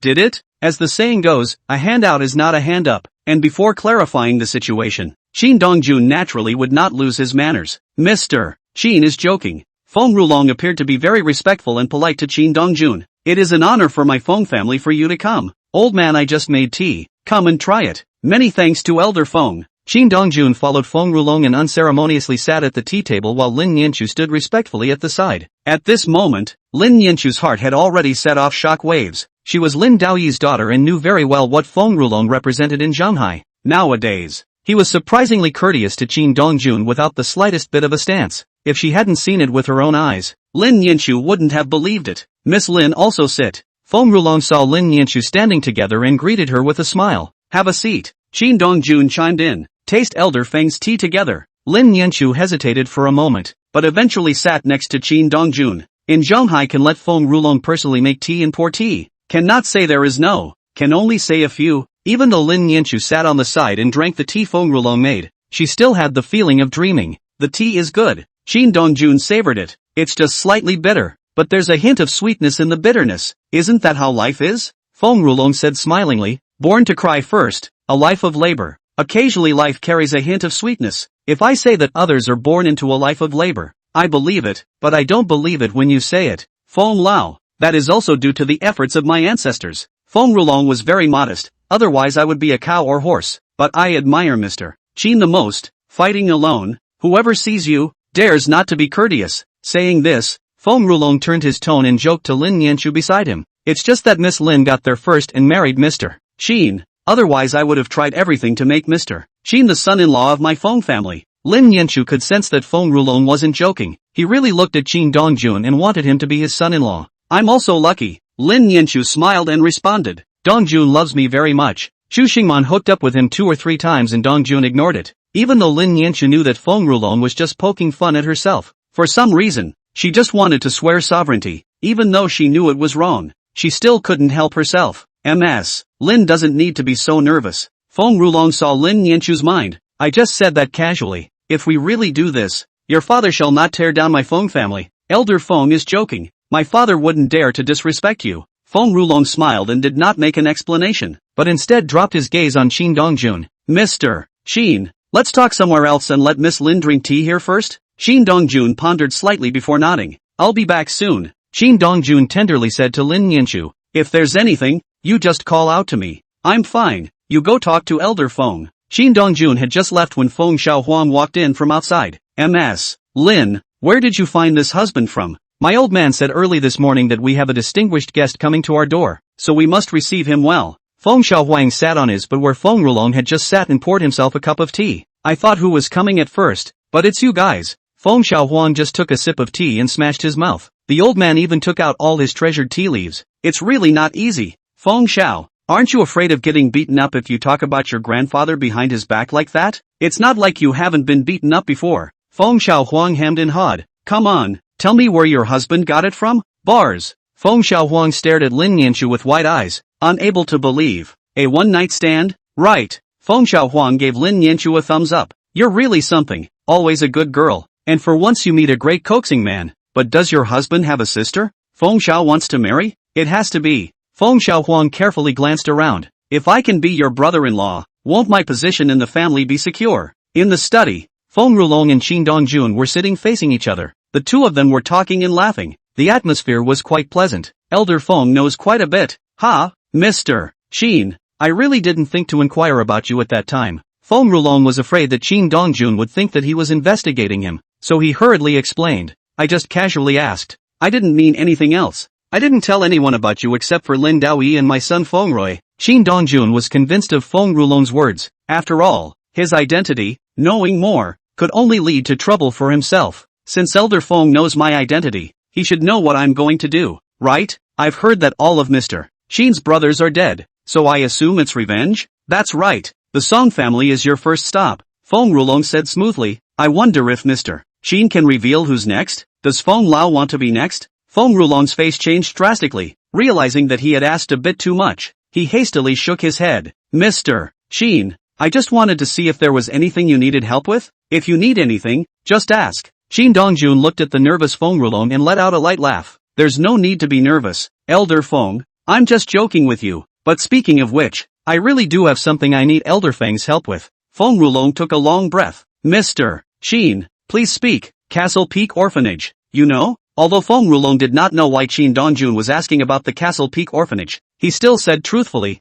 I know that more than 20 years ago, the Castle Peak Orphanage took in a lot of homeless children in Zhonghai. But back then, a huge fire destroyed the Green Mountain Welfare Center. Feng Rulong's face revealed a line of regret. It was rumored that many children were charred. If there hadn't been that fire, all the children back then would have been with Mr. Sheen. Just halfway through his words, Feng Rulong seemed to realize something. His body trembled wildly as he looked at Shin Dongjun with a face full of disbelief. Mr. Sheen, you are a child who came out of the Green Mountain Welfare Institution? Chapter 36 Affiliation with Rindoichi. That's right. In front of an old fox like Feng Rulong, there is no point in denying it at all. It is better to admit it in a big way. Receiving Shin Dongjun's affirmative answer, Feng Rulong could not help but draw in a breath of cold air. He knew very well how tragic the fire at the Castle Peak Welfare Center was that year. Today, however, it seems that the fire was not an accident, but rather a deliberate act. Mr. Sheen, you want to investigate the fire at the Castle Peak Orphanage back then? The Song family put it there.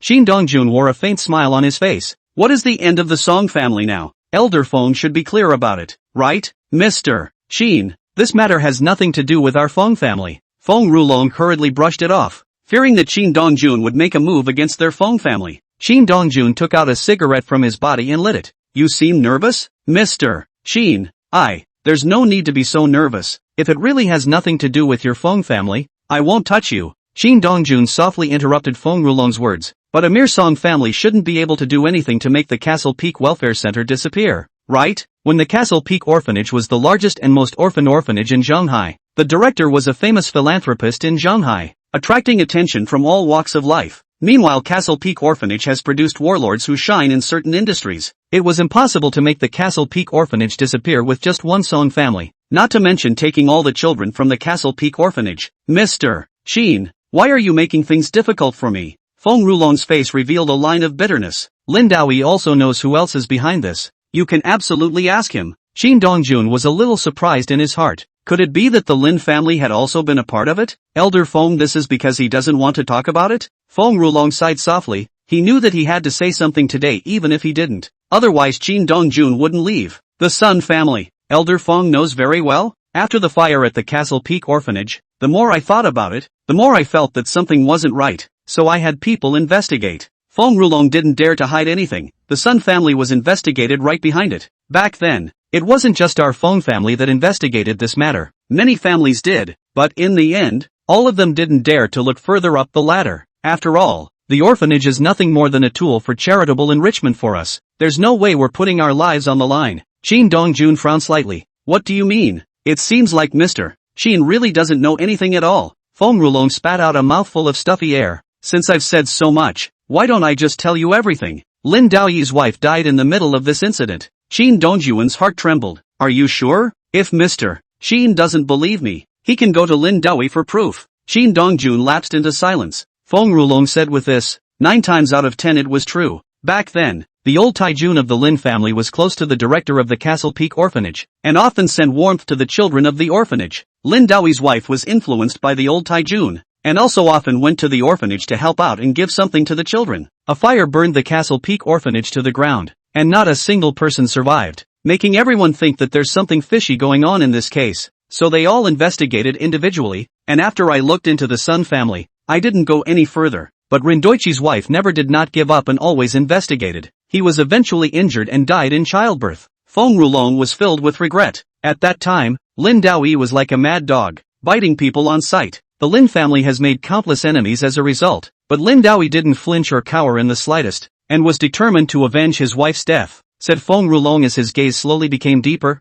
as if he had fallen into long-ago memories. I clearly remember when Lin Daoyi almost died the entire Zhonghai sky red. He doesn't know how many people he's killed, only that after that week, the landscape of Zhonghai changed drastically. and several clans exited the stage. It was also that battle that made everyone realize that Lin Daoyi was a mad dog that couldn't be messed with as a last resort. It's just that later on, Lin Daoyi, for some reason, directly stopped fighting with the Sun family. After listening to Feng Rulong's narration, Qin Dongjuan's heart had already set off shockwaves. He was truly surprised that he still had such a deep connection with Lin Daoyi. It was just that there was still a doubt in Qin Dongjuan's mind. Elder Feng, why is it that what I've heard is that Nianchu's mother died at the hands of the Chu family? The Chu family's current third master is known as Yin Wangfear, a medical skill that can flesh white bones and live the dead. Feng Rulong simply explained. Back then, Lin Daoyi went to beg the other party, but the other party was in seclusion and simply did not see. Lin Daoyi was so eager to save his wife that he directly barged in and forced the oldest member of the Chu family to come out. The oldest member of the Chu clan was forced by Lin Daoyi. He wouldn't have made a move. Qin Dongjuan's face was filled with realization. So there was such a thing here. Afterwards, the oldest member of the Chu family calmed down completely and realized that he shouldn't have seen death. But it's too late. Lin Daoyi's wife has already passed away. Even if the Chu family had the intention to resolve this feud, Lin Daoyi wouldn't be able to agree. However, Lin Daoyi probably also realized that he used the wrong way at that time, and did not target the Chu family, and the two sides are considered well water. Qin Dongjun was considered to have thoroughly clarified the feud between the Chu family and the Lin family. From what you've said, it's not that simple for Lin Daoyi to join forces with the Song family. If it's true, as Mr. Qin said, that the Song family is also behind the fire at the Castle Peak Orphanage, it's possible that Lin Daoyi is trying to destroy the Song family. Although Feng Rulong seldom went out, he knew everything about the outside world like the back of his hand. Plus Lin Daoyi was considered to be the one he watched get to where he is today, so he naturally knew that Lin Daoyi was a master who had an axe to grind. It was only that the Lin Daoyi back then was too sharp and only sought for a moment's pleasure. Or else the Lin family would definitely be in a higher position now. Elder Feng, how much do you know about the Sun family? Even though we are both hidden magnates, I really don't know much about the Sun family. Feng Rulong's brows slowly furrowed. They seldom have contact with outsiders, and only support others as spokespersons. Only see them occasionally. Haven't you ever been to the Sun family? Been there some years ago, Feng Rulong said softly. Haven't been there these years. Saying that, Feng Rulong immediately thought of something and hastily added, tomorrow is Old Monster Sun's 83rd birthday. They did send me an invitation. If Mr. Qin is interested, I can take you there. Will Rindo go later? It's hard to say. Feng Rulong pondered for a while before speaking. According to reason, Lin Daoyi is qualified to get the invitation, but the Sun family and Lin Daoyi don't deal with each other, and they even want to destroy Lin Daoyi. Nay, Lin Daoyi's body is good. The Sun family has no absolute certainty, and is afraid of completely angering Lin Daoyi, making Lin Daoyi incarnate as a cultivator, sacrificing his body to pull their Sun family down. But with Lin Daoyi's character, even without an invitation, it's possible for him to come uninvited. Chapter 37. There's no need for this drama, is there? Tigress Manor. The Sun family's private estate has always been clean. However, tonight was the 83rd birthday of the Sun family's oldest son, Sun Boer, and the manor was decorated with lights and colors, making it seem particularly lively. Almost all the celebrities in Zhonghai came to celebrate Sun Boer's birthday. Qin Dongjun and Lin Nianchu also followed Feng Rulong to come to the Sun family to celebrate their birthday. Originally, Feng Rulong had no intention of coming. He was thinking of having Feng Rue come. After all, they did not have many interactions with the Sun family, and having Feng Rue come did not fall into the face of the Sun family. Because of Qin Dongjun, Feng Rulong had come in person. Feng Rulong had just arrived at the Sun family. Sun Boer's eldest son, Sun Wei, immediately greeted him with a quick step. Uncle Feng, my father was just saying when you would arrive. Feng Rulong knew that this was polite, and immediately responded with a smile. Shouldn't Elder Monster Sun be wishing for my death? How can you expect me to come? Uncle Feng, you're an old friend of my dad's. How could he possibly think of you dying? Sun Wei had a humble smile on his face. If you were gone, my dad would be even lonelier. Just put in a good word for Old Monster Sun. Feng Rulong teased with a smile. I came today and brought two little friends. You guys shouldn't mind, right? Sun Wei had long noticed Qin Dongjun and Lin Nianchu next to him, but he just ignored them. Now that Feng Rulong brought it up, he naturally couldn't continue to turn a blind eye to it. Uncle Feng, look at what you're saying. As long as it's someone you've brought with you, they're all honored guests of our Sun family. Our Sun family will naturally treat you well. That's fine. Feng Rulong nodded with satisfaction. You guys stay here first, don't run around. I'm going to go and have a chat with Old Monster Sun. With that, Feng Rulong had Sun Wei lead him to Sun Boer. Uncle Feng, that kid is Qin Dongjun, right? You know him? He's the man of the hour in Zhonghai right now. Who in the whole of Zhonghai doesn't know about him? Sun Wei glanced back at Qin Dongjun. Your old man is trying to rope him in? I'm at this age. I don't have that much heart. Feng Rulong vehemently denied. He and the young emperor have some affinity. I thought that since it's young emperor's friend and he asked and wanted to follow to see more, I couldn't refuse. Sun Wei didn't believe the words of Feng Rulong. This old fox, how Qin Dongju in stature is. At present, the whole of Zhenghai has witnessed for all to see, and I don't know how many people want to draw him in, but they have never found the right opportunity. So it's a friend of the young emperor. Sun Wei pretended to be enlightened. Uncle Feng is all set with the third generation heir? I can't make this decision. Feng Rulong gently shook his head. When I die and Feng Rui takes over, he may not be able to look at the young emperor. It's just that now that people are old, they think that their loved ones are important, and besides, it's not a big deal to bring them here, so don't think so far ahead. While talking, Sun Wei brought Feng Rulong to Sun Boer's room. Sun Wei gently knocked on the door of the room. Dad, Uncle Feng is here to see you. Let him in. Uncle Feng, you go in and talk to my dad. I won't follow you in. Okay, you go do your thing. Feng Rulong just pushed open the door of the room, and saw a wonderful young girl kneeling on the ground, full of back wounds not to mention dripping wax. Feng Rulong looked at the scene in front of him with a look of familiarity. This is another little mom for your son. That's more than enough to be your granddaughter, isn't it? Feng Rulong walked up to the woman and took a closer look. If you like it, you can take it back to your son as a baby mama. 2. The next moment, a spirited old man in a tang suit walked out from the inner room. Although Sun Boer had already been 83, he usually paid great attention to health and exercise, and didn't look old, just in his 60s. I'm not in the habit of picking up after people. Feng Rulong smiled and refused. Girl, don't kneel here. Put on some clothes and go get some medicine. The woman didn't move, kneeling honestly aside. Roll it. As soon as Sun Boer opened his mouth, the woman was like an amnesty and flew away. Didn't torture people much, did you? Since she wants to earn this money, she should suffer this crime. Sun Boer said rightfully. How else would she know that money is hard to earn and is hard to eat? But you should have fun too. Sun Buri suggested heartily. You've been busy all your life. You're getting old. Why don't you enjoy yourself? You think everyone is like you. It's okay for you to play with you. Sun Boer said immodestly. We men, as long as we don't hang on the wall, we can't be honest. Besides, I feel like every time I have sex with one of these young women, I'm in a happy mood and my whole body looks years younger. Feng Rulong just laughed and didn't say much. After all, everyone has everyone's hobbies. Old Monster Sun liked to play with beautiful women. This was something that many people knew. Even when he meets one he likes very much, Old Monster Sun will cut off the other's head and freeze it for collection. Although Feng Rulong couldn't look at it, he couldn't say anything. In the front yard of the Tiger's Nest Villa, Lin Nianchu was with Qin Dongjun and Feng Xiaohuang, and many people came to greet them. Of course they weren't rushing at Qin Dongjun and Lin Nianchu, but at Feng Xiaohuang. This was the young master of the Feng family, and he was brought here by Feng Rulong himself, so it was not likely that he was releasing some kind of signal. They are not afraid of having more contact to mix their faces, but they are afraid of not having the opportunity later. Seeing this, the two of them, Qin Dongjun and Lin Nianchu,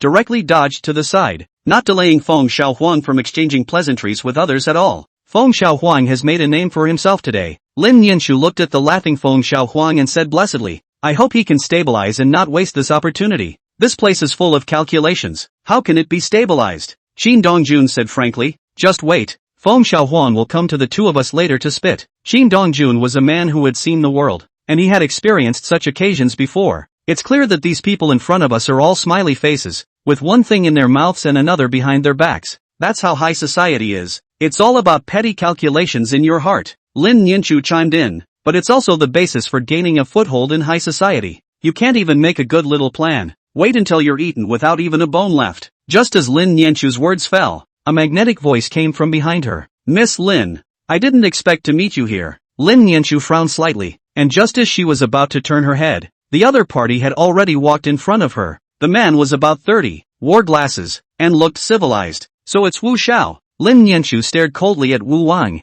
I thought who was so blinkered to come and disturb my husband and I's world of two. Lin Nianchu's cold and icy attitude not only didn't make Wu Wang angry, but instead, she was a bit excited. He just liked the way Lin Nianchu was towering over him. It made him want to conquer. Ms. Lin, you don't have to lie to me. He's nothing more than an actor you spent a lot of money on. Wu Wang disdainfully glanced at Qin Dongjun. Now that Song Yingjun is dead, the Song family is in pieces. There's no need for this drama, is there? Chapter 38 Uninvited. Smashing the scene. Why don't you act? Lin Nianchu looked at Wu Wang as if she was looking at him. I still plan to act for the rest of my life. Ms. Lin, You're not kidding me, are you? Do I look like I'm kidding you? When Wu Wang saw Lin Nianchu's serious look, his face became a bit ugly. There's no way your father would let you marry a guy from an unknown background. I don't believe it either. You'd really be with him, said Wu Wang with a ray of clarity on his face. I get it. You're thinking that it's so hard to get rid of Song Yingjun that you don't want me to stalk you. Just happened to run into me today and thought you'd use him to break me off,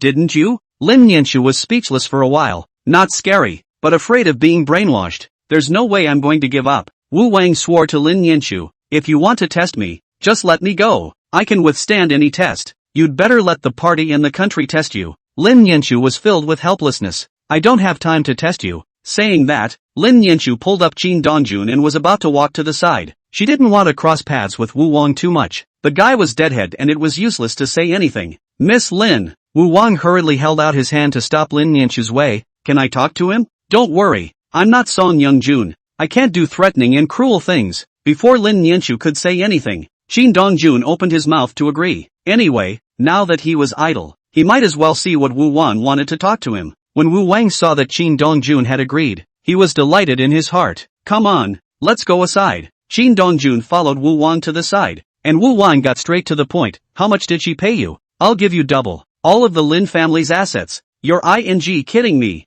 Wu Wang glared deathly at Qin Dongjun. Do you know how much all of the Lin family's family assets are? I don't know. Qin Dongjun gently shook his head. But I know that I'm Lin Nianchu's husband, and all of the Lin family will be mine in the future. Least of all our sons and daughters. The corners of Wu Wang's mouth twitched, and he had the urge to whip someone. Do you think Lin Daoyi will look at you? He sure can't look at you. Wu Wang only felt that someone had taken a knife and stabbed him hard in the heart. It is true that Lin Daoyi could not see him and thought that he had no prospects. But that hurts. Kid, do you think I wouldn't dare to do anything to you just because you have Lin Nianchu protecting you? Qin Dongjun was just about to open his mouth when a cold voice suddenly came. Wu Wang, how many heads do you have that you dare to talk to Mr. Qin like that? Wu Wang's originally gloomy face directly revealed a smile after seeing Chu Xingman. Miss Chu, you're here too. If you can come, why can't I? Chu Xingman snorted coldly. You're looking for trouble with Mr. Qin? You know him well? The man I'm looking at. That's a good feeling. You hook him up and I'll go after Lin Nianchu. Wu Wang looked at Chu Xingman excitedly. If you need me to create opportunities for you, just ask. Qin Dongjun looked at Wu Wang with a smirk. For some reason, he always felt that Wu Wang was not as simple as he appeared to be. Kid, Miss Chua's family is also very rich, not less than the Lin family. You and Miss Chu together. You two take your time to discuss. Qin Dongjun couldn't help but interrupt Wu Wang. Find me after you've discussed it, and I agreed to let you go. Wu Wang directly reached out his hand to pull Qin Dongjun. Stay here properly and listen to me finish my words. What if I say no? Although I promised Miss Lin that I wouldn't embarrass you, I didn't promise Miss Lin that I wouldn't let you make a fool of yourself. Qin Dongjun laughed. How do you want me to make a fool of myself? It's simple, that's all. Saying that, Wu Wang quickly reached out his hand and directly placed it on Qin Dongjun's shoulder. Immediately, Qin Dongjun felt a majestic power sweep over him, causing him to be surprised in his heart. What a strong key. Whoosh! Qin Dongjun shook his shoulders violently, directly shaking Wu Wang's right hand on his shoulder away. Wu Wang looked at Qin Dongjun in surprise. I have underestimated you. Trial and error must also be appropriate. Qin Dongjun dropped these words and turned around to leave. Wu Wang did not stop him, but a strange color flickered in the bottom of his eyes. Qin Dongjun rejoined Lin Nianchu and immediately inquired about Wu Wang. He's a martial arts nerd. Lin Nianchu told Qin Dongjun all she knew. It said that he was born with divine strength and is a martial arts practicing wizard. It's just a little bit of a missing brain. Straightforward. And a lot of people in the Middle Sea have gotten used to it. But he didn't get screwed over much. And a lot of people made fun of him. Do you think he's fun? I don't know. Lin Nianchu gently shook her head. But my dad dislikes him a lot. This did not surprise Qin Dongjun. Although he and Wu Wang had only just met, his intuition told him that Wu Wang had a deep heart and was very good at hiding it. Everyone treats him as a joy. But in fact, in Wu Wang's heart, they are the ones who are the ones who are the ones who are the ones who are the ones who are the ones who are the most important. Plus, Wu Wang's strength was good and he was still so young. There was no telling what heights he would go to in the future.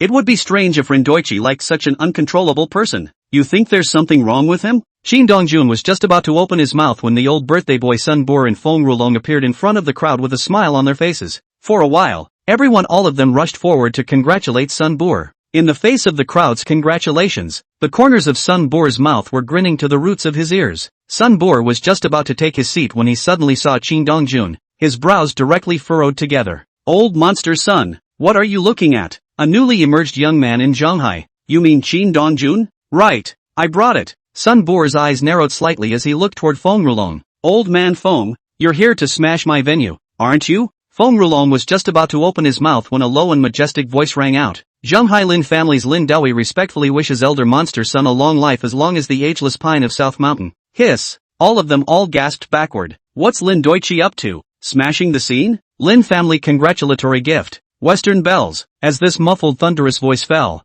a 2-meter-high western bell flew in from outside and landed directly in the middle of the banquet hall. Feng Rulong looked at the western clock in front of him, and a bitter line appeared at the corner of his mouth. He guessed that Lin Dawi might come uninvited, but he didn't expect it to be in this manner of appearance. The next moment, under everyone's gaze, Lin Dawi slowly walked from outside. Old monster son, your watchdog doesn't know what he's doing. I'll waste it. You should be okay with that, right? Lin Nianshu stared at Lin Dawi in a daze, simply unable to figure out what the hell was going on. What is this father of his own mad again? Lin Dawi, are you here to smash the scene? Sun Bo stared at Lin Dawi dead in the face. Planning to make me uncomfortable today? Isn't it obvious? Chapter 39 Don't look, dead as a doornail. Hiss. Everyone couldn't help but draw a breath of cold air, and Lin Nianshu even froze on the spot. She knew that Lin Dawi was ambitious, not willing to accept the status quo, and wanted to make the Lin family go higher. But this is the Sun family after all. Is this father of his crazy? Surprisingly, he smashed the scene at Sun Bo's birthday banquet. Some of the people who knew the inside story were sighing lightly in their hearts at the moment. After more than 20 years had passed, Lin Dawi had not let go after all, and he still took this step. Lin Dawi. Sun Bo's old face was eerie and ghastly, and his eyes were flashing with bloodlust. It seems that today you have no intention of getting out of my Sun family's Tiger's Grotto villa alive. Seeking death. Lin Daoyi's face was full of loneliness, and there was also a thick line of disdain in his eyes. Dare I ask, who from the Sun family's entire clan can give me a ride? Lin Daoyi's arrogance shook the young people at the scene, while the older generation was silent. They knew that the flailing Lin Dawi from over 20 years ago had returned. Since you want to die, I will fulfill you. As Sun Bo gave a low shout, several figures came from all directions, directly surrounding Lin Dawi. When Lin Nianshu saw this scene, he almost instinctively ran towards Lin Dawi. Dad. Although Lin Nianshu hated Lin Dawi and felt that Lin Dawi was not a qualified father, he could do anything for his own ends, even if it means sacrificing yourself. But no matter what, Lin Dawi is ultimately Lin Nianshu's father, the one who gave birth to her and raised her. She simply couldn't let go of this father-daughter bond that was thicker than water. Lin Dawi frowned slightly when he saw Lin Nianshu running towards him. Back off, Dad. Kid, can't even look at your own woman? Lin Daoyi's gaze fell on Qin Dongjun like a sheathed sword, carrying a cold chill. Qin Dongjun didn't say anything and directly crossed to Lin Nianshu's side in one step. When the others saw this scene, one by one, their hearts trembled as they looked at Qin Dongjun with a few more shades of color. Qin Dongjun and Lin Nianshu were 3 or 4 meters away, but Qin Dongjun took one step and crossed over. What's he really about and what kind of power does he possess? Lin Dawi dared to come to the Sun family today to pick a fight. Was he related to him? For a while, countless people speculated in their minds. He doesn't want you to get involved, so don't. Qin Dongjun pulled Lin Nianshu's arm. Let's go to the side and stay there. He's my dad. I know. Lin Nianshu didn't know why Lin Dawi was having a fit today. He had vaguely guessed. Qin Dongjun looked at Lin Nianshu's worried and resentful look at himself and said softly, he'll be fine. Trust me, okay? Qin Dongjun's serious and confident appearance made the indignation in Lin Nianshu's eyes slowly dissipate, leaving behind all the worry. My dad,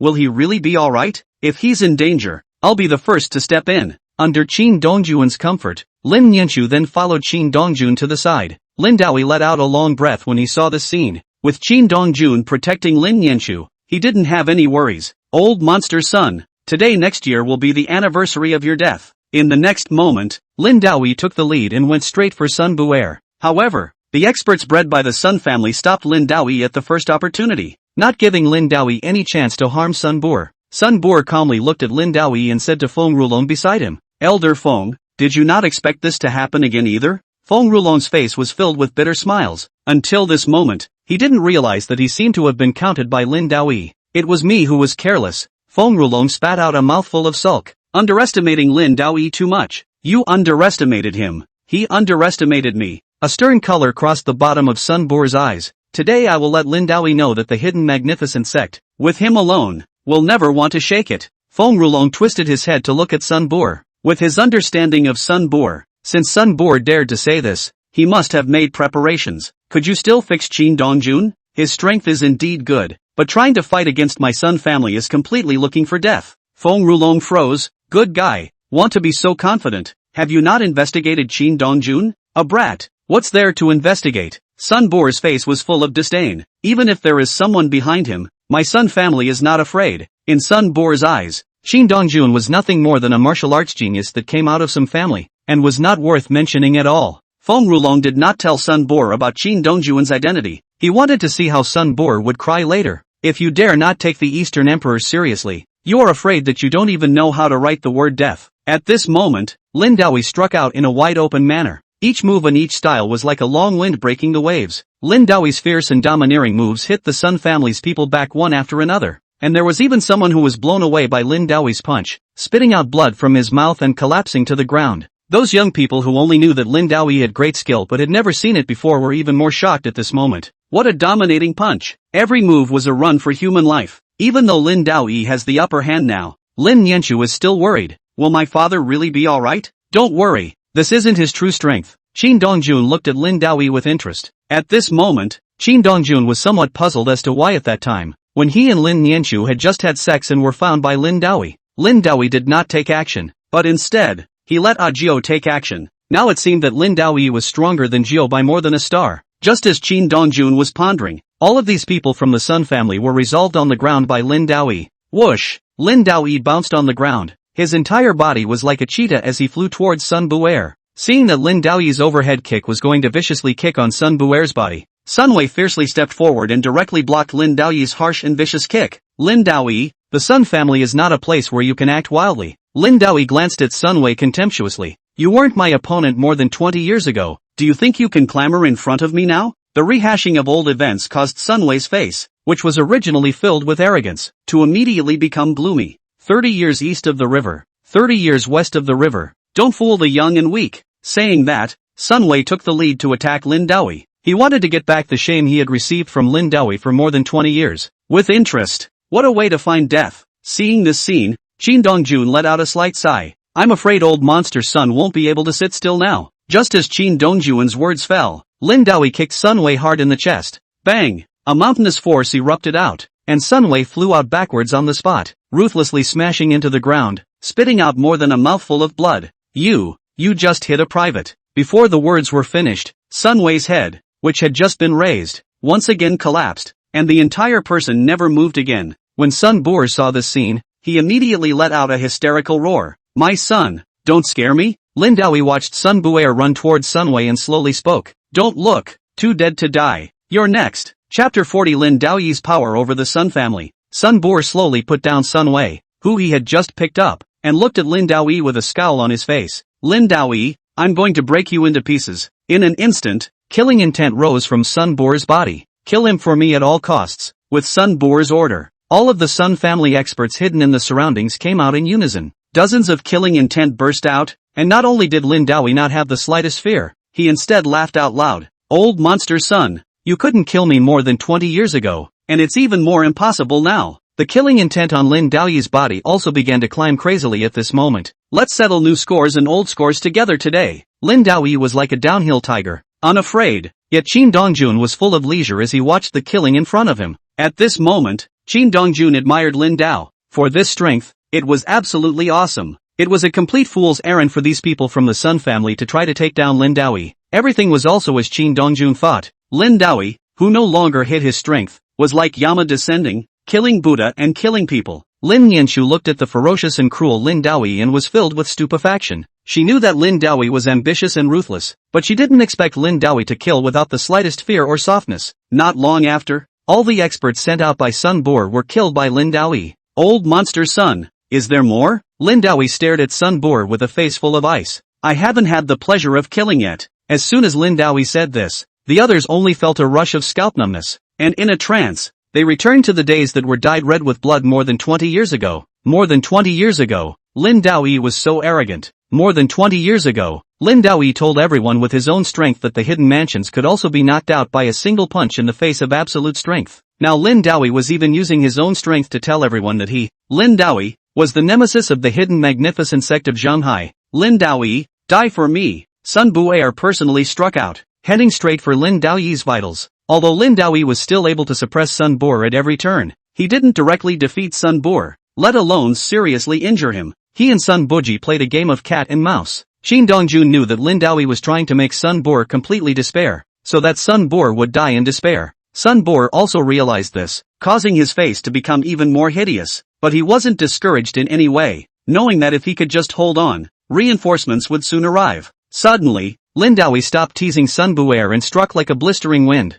hitting Sun Bo without any power to fight back at all. Snap! Lin Daoyi's right hand just rested on Sun Bo's shoulder and yanked violently. Click! The sound of bones breaking suddenly rang out. Then Rindoichi's right foot kicked out violently. Bang! Terrifying power erupted, and Sun Bo flew backwards on the spot. Then, before Sun Bo got up from the ground, Lin Daoyi's figure shifted and suddenly appeared in front of Sun Bo, directly stepping on Sun Bo's ankle and crushing it with force. Ah! A miserable wailing sound came out from Sun Bo's mouth. Are you waiting for someone to help you? Lin Daoyi stared at Sun Bo with a grim face. Do you still think I'm a brat from 20 years ago? Lin Daoyi, if you dare to kill me, your Lin family will surely die. What will happen to my Lin family? You are destined to not see, said Lin Daoyi as his words changed. By the way, the women these past few times, not bad, right? Sun Bo's pupils instantly contracted together. You, otherwise, why do you think you're so weak? Lin Daoyi's face was full of disdain. In your next life, you must remember that the word color is a knife, said Lin Daoyi. A foot dry crushed Sun Bo's 5 viscera and 6 bowels. Sun Bo died in unwillingness. How could he not expect that the women he had toyed with in the past few days were all arranged by Lin Daoyi? It wasn't until he died that he realized why he couldn't gather his strength at all. It turned out that Lindo had been planning this day since a long time ago.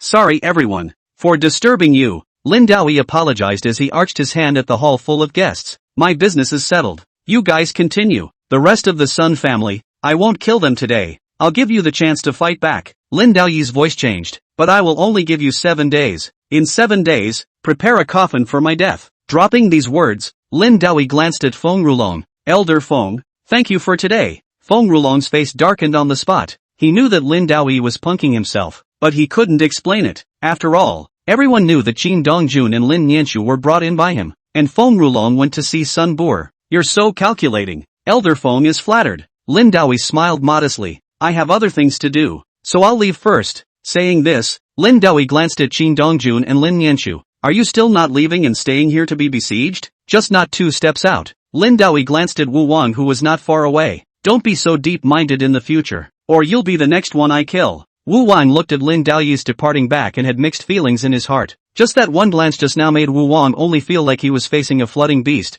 and that the other party could tear him to pieces at any time. Lin Daoyi is worthy of being the #1 person in Zhenghai back then. His strength and brain are really good. Qin Dongjun brought Lin Nianshu out with Lin Daoyi and took out cigarettes from his body and handed them to Lin Daoyi. Smoke one. Relieve stress? It's not easy. First time you've ever handed me a cigarette. Lin Daoyi took the cigarette and signaled for Qin Dongjun to light it for himself. Qin Dongjun was speechless for a while. If it wasn't for my wife's face, I would have slapped you to death. Dad, aren't you going to explain it to me? Lin Nianshu couldn't help but ask. You don't ask too much about my affairs. Lin Daoyi exhaled a mouthful of thick smoke. You, go and stay in the car. I have something to talk to him about, Lin Daoyi said in a commanding tone. Lin Nianshu didn't move, but instead stared at Lin Daoyi with a deadly stare, with a stance that she would never leave without giving her an explanation. Lin Daoyi's face sank. Lin Nianshu, do you believe that I will even get him killed today? You, get in the car. Lin Nianshu looked at Lin Daoyi's face full of gloom, did not dare to continue to disobey Lin Daoyi,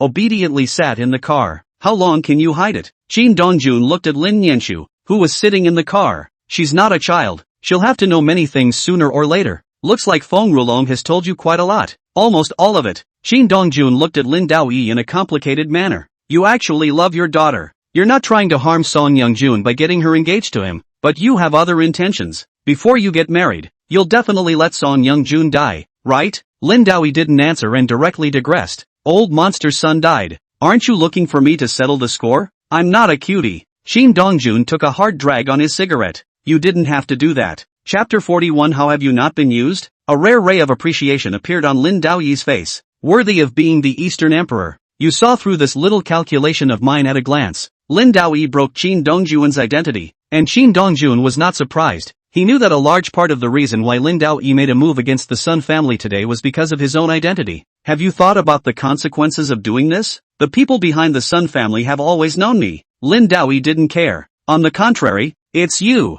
They don't know you. I only know that a young man has emerged from the Middle Sea with good strength. If you still move the Sun family, they will inevitably investigate you, and by then your identity will be known to them. Shin Dongjun looked at Lin Daoyi in a complicated manner. Everything was just as he had guessed. Lin Daoyi was choosing to step in after knowing his identity so that he could continue to hibernate without being discovered. You know what I'm going to do? At first, I didn't know, Lin Daoyi said frankly, but you followed Feng Rulong to the Sun family after settling the Song family, so I'm guessing it should have something to do with the Castle Peak orphanage, right? Shin Dongjun couldn't help but admire Lin Daoyi's delicate mind. He was able to guess the Castle Peak orphanage based on that alone. A fire buried the Castle Peak orphanage back then, but the bodies don't match up. Lin Daoyi didn't wait for Shin Dongjun to ask, and took the initiative to explain everything. I just guessed. Could it be that you were at the Castle Peak orphanage back then? Now it seems that I should have been right in my guess, doesn't it? That's right, Shin Dongjun frankly admitted down. Zhonghai is still too small for you. You'd definitely be number one if you were imperial. Lin Daoyi let out a light laugh. Can you tell me what you're up to? Find the person who destroyed the Castle Peak orphanage back then. Avenge the deaths of those who died in vain at the Castle Peak Welfare Center? Lin Daoyi scanned over Shin Dongjun's body. I don't think so, right? I knew you were the East Emperor and investigated. With your strength, if you really wanted to take revenge, I'm afraid you would have done it already. You're thinking about this matter too simply. A complex look surged across Shin Dongjun's face. The water behind this is very deep. You'd better stop in moderation and not keep going. Otherwise there's a good chance that all hell will break loose. Shin Dongjun didn't have any alarmist words. He was in the middle of it and knew better than anyone how deep the water was. Lin Daoyi's mouth moved slightly, and just as he was about to open his mouth, Shin Dongjun's voice came out once again. I know that you also want to avenge your wife's death. I advise you to better give up. You can't possibly be a match for the one who's really behind this. Him crushing you is as simple as crushing an ant. Shin Dongjun took a deep breath as a color of pain surged on his face. Any one of my brothers is stronger than you, but they're all dead. Even if Lin Daoyi knew that Shin Dongjun was doing it for his own good, he didn't hold back in any way. There are some things that can be done with the help of others, but there are some things that are better done on your own, and I'm not as bad as you think. Good words are hard to persuade the damned ghost. Shin Dongjun knew that he could not persuade Lin Daoyi and did not continue to say more. Can you tell me about that time at the hotel and why you didn't do it to me yourself? Didn't have you in my sights at the time, Lin Daoyi said truthfully. I also promised my wife that I couldn't move the person my daughter was going to protect. It's also fortunate that you promised your wife. Shin Dongjun laughed. Otherwise you would have definitely gotten hurt. Lin Daoyi didn't argue with Shin Dongjun about such things that didn't happen. Can you protect my daughter? No problem. Then you should hide well behind the curtain. Lin Daoyi reached out and patted Shin Dongjun's shoulder. I'll be the bait to see what they are all about. Dropping these words, Lin Daoyi got up and left. Lin Daoyi did not take Lin Nianchu away, but let Lin Nianchu get off the car. He got in the car and left. Shall we go too? What did my dad say to you? Lin Nianchu stared unblinkingly at Shin Dongjun. Are you two hiding something secret from me? What secrets could he and I be hiding from you? Shin Dongjun casually told a well-intentioned lie. Your father has always looked at me unfavorably. It's not like you don't know that. So what were you guys just talking about? He's going to play with someone and told me to protect you. Shin Dongjun shrugged his shoulders. Or he'll get me killed. Lin Nianchu suspiciously glanced back and forth at Shin Dongjun. Are you sure? For some reason, a woman's sixth sense told Lin Nianchu that Shin Dongjun was lying to himself. I'm really telling the truth. Shin Dongjun let out a helpless sigh. Your father, this person, is still a person. At least he treats you as a daughter, not just a tool. Shin Dongjun also wanted to say a few words in front of Lin Nianchu about how good Lin Daoyi was. After all, Lin Daoyi silently carried everything. Even if Lin Nianchu would hate himself, he refused to let go. Maybe it's called a father's love that runs deep. I agree with this point. Lin Nianchu nodded. He's a qualified father, but not a good one. Shin Dongjun laughed. But I really didn't expect your father to be so fierce. Click click is a messy kill. What's the difference between you and him? Lin Nianchu rolled her eyes and curiously asked Shin Dongjun. If you two, you and my father, were to fight, who would win? Not for your sake. I can shoot him. How dare you? Lin Nianchu glared fiercely at Shin Dongjun. He's my father. Even if he makes a move against you, you can't get him killed. Don't worry. I'll cripple him at most. That's fine. I'll take care of him then. Rin Doichi, who had already left, couldn't help but sneeze. Looks like someone is thinking about me behind my back. Lin Daoyi muttered. Is it you guys? Ah Gio, who was driving the car, heard Lin Daoyi's mutterings and couldn't help but speak. Sir, Miss is getting more and more resentful towards you now. If this goes on, your father-daughter relationship will only become more and more rigid. No matter what time it comes to, As long as something happens to me, she will definitely be the first to rush to the front. Lin Daoyi was very confident. I was worried before, but now it's fine. With Qin Dongjun around, I'm afraid it's hard for anyone to hurt him. Jio, next time if I'm in danger, don't hesitate. Pull out your legs and run. Go straight to Qin Dongjun and let him come and save Dad. Thinking of Qin Dongjun,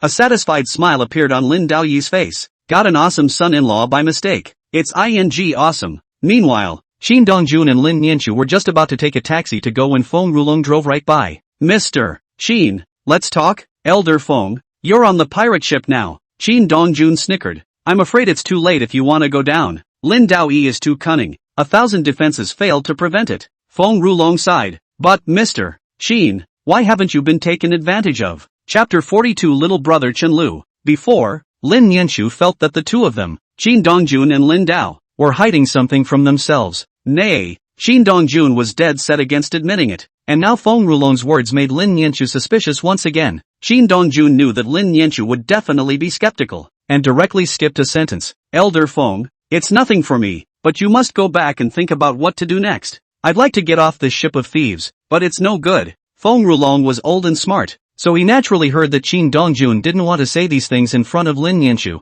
But Lin Daoyi has screwed me over. Qin Dongjun smiled. Elder Feng, don't be so pessimistic. Since ancient times, good fortune and misfortune follow each other. Bad things may not fail to turn into good things. I hope. Feng Rulong sighed softly. Mr. Qin, do you need a ride? No, I'll be off then. Feel free to contact me if anything happens. Lin Nianchu looked at Feng Rulong's departing direction and glanced sideways at Qin Dongjun. Is my father plotting something? You're still a pawn inside this conspiracy? Qin Dongjun gently shook his head. Your father does have his calculations, but I am not a pawn. The Feng family was pulled into it by your father instead, and now have a tremendous amount of resentment towards your father. What's my dad's conspiracy? The people behind the Sun family. A simple sentence directly woke up Lin Nianchu. My dad didn't kill the rest of the Sun family to make the people behind the Sun family appear? That's right. The Sun family is already a reclusive family. So wouldn't the people behind the Sun family be even more terrifying? A line of worry appeared on Lin Nianchu's face. My dad, can he handle it? Perhaps your father has something to hide as well. Qin Dongjun softly consoled. Besides, now that the Feng family has been pulled in by your father, you don't need to worry too much, said Qin Dongjun, directly digressing from the topic. Time is still early. Let's go to the bar and play? Lin Nianchu knew that Qin Dongjun was digressing because he didn't want to let himself continue to pursue the topic, but she nodded and agreed. Revisiting the old place, Lin Nianchu had mixed feelings in her heart. At first she just wanted to come to the bar to get drunk and account for herself if she could meet someone who was agreeable. Never in a million years did I think it would go straight to a license. Lin Nianchu and Qin Dongjun sat at the bar and had the bartender make 2 drinks. You've got a good business here at the bar. Lin Nianchu glanced around and saw that the booths were already full, with countless beautiful men and women swaying to the dynamic music. It should be okay. The business of the bar. Qin Dongjun didn't care. It didn't matter to him whether it was good or bad. The important thing was that the bar was a place of mixed fish and dragons, able to gather the 3 religions and the 9 streams, and there was no chance that a certain word they said would have something that Qin Dongjun wanted to know. Before you met me, did you hang out here every day? Pretty much. All those beautiful women and you didn't have your eye on one? They're all rouge and vulgar. Qin Dongjun was wary. But if they were half as good as you, they would be able to make me look twice. But look around here, who's half as good as you? Even if Lin Nianchu knew that Qin Dongjun was deceiving himself, his heart was still as beautiful as if he had eaten honey. Suddenly, a hand rested on Qin Dongjun's shoulder. Brother Dongjun, you're bringing your sister-in-law to play. The man was about 28-9, with thick eyebrows and big eyes, combined with a height of 1 meter 8. He looked very spiritual and handsome. Sister-in-law, let me introduce myself. My name is Chen Lu. Chen Lu looked at Lin Nianchu with great respect. You can be called Lao Lu, or sixth son. It was the first time Lin Nianchu had heard someone introduce herself like this, and she was a little unsure of what to do. He's in charge of managing this store. Qin Dongjun simply said, it's my friend, you don't have to be polite with him, just yell Rocco directly. That's right,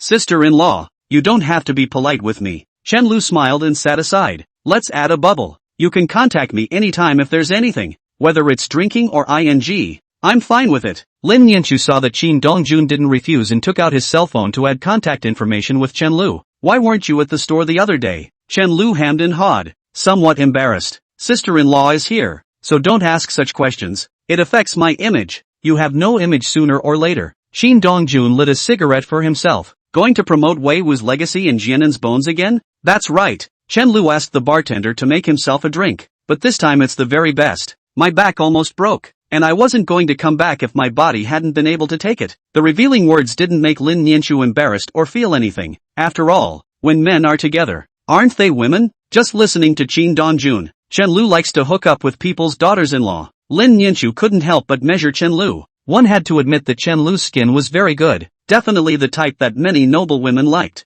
You take it easy, Qin Dongjun reminded. The Chao thieves have lost their wickedness. There's no evil coming around you. Chen Lu hammed and hawed. I have you, brother Dongjun. Could you still watch my brother die? The corner of Qin Dongjun's mouth twitched. You'd better be a person. So many women. Can't you find one without a date and properly get along with them? How meaningless that would be. Chen Lu shook his head and refused. How good am I? I'm not afraid of being pestered at all. I can just pull up my pants and leave. Best of all, pat your ass. They all know what position to use, said Chen Lu as if he realized something, hurriedly explained to Lin Nianchu. Sister-in-law. I'm talking about. I'm not a 3-year-old. Lin Nianchu directly interrupted Chen Lu. You really aren't a thing. At this moment, Lin Nianchu somewhat understood why Chen Lu asked himself to call him Old Six or Sixth Son. Isn't everything he's doing what Old Six did? I'm curious though, haven't you ever been caught? How come I haven't been caught before? Chen Lu immediately came to his senses. Back in the Sakura Kingdom, I was just halfway through a deep exchange with a member of the royal family when I was caught.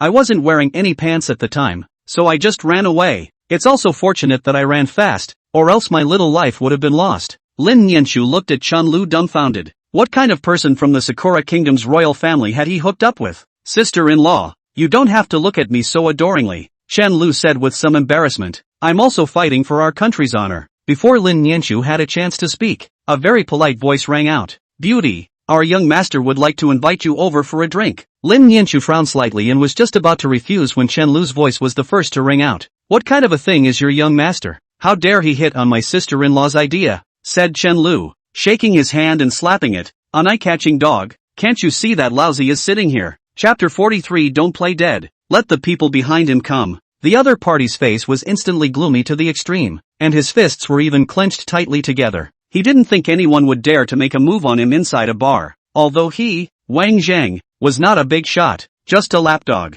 But the Prime Minister is a 7-tier official. The kid, if you don't roll, then lay down for me, said Chen Lu. Picked up a bottle on the bar and went up to pop his head. Bang! The wine bottle should shatter, and Wang Zhang's head was directly opened, with blood pouring out. Wang Zhang's body shook uncontrollably, as if he was about to fall headfirst to the ground at any moment. Kid, you're looking for death. With that, Wang Zhang's right hand was like a steel claw, heading straight for Chen Lu's chest. But in the next moment, Chen Lu locked Wang Zhang's right hand and twisted it with force. Click! The sound of bones breaking immediately rang out, accompanied by Wang Zhang wailing in pain. What the hell? How dare you make a move against me? Said Chen Lu as he kicked Wang Zhang off. Whose dog is not bolted down? How dare he run in front of me and pretend to be a fork? At this moment, many guests had already cast their eyes. When they saw Chen Lu, one of them couldn't help but draw a breath of cold air. Which one of these ungrateful people has offended Chen Lu here? Don't you know how ruthless Chen Lu is? Qin Dongjun sat at the bar with a calm face, not interfering in the slightest.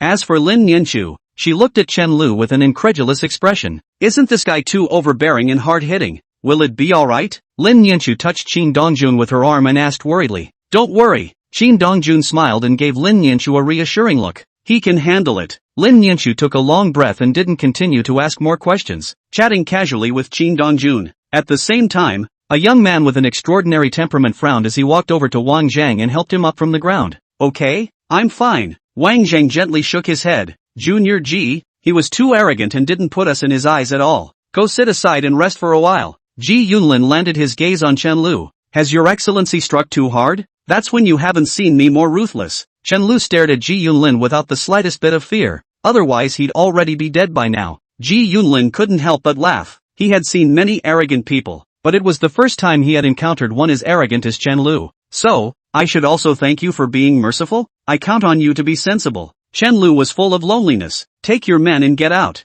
Scram? Ji Yunlin looked at Chen Lu with a smirk on his face, giving off a harmless look. You beat up my people. If I leave in disgrace like this, will I still mix in the future? What do you want? I won't give you a hard time. One bottle, one hand, and I'll pretend this never happened. With you, Tiger, teach him to behave. said Ji Yunlin, sitting directly next to Lin Nianchu. Beauty, this friend of yours is a bit cranky. I'll help him curb his temper. You shouldn't mind, right? As long as you've got it. Although Lin Nianchu didn't understand Chen Lu, Qin Dongjun was sitting leisurely on the side, so it was obvious that Chen Lu wasn't to be messed with. With your words, Ji Yunlin smiled. Let me buy you a drink? I don't like this cup of wine from you. Lin Nianchu was very blunt in her refusal. Can we have a drink then? I only drink with my husband. Lin Nianchu twisted her head and gave Qin Dongjun a deep look, only to see that Qin Dongjun was staring at Ji Yunlin with a smile on his face. Brother, digging for my corner in front of me, do you think that's a good idea? A corner that can be tapped. Don't want it.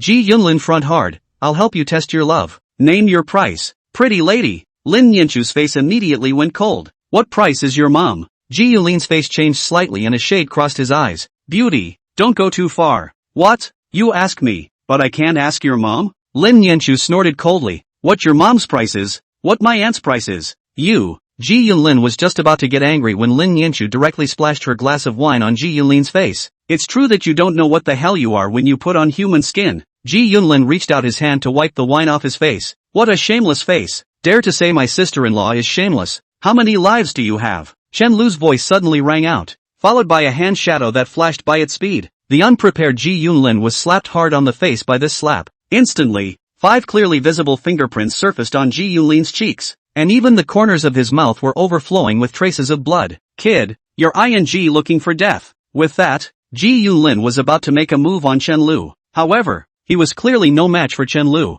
and was easily dry-humped and trampled under Chen Lu's feet. The strength is not even as good as your bodyguard. How did you have the courage to say that I was looking for death? Chen Lu stepped on Ji Yunlin's face and crushed it hard. Ji Yunlin struggled to get up from the ground, but Chen Lu's right foot was like a huge mountain. No matter how much he struggled, it was useless. Kid, if you dare to treat me like this, the Tongtian gang will not let you go. Ji Yunlin roared hideously low. Qin Dongjun, who was originally watching the show, immediately came to life when he heard the words Tongtian gang. You're from the Tongtian gang? That's right. Ji Yunlin squinted his eyes and arrogantly looked at Qin Dongjun. Are you scared now? It's fine if you want to beg for mercy. Now you all kneel down for me to break your limbs and let this woman stay with me for one night. I can keep you alive. I'll be damned. Chen Lu's temper instantly got the better of him, stepping on the fingers of Ji Yunlin's right hand and crushing them with all his might. You're too damn serious about yourself. With 10 fingers connected to the heart, the intense pain caused Ji Yunlin to let out a pig-killing wail.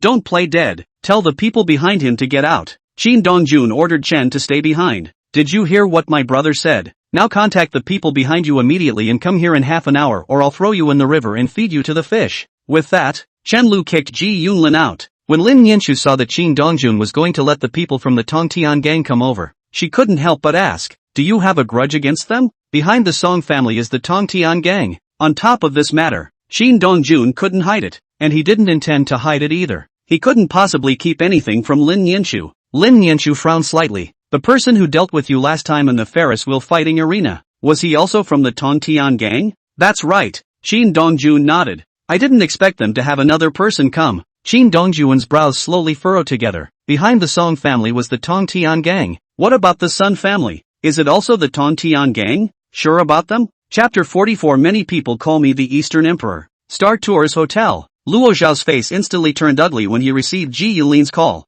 Originally, when he came to Shanghai this time to investigate the truth of the Song family's destruction, he didn't even want to bring Ji Yunlin, this second-generation ancestor, over. Afraid that Ji Yunlin would cause trouble, Luo Zhao wiped his ass at the back. He was even more afraid that Ji Yunlin would kick the bucket in Shanghai and give up his life. Now the worst fears have come true. Hanging up the phone, Luo Zhao hurriedly rushed there with his men, fearing that if he was a minute late, Ji Yunlin's little life would not be saved. When Luo Zhao arrived at the bar and saw Ji Yunlin curled up on the side, he immediately let out a long breath. Although he didn't treat Ji Yunlin well, Ji Yunlin was after all the son of their boss, Ji Ning too. If anything really happened to Ji Yunlin, he would not be able to account for it at all. When Ji Yunlin saw Luo Zhao, it was like a drowning person grasping the last straw to save his life, looking incredibly excited. Uncle Luo, save me. Ji Yunlin was just about to run towards Luo Zhao when Chen Lu kicked him back. Did I tell you to move? Chen Lu's fierce eyes frightened Ji Yunlin's body, and his gaze toward Chen Lu was even more filled with fear. He had just seen Chen Lu's methods, and he was completely inappropriate, taking a knife and slashing at him, not directly yet, but little by little slashing the skin on his body and letting the blood flow out. Now even though Luo Xiao had arrived, he still didn't dare to clamor with Chen Lu. After all, his life was still in Chen Lu's hands. Luo Xiao frowned slightly. No matter how much he disliked Ji Yunlin, Ji Yunlin was after all one of the young masters of the Tongtian gang. Chen Lu dared to treat Ji Yunlin like this, completely failing to put their Tongtian gang in their eyes. Dare I ask what your honor is? Chen Lu. A line of surprise appeared on Luo Xiao's face. So it's Boss Chen. Chen Lu's name. Luo Xiao has heard of it. A fierce man who has risen out of nowhere in China Sea. Strong and ruthless. It is said to be the object of solicitation by a number of powerful families in Zhanghai. I don't know what Junlin has offended Boss Chen. Luo Xiao inquired very politely. I'm willing to make amends with you in his place. You're better at talking than him. Chen Lu looked at Luo Xiao with satisfaction. Didn't come up and try to get me killed. A thick sense of powerlessness flooded Luo Xiao's heart. Does Ji Yunlin want to die that badly? He even tried to get Chen Lu killed. Boss Chen. Yunlin is young and unintelligent. Don't bother with him in general. A giant baby. Chen Lu sneered. Still doesn't know any better. How dare you hit on my sister-in-law when you don't know any better? Luo Xiao's heart trembled. Hitting Chen Lu's sister-in-law? This dog is so tired of living. But then Luo Xiao frowned slightly. It was said that Chen Li went solo in Zhanghai and did not join any forces or participate in any power strife. Has he joined some force? Boss Chen, your sister-in-law is? This one. Chen Lu reached out and pointed at Lin Nianshu. You should recognize it, right? Luo Xiao's pupils instantly contracted together when he saw Lin Nianshu. He naturally recognized Lin Nianshu. He just didn't expect Chen Lu's sister-in-law to be her. Suddenly, a bold guess surged in Luo Xiao's mind. Could it be that Chen Lu and Qin Dongjun are in cahoots? This thought surged forth, and a thick wave of unease instantly swept through his body. He is my man. Qin Dongjun suddenly spoke. You should have guessed my purpose, right? Words that were straight to the extreme. Even if Luo Xiao wanted to pretend to understand, it was no longer possible.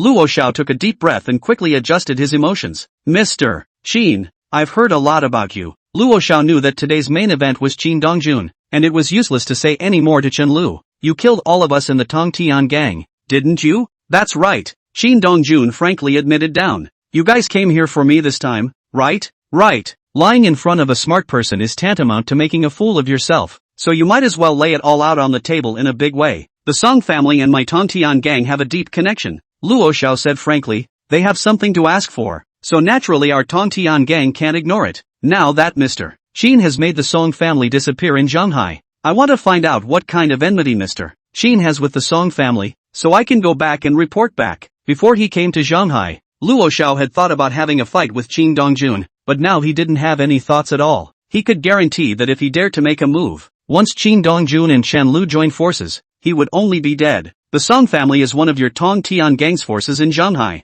right? Qin Dongjun boldly guessed. The Song family lost your stronghold in Zhanghai because I disappeared. Just send you over here to finish me off and support a new power in the process, right? Luo Xiao's heart trembled. The top management of the Tongtian gang did have such thoughts. I just didn't expect it to be revealed by Qin Dongjun. Mr. Qin, looks like I guessed right. Qin Dongjun softly interrupted Luo Xiao. People, it's impossible for you to take away. Let your master claim it himself. I'll give him a day. If he's not here by this time tomorrow, let him collect your 2 corpses. Luo Xiao's face flushed. Mr. Qin is trying to leave me behind as well? You should have been able to think of that before you came. That depends on whether Mr. Qin has the skills. You settle the others. Qin Dongjun glanced at Chen Lu. Leave him to me. Yes. In the next moment, Chen Lu was like a cheetah that saw its prey in the grassland, pouncing out at speed. Luo Xiao was just about to make a move to stop Chen Lu when a monstrous killing intent swept towards him. At that moment, Luo Xiao was like an enemy, not daring to move at all as he stared at Qin Dongjun dead in the face. At this moment, he felt a great sense of oppression from Qin Dongjun, even with an endless death intent. More fighting? Calm words seemed unusually arrogant at this moment, not putting Luo Xiao in his eyes at all. I want to learn about Mr. Qin's strength. As Luo Xiao's words fell, Qin Dongjun appeared in front of Luo Xiao with a whoosh. Boom! A fist blasted out. The surrounding air directly shattered, and the harsh fist wind was like a sword coming towards Luo Xiao. Instantly, Luo Xiao's head was as big as a bucket, and he almost instinctively set up his arms to block. Bang! Although Luo Xiao reacted at the first moment, Qin Dongjun's punch was so powerful and heavy that it landed like a huge mountain crashing into him, causing Luo Xiao to fly backwards on the spot, spitting out blood from his mouth. Both arms were even trembling uncontrollably. Double layer force. Luo Xiao looked at Qin Dongjun in shock. Who the hell are you? Double layer force. As the name suggests, a single punch falls with 2 kinds of power. One kind of bright strength, one kind of dark strength. While Ming Jin is the power of the fist itself, Dark Jin is the invisible power hidden in the fist that can penetrate all obstacles. But anyone who could master the double layer of power could not be nameless. Many people call me the East Emperor.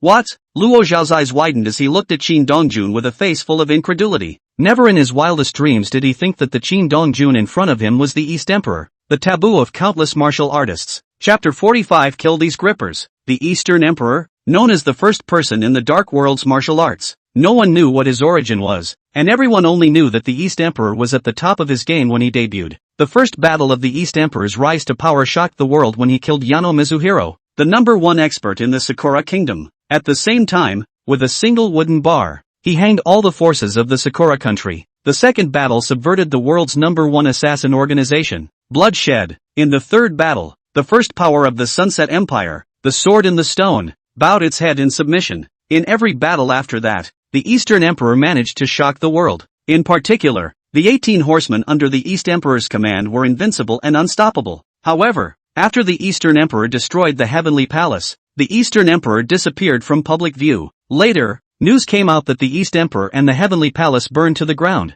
and all 18 riders under the East Emperor died horribly, and the Heavenly Palace was sunk. As for the Eastern Emperor himself, he disappeared from sight. Luo Xiao never dreamed that the East Emperor was Qin Dongjun, and even more so, he never thought that this taboo of the Dark World would appear in Zhonghai. The most important thing was still being encountered by their Tong Tian gang. Can you stay honest now? Qin Dongjun's joyless, calm and empty voice fell into Luo Xiao's ears, causing Luo Xiao to shiver violently. I'm staying. At this moment, Luo Xiao no longer had any courage to resist. It wasn't that he didn't want to, but he knew that resistance would only lead to death. Sixth son, he's all yours, Qin Dongjun said gently to Chen Lu. Contact me immediately if you have any news. Yes. With that, Qin Dongjun left with Lin Nianshu, just coming out of the bar. Lin Nianshu looked at Qin Dongjun curiously. Your other name is Dong Huan? Right. There are some things that Qin Dongjun can hide from Lin Nianshu, but there are some things that simply can't be hidden, so it would be better to give an early explanation, so that Lin Nianshu has a concept in her mind as well. Is it very famous? Lin Nianshu asked again. I see that the people just now, when they heard the words Eastern Emperor,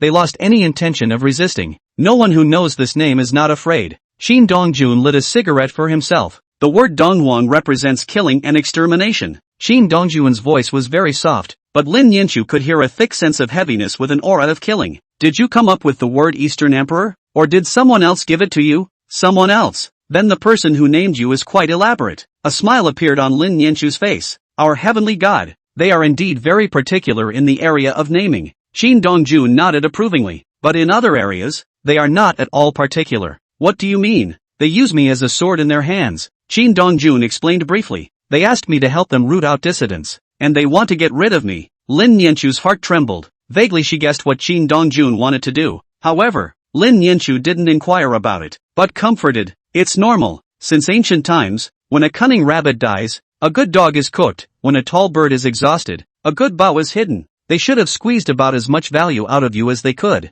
You've gotten a little out of control, or they realized they couldn't handle you. Indeed, Qin Dongjun spat out a mouthful of stuffy air. But it's not that easy to get rid of me. You will definitely live a long life. Lin Nianshu spoke from the bottom of his heart. Never die in vain. Qin Dongjun laughed. Are you afraid that if they find me, they will kill you in the process? I believe that you won't let anyone have the chance to make a move on me. Lin Nianshu looked up at Qin Dongjun, deeply and seriously. Under the streetlight, a man and a woman looked deeply at each other, and endless tenderness flowed between their brows, making the night seem to have an additional warmth. The next day, Qin Dongjun followed Lin Nianshu to work at Haoyue Group as usual. However, not long after Qin Dongjun arrived at the company today, Feng Xiao Huang came running to him. Feng Xiao, you came to see me? Is there something you want? Feng Xiao Huang didn't know Qin Dongjun's identity and was still bent on pulling the strings, so he spat out. It wasn't even your old husband's doing. When I got home last night, I was scolded by the old man and spent most of the night kneeling in front of the ancestor's spirit table. You said that your old husband is also,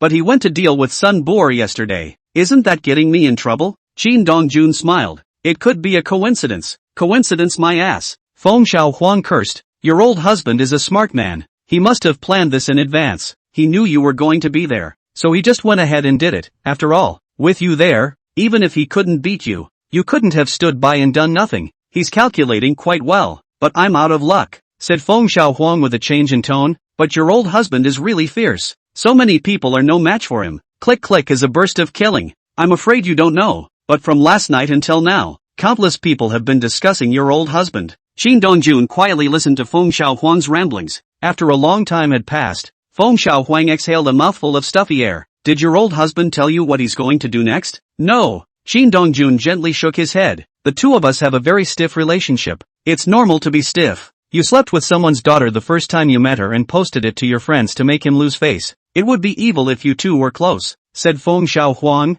turning his tone. I came to find you today to tell you that the Sun family's helpers are here. I'm not sure exactly who it is, but you can tell your old man and ease the relationship between the two of you. Okay. Qin Dongjun nodded his head. I'll tell him when I turn around. By the way, I've got a game at noon today. Want to come along for the ride? I won't go. Qin Dongjun politely refused. Don't go without. It's not like you have anything to do, said Feng Xiaohuang as if he thought of something and added again. Are you afraid that your wife won't let you go? Wait. I'm going to find her now. You two go together. There's a lot of people. Qin Dongjun was just about to open his mouth when Feng Xiaohuang ran out in a puff of smoke, causing Qin Dongjun to swallow the words that were on his lips back into his stomach. Feng Xiaohuang personally invited Lin Nianchu, and coupled with Lin Daoyi's utilization of Feng Rulon last night, it was naturally impossible to refuse. Feng Xiao, is it really appropriate for our two families to follow you there? What's inappropriate? Feng Xiaohuang said indifferently. They're all dudes anyway, so maybe they happen to want to befriend your husband as well.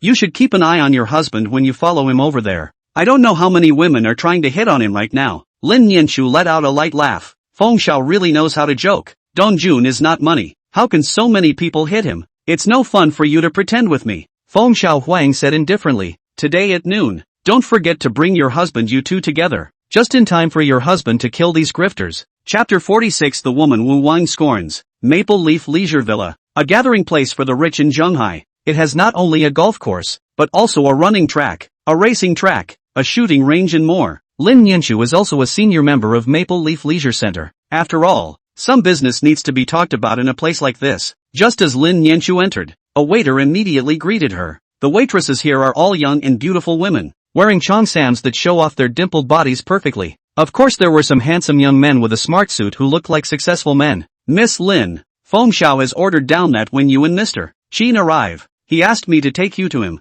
The woman had a professionalized smile on her face. Trouble, it's what I'm supposed to do. The woman hadn't gone far with Lin Nianchu and Qin Dongjun when a thick voice came. Qin Dongjun, we meet again. Qin Dongjun looked towards the source of the voice, only to see Wu Wang slowly walking towards them. I don't want to meet with you. I know, Wu Wang said with a smile. After all, I didn't give up on MS. Lin, I'm considered your love rival. It seems you didn't listen to any of my cheap old husband's warnings to you. Wu Wang did not answer Qin Dongjun's inquiry and directly digressed. You guys were invited here by Feng Xiaohuang, right? You too? I ran here on my own, Wu Wang said frankly, but I was just about to go look for them, so why don't I take you there? Saying this, Wu Wang directly told the women to go and busy themselves with other things while he brought Qin Dongjun and Lin Nianchu to Feng Xiaohuang. Along the way, Wu Wang occasionally chatted with Qin Dongjun, and more often than not, he was like a dog licking Lin Nianchu, but from start to finish, Lin Nianchu didn't give Wu Wang a good look. Even so, Wu Wang was not angry or dissatisfied. Even when he saw Lin Nianchu holding Qin Dongjun's arm, his face was filled with smiles. Feng Xiaohuang frowned slightly when he saw the two of them, Wu Wang and Qin Dongjun, coming over together, then walked over quickly. Miss Lin, Mr. Qin, you're here. Feng Xiaohuang directly ignored Wu Wang to the side. Let's go. I'll take you guys to play with the others. Wu Wang, who was ignored, did not have any anger, as if he had long been accustomed to it. What are you doing with him? Met on the road. Be careful when dealing with him, Feng Xiaohuang reminded. My master said he hides his clumsiness. Qin Dongjun smiled and nodded. It seems that there are still a lot of discerning people in Zhonghai. Feng Xiao, awesome, you actually shouted out MS. Lin, a young man suddenly shouted at Feng Xiaohuang and gave a thumbs up. Don't you usually play with them? Qin Dongjun looked at Lin Nianchu curiously. At this moment, everyone looked at Lin Nianchu in surprise, as if they had encountered a ghost in broad daylight. In Qin Dongjun's impression, Lin Nianchu should often get together with these second-generation ancestors. After all, they're all resources, and there's no chance they'll all come in handy someday. Very little. Lin Nianchu had just spat out 2 words when Feng Xiaohuang added, You're more than rare. You hardly even participate in any socializing, said Feng Xiaohuang, looking towards Qin Dongjun. Mr. Qin, this time Miss Lin was willing to come. She definitely wanted you to familiarize yourself with the others and have an impression of them. Don't get into a conflict one day and not even know what the other side is. Shin Dongjuan's heart warmed as he wanted to tell Lin Nianchu that there was actually no need. It was true that there were quite a few dignitaries in Shanghai, but they were not yet worthy of Shin Dongjuan's familiarity. In the time it took to speak, Feng Xiaohuang brought the two of them, Shin Dongjun, to the crowd. Lin Nianchu, you all know. I won't introduce you. Is there anyone here you don't recognize? I'll introduce you to them if you have them. How could we not recognize the most talked about and discussed Shin Dongjun in Shanghai at the moment? That's right. One of Miss Lin's friend circles directly blew up the whole of Shanghai. It's hard for us not to recognize her. The gazes that these people looked at Shin Dongjun all appeared to be very kind. Only that no one bothered to take the initiative to befriend Shin Dongjun. It was as if in their eyes,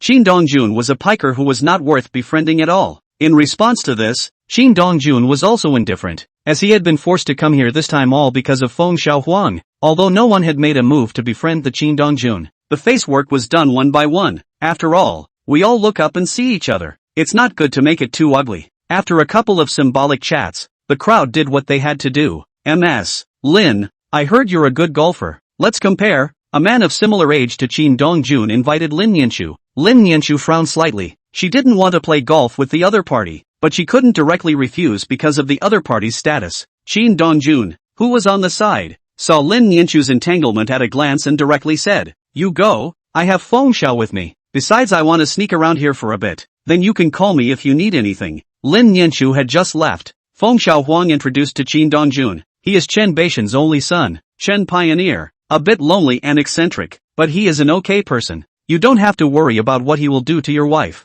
Shin Dongjun nodded. Feng Xiao, you don't need to worry about me. You should be busy with your business. I'll sneak around by myself. I'll stay with you, and introduce you to some people on the way. No need. Shin Dongjun politely refused. Don't they all know me? Feng Xiaohuang saw that Shin Dongjun really did not want to befriend these people, so he did not force himself. That's fine. You keep me posted. Go about your business. I see they're all waiting for you. I'm going to go play with these grandsons for a while, then I'll come find you later. Feng Xiaohuang had just left when Wu Wang walked over. You don't see them? Wu Wang asked bluntly to Shin Dongjun. Shin Dongjun glanced at Wu Wang. Are they unable to see you? Most of them can't see me. Wu Wang took out cigarettes from his body and handed one to Shin Dongjun. But I don't like dealing with them either. A bunch of losers who only rely on their families. This time in front of Shin Dongjun, Wu Wang did not continue to hide. He completely revealed the disdain in his heart. You can't see any of these people? There are a few that can look good. Wu Wang said lightly. Chen Pioneer who plays golf with Ms. Lin is one. Shin Dongjun was instantly interested. Someone who could be looked upon by Wu Wang must not be simple. Shin Dongjun was just about to ask who else was there when a clear voice came. Shin Dongjun. The next moment, a woman in casual clothes and a duck-tongued hat was seen walking over. Even though the woman was dressed very casually, the depth charges on her chest were still unusually visible. Not only did the woman have an excellent figure, her face was also very delicate, especially those moth brows. Wu Wang saw the woman walking and hemmed and hawed. Ms. Han, get out. Okay. In the next moment, Wu Wang flew and disappeared in front of the two Shin Dongjuns. Chapter 47 Hubby, why don't you take her? Shin Dongjun looked at Wu Wang, who had left in disgrace. Wu Wang didn't even have that much fear when facing Feng Xiaohuang. How come he looked so scornful when facing this woman? You want him back? No. Shin Dongjun gently shook his head. He seems to be afraid of you. It's not jealousy of me. It's jealousy of the person behind me. The woman directly extended her hand to Shin Dongjun. Introduce yourself, Han Jiaying. Stretching out his hand,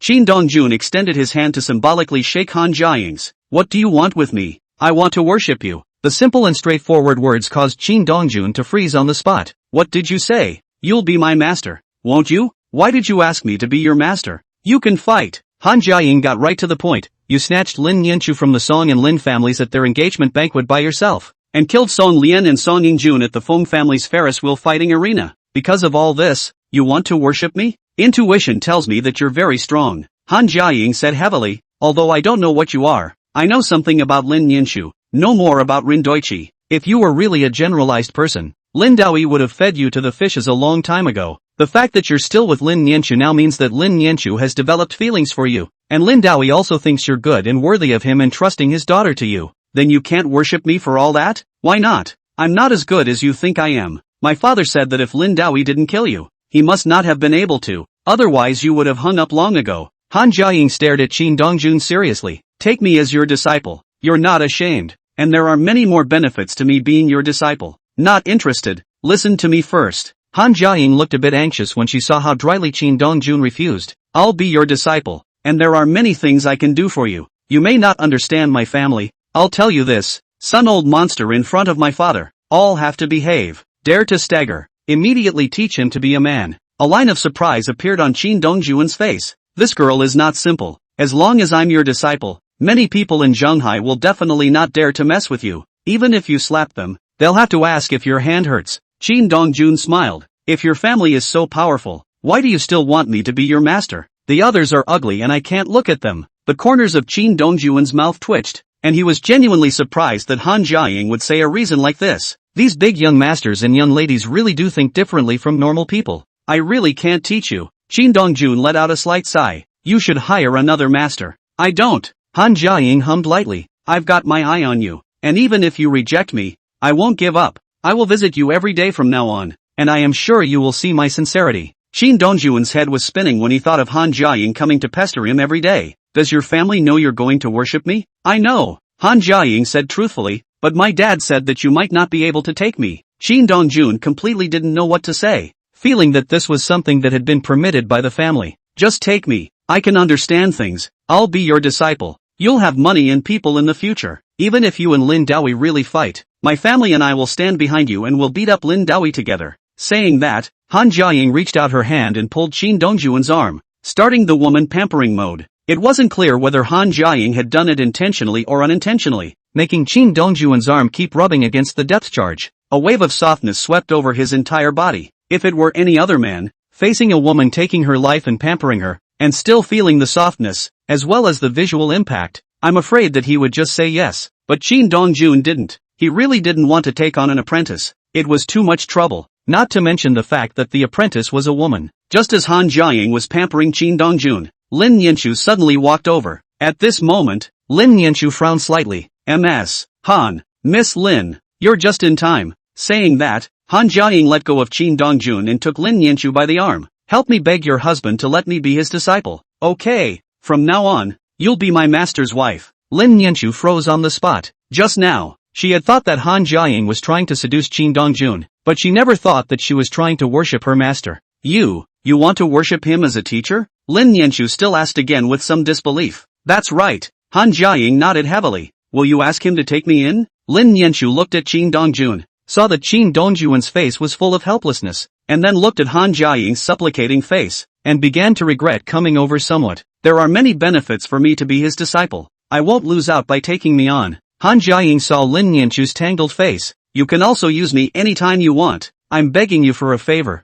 I'll owe you one if you get him to take me as his disciple. Lin Yanchu's heart fluttered. No one in Zhenghai was unaware of how big Han Jiaying's favor was, but then Lin Yanchu forced down the impulse in her heart. Miss Han, I really can't help you with this favor. Lin Yanchu was full of apologies. If Dongjun accepts you as his disciple, I have no problem with that. If you don't help me, I'll stay at your house. Han Jiaying directly played rogue. You two don't want to have a light bulb hanging around in front of you every day, do you? A thick feeling of powerlessness welled up in Lin Yanchu's heart. Han Jiaying is known in Zhenghai as a shameless scoundrel. She really forced her way to her house. Lin Yanchu really has no way to drive away. Honey, why don't you just take her? Qin Dongjun was full of bitter smiles. Lin Yanchu had opened her mouth. What else could he do? Okay. Han Jiaying was overjoyed when she heard Qin Dongjun's promise and directly gave Lin Yanchu a hard kiss on the cheek. Elder mother, I knew you were the best. Don't be in a hurry to call out to your master first. Qin Dongjun said with a stern face. I can accept you as my disciple, but you need to fulfill my requirements.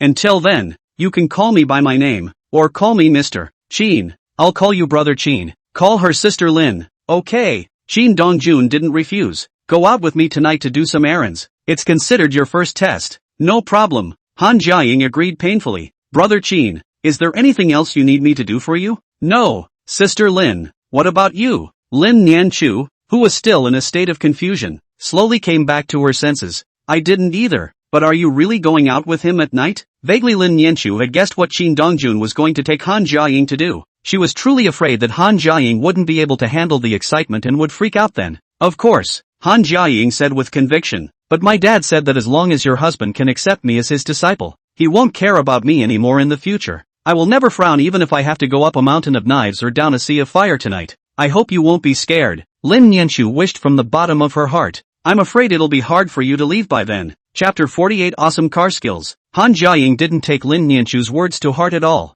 In her mind, Qin Dongjuan's ordeal continued to be brutal and bloody. And where could it go? It wasn't like she hadn't seen the world before. Anyway, this master she was bound to worship. Lin Nianchu looked at Han Jiaying, who was full of excitement and anticipation, and couldn't help but sigh in her heart. The poor child. I hope she can really handle the gory images. MS. Han, what happy event is this? Suddenly, a magnetic voice came. Then he only saw Qin Pioneer walking slowly with a smile on his face and nodded to Qin Dongjun as a greeting. None of your business. Han Jiaying disliked nonchalantly. If you're not going to go find someone to play with, what are you doing coming toward me? Look at you smiling so happily, thinking of something good. Qin Pioneer still had a smiling face. It seems like you have no intention of sharing this with me. You're right, Han Jiaying said bluntly. If you have nothing to do, go play aside and don't interfere with me cultivating a relationship with Sister Lin and Brother Qin. A strange color crossed the bottom of Qin Pioneer's eyes without a trace. Alright, since you don't think I'm in the way, I'll go see if Feng Xiao lost another match with someone, said Qin Pioneer.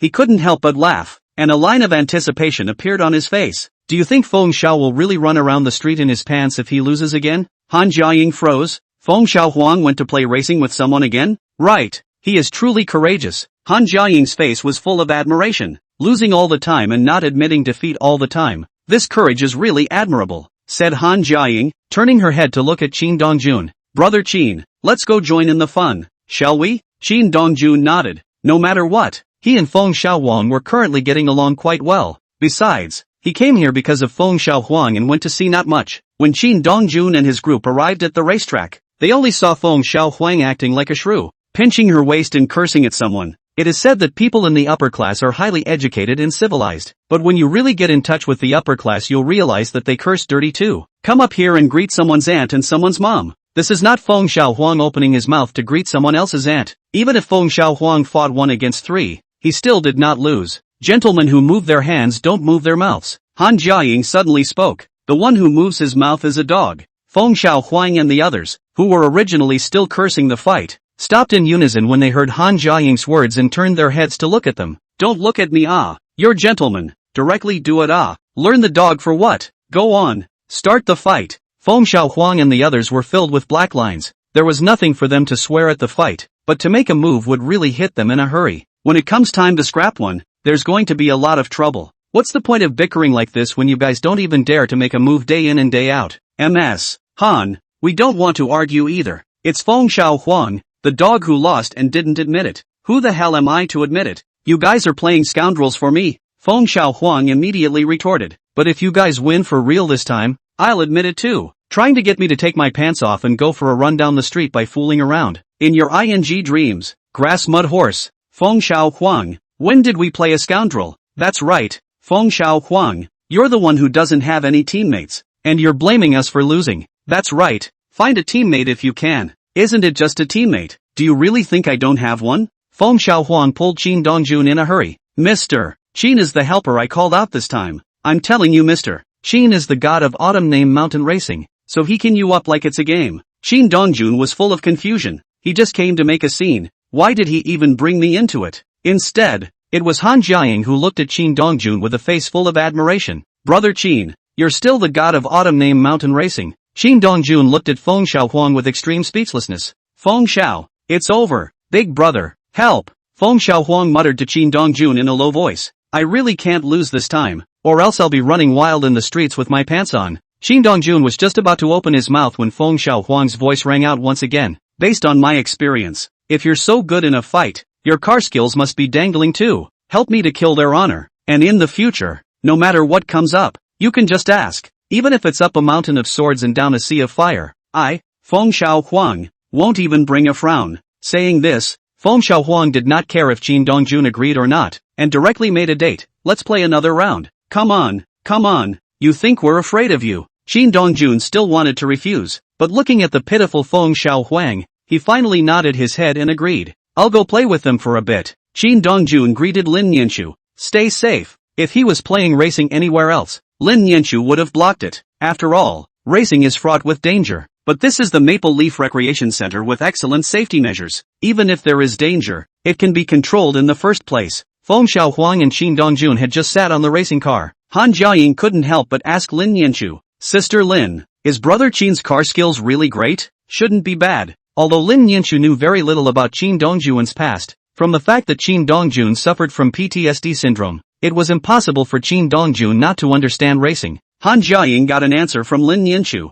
and the look of anticipation on her face grew stronger. On the racetrack, when the pieces fell from the referee's hands, 5 cars shot out like arrows from a string, whooshing. At this moment, Qin Dongjun had already pressed the gas pedal to the bottom, and the speed of the car had already gone up to 200, and was still soaring upwards. Even if there was a curve in front of them, the speed of the car didn't diminish in the slightest, but became faster. The crowd of onlookers couldn't help but draw in a breath of cold air when they saw this scene. Is this guy crazy? It's a curve up ahead and he's not even slowing down. He's still picking up speed. Does he really think he's a car god and can just drift through? At the moment, everyone felt that Qin Dongjun would never be able to get past the curve in front of him, and that he would simply crash to the side, followed by the emergency appearance of the paramedics. Even Lin Yanchu's heart was in her throat. After all, Qin Dongjun's car speed was really too fast. Even if Qin Dongjun wanted to slow down now, it was impossible, because ahead is the curve. The next moment, under everyone's gaze, Qin Dongjun directly made a drift that could be described as a textbook level,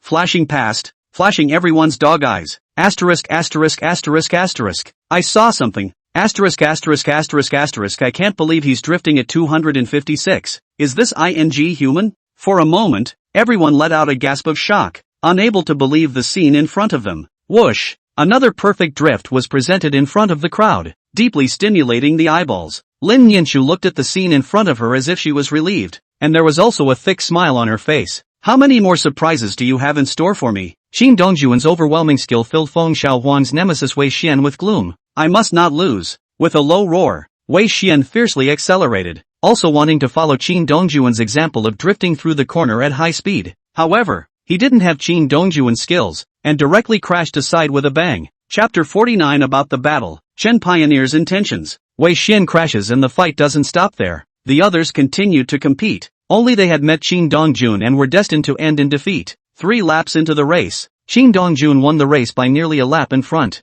Qin Dongjun got down from the car and calmly glanced at Wei Xian, who had dragged himself out of the car. It just so happened that Wei Xian also looked towards Qin Dongjun. Only Wei Xian's gaze was not as calm as Qin Dongjun's. His eyes were red like a stimulated beast as he stared at Qin Dongjun dead on, itching to tear him alive. Okay? A gentle voice rang in Qin Dongjun's ears, causing Qin Dongjun to withdraw his gaze and look at Lin Yanchu, who had walked to his side. Quite good. Qin Dongjun looked at Lin Yanchu with a gentle expression. This car is very safe, and the sight protection measures are extremely well done. Wei Xian seems to hold a grudge against you, Lin Yanchu reminded. He's not a good person. He's always been vindictive. Lin Yanchu didn't blame Qin Dongjun for making a splash. Moreover, Lin Yanchu didn't feel that Qin Dongjun was out of the limelight, but rather his strength was here. I know. Qin Dongjun nodded. He's already coming towards us. Wei Xian had already arrived by Qin Dongjun's side just as his words fell. You're technically tough. Wei Xian stared at Qin Dongjun dead in the face. But I'm not convinced by my loss. You've already lost even if you're not convinced. Qin Dongjun said indifferently. Do you still want to compete with me again? That's right. Wei Xian directly laid down a challenge to Qin Dongjun. 3 days later, on the Pan Mountain Highway, I've prepared a match. Do you dare to come? Lin Yanchu's eyebrows immediately knit together when she heard about the Pan Mountain Highway. As long as one is from China Sea, almost everyone knows that the Panshan Highway is steep and has quite a lot of curves, and countless people are killed in car accidents on the Panshan Highway every year. At the same time, the Panshan Highway is where countless racers in China and the sea race, and is also known as the Raiders Raceway. Wei Xiao, my husband is just playing around a bit. He didn't mean to provoke you, but he has already made me lose face. Wei Xian looked at Lin Yanchu. I'll get this honor back. Wei Xiao, this is something between us men. It has nothing to do with women. Wei Xian directly interrupted Lin Yanchu's words and looked at Qin Dongjun. If you're a man, you come. What's in it for me? Wei Xian heard Qin Dongjun's attempt to refuse and his brows knitted together in death. If you win me, I'll help your wife get all the medical equipment in Zhonghai. Wei Xian said heavily. If you lose, I won't give you a hard time either. As long as you stand in the Zhonghai Denging building and yell 3 times that you Qin Dongjun is okay. When Wei Xian spoke of the benefits, Qin Dongjun sensed that Lin Yanchu was somewhat moved. Deal. Qin Dongjun agreed painfully. When in 3 days, 8 o'clock at night. I'm on time for my appointment. I'm not preparing a car for you, Wei Xian reminded. You need to prepare it yourself. Dropping these words, Wei Xian turned around and was about to leave. Wei Xian, but you lost. Feng Xiaohuang suddenly spoke. Do you want to renege on your debt? I did lose, but not to you. Wei Xian coldly stared at Feng Xiaohuang. But don't worry, Wei Xian, can afford to lose, said Wei Xian, taking a deep breath. Everyone look at me, Wei Xian, am. After shouting 3 times in a row, Wei Xian left without looking back. How refreshing. Feng Xiaohuang spat out a breath of sulkiness with immense satisfaction. Mr. Xin, thank you this time. Otherwise I wouldn't be able to get out of this. But don't worry, I'll be there for the race on the Panhandle in 3 days, and I'll have the car ready for you by then.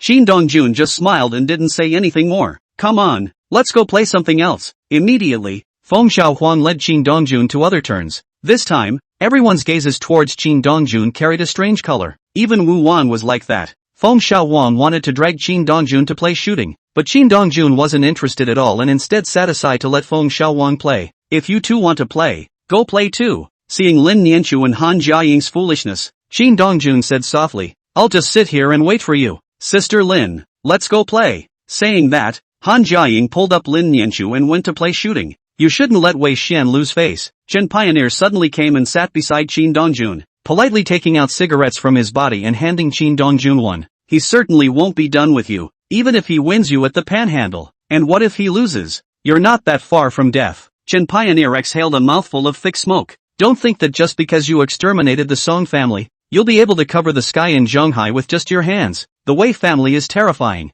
especially Wei Xian's sister. She's not to be messed with, said Chen Pioneer, glancing at Qin Dongjun. A word of advice. Panchan Highway, don't win even if you can. At least this way you'll survive. From what you're saying, but anyone who won against Wei Xian is dead? That's right, Chen Pioneer nodded. None of them will survive. Do you think I will become an exception? Qin Dongjun asked with a smile. Chen Pioneer first froze, then laughed. Looks like you want to challenge Zhe Wan's position in Zhonghai racing? Wanna try it? It's true that a newborn calf is not afraid of tigers. Chen Pioneer gently took a drag on his cigarette. I also look forward to whether or not you'll survive if you win. I'm more interested in seeing if Lin Daoyi will step in to protect you as his son-in-law. He can keep it? Don't underestimate your old husband, Chen Pioneer said indifferently. He's the only one in the history of Zhonghai who has shaken the existence of a hidden mansion with an ordinary mansion. You know what phrase was circulating in Zhonghai more than 20 years ago? Qin Dongjun gently shook his head and looked at Chen Pioneer curiously. The Lin family has the Dao One. The hidden gentry can be broken at the snap of a finger. Is the rating that high? Anyway, my father doesn't want to mess with Lin Daoyi, Chen Pioneer said truthfully. Even more so, he doesn't want to be missed by him. Your father is a wise man, or I'm afraid he'd be just like old Monster Son. That's true, Chen Pioneer nodded approvingly. I still want to say something. Don't win. Lin Daoyi may not go and fight the Wei family hard because of you. You seem like you really don't want me to die? That's right. And the reason? It's been a long time since Zhonghai has produced someone as interesting as you. Chen Pioneer's gaze was austere. And since Zhonghai has been at ease for more than 20 years, it's time for some people to be eliminated from the game. You want me to stir up trouble in Zhonghai? That's right, Chen Pioneer frankly admitted. Although you've stirred up trouble now, it's not enough. As long as you live, I believe that Zhonghai will become more and more chaotic, and it will be more favorable to me then. Aren't you afraid you'll die at my hands too? Chapter 50 Little Sister, don't pee your pants. Chen Pioneer laughed, laughing arrogantly and happily at the same time. It's rare to have a rival in life. A battle intent surged in Chen Pioneer's eyes. If we really fight and die in your hands, I'll admit it. You're an interesting guy. You too. In the next moment, Qin Dongjun and Chen Pioneer both looked at each other and smiled. Neither of them said much, but instead, they silently took a drag on their cigarettes. What does Han Jiaying want with you? She wants to worship me, Qin Dongjun answered truthfully. That fits her nature. Chen Pioneer was unsurprised. Strong in strength, old ones don't worship, and ugly ones don't worship. That's what she told me. She can't be taught well. Chen Pioneer looked at Qin Dongjun with some gloating. Take care of yourself. I'll find a way to dissuade it, Qin Dongjun said bluntly. If someone else had said this, Chen Pioneer would have disbelieved it. Somehow, when Qin Dongjun said this, Chen Xianfeng was convinced. After chatting with Qin Dongjun for a few moments, Chen Pioneer was called away. Chen Pioneer had just left in front of him when Wu Wang walked over. Chen Pioneer and Han Jiaying both came to see you. It was worth it for you to come this time. You're envious? That's not true. Wu Wang gently shook his head. There's a lot of trouble when you get involved with them,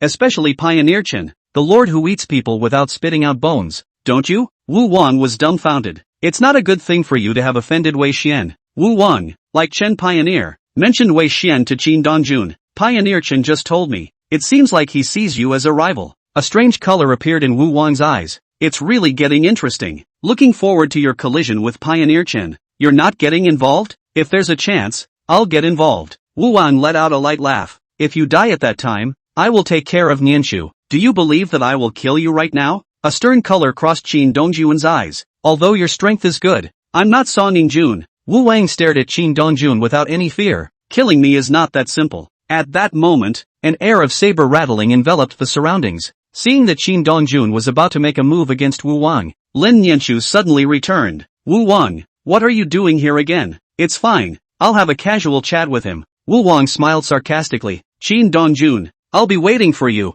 Just after Wu Wang left, Lin Nianshu asked Qin Dongjun, he came to provoke you again? He has the will to take death. To Qin Dongjun, provoking him was nothing. Taking Lin Nianshu to talk was something he could not tolerate. Lin Nianshu frowned. Did this Wu Wang want to die so badly? Don't get on his bad side. Lin Nianshu softly pacified. He's just mouthy. Qin Dongjun knew that Lin Nianshu wasn't protecting Wu Wang, but was afraid that he would do something out of the ordinary here. Don't worry, I won't do it here. Whose property the Maple Leaf Leisure Center actually was, Qin Dongjun didn't know, but with so many second-generation people coming here, each one still following the rules, it was obvious that the master behind Maple Leaf Recreation Center was not simple. Qin Dongjun wasn't afraid, but he didn't want to cause trouble for Lin Nianshu. Time passed by, and the sun set in the west. Chen Pioneer and the others left one after another. Feng Xiaohuang had originally thought of inviting Qin Dongjun and his wife to dinner. It turned out to be rejected by Qin Dongjun. Just now, he had received a message from Chen Lu that the Tongtian gang's people were coming.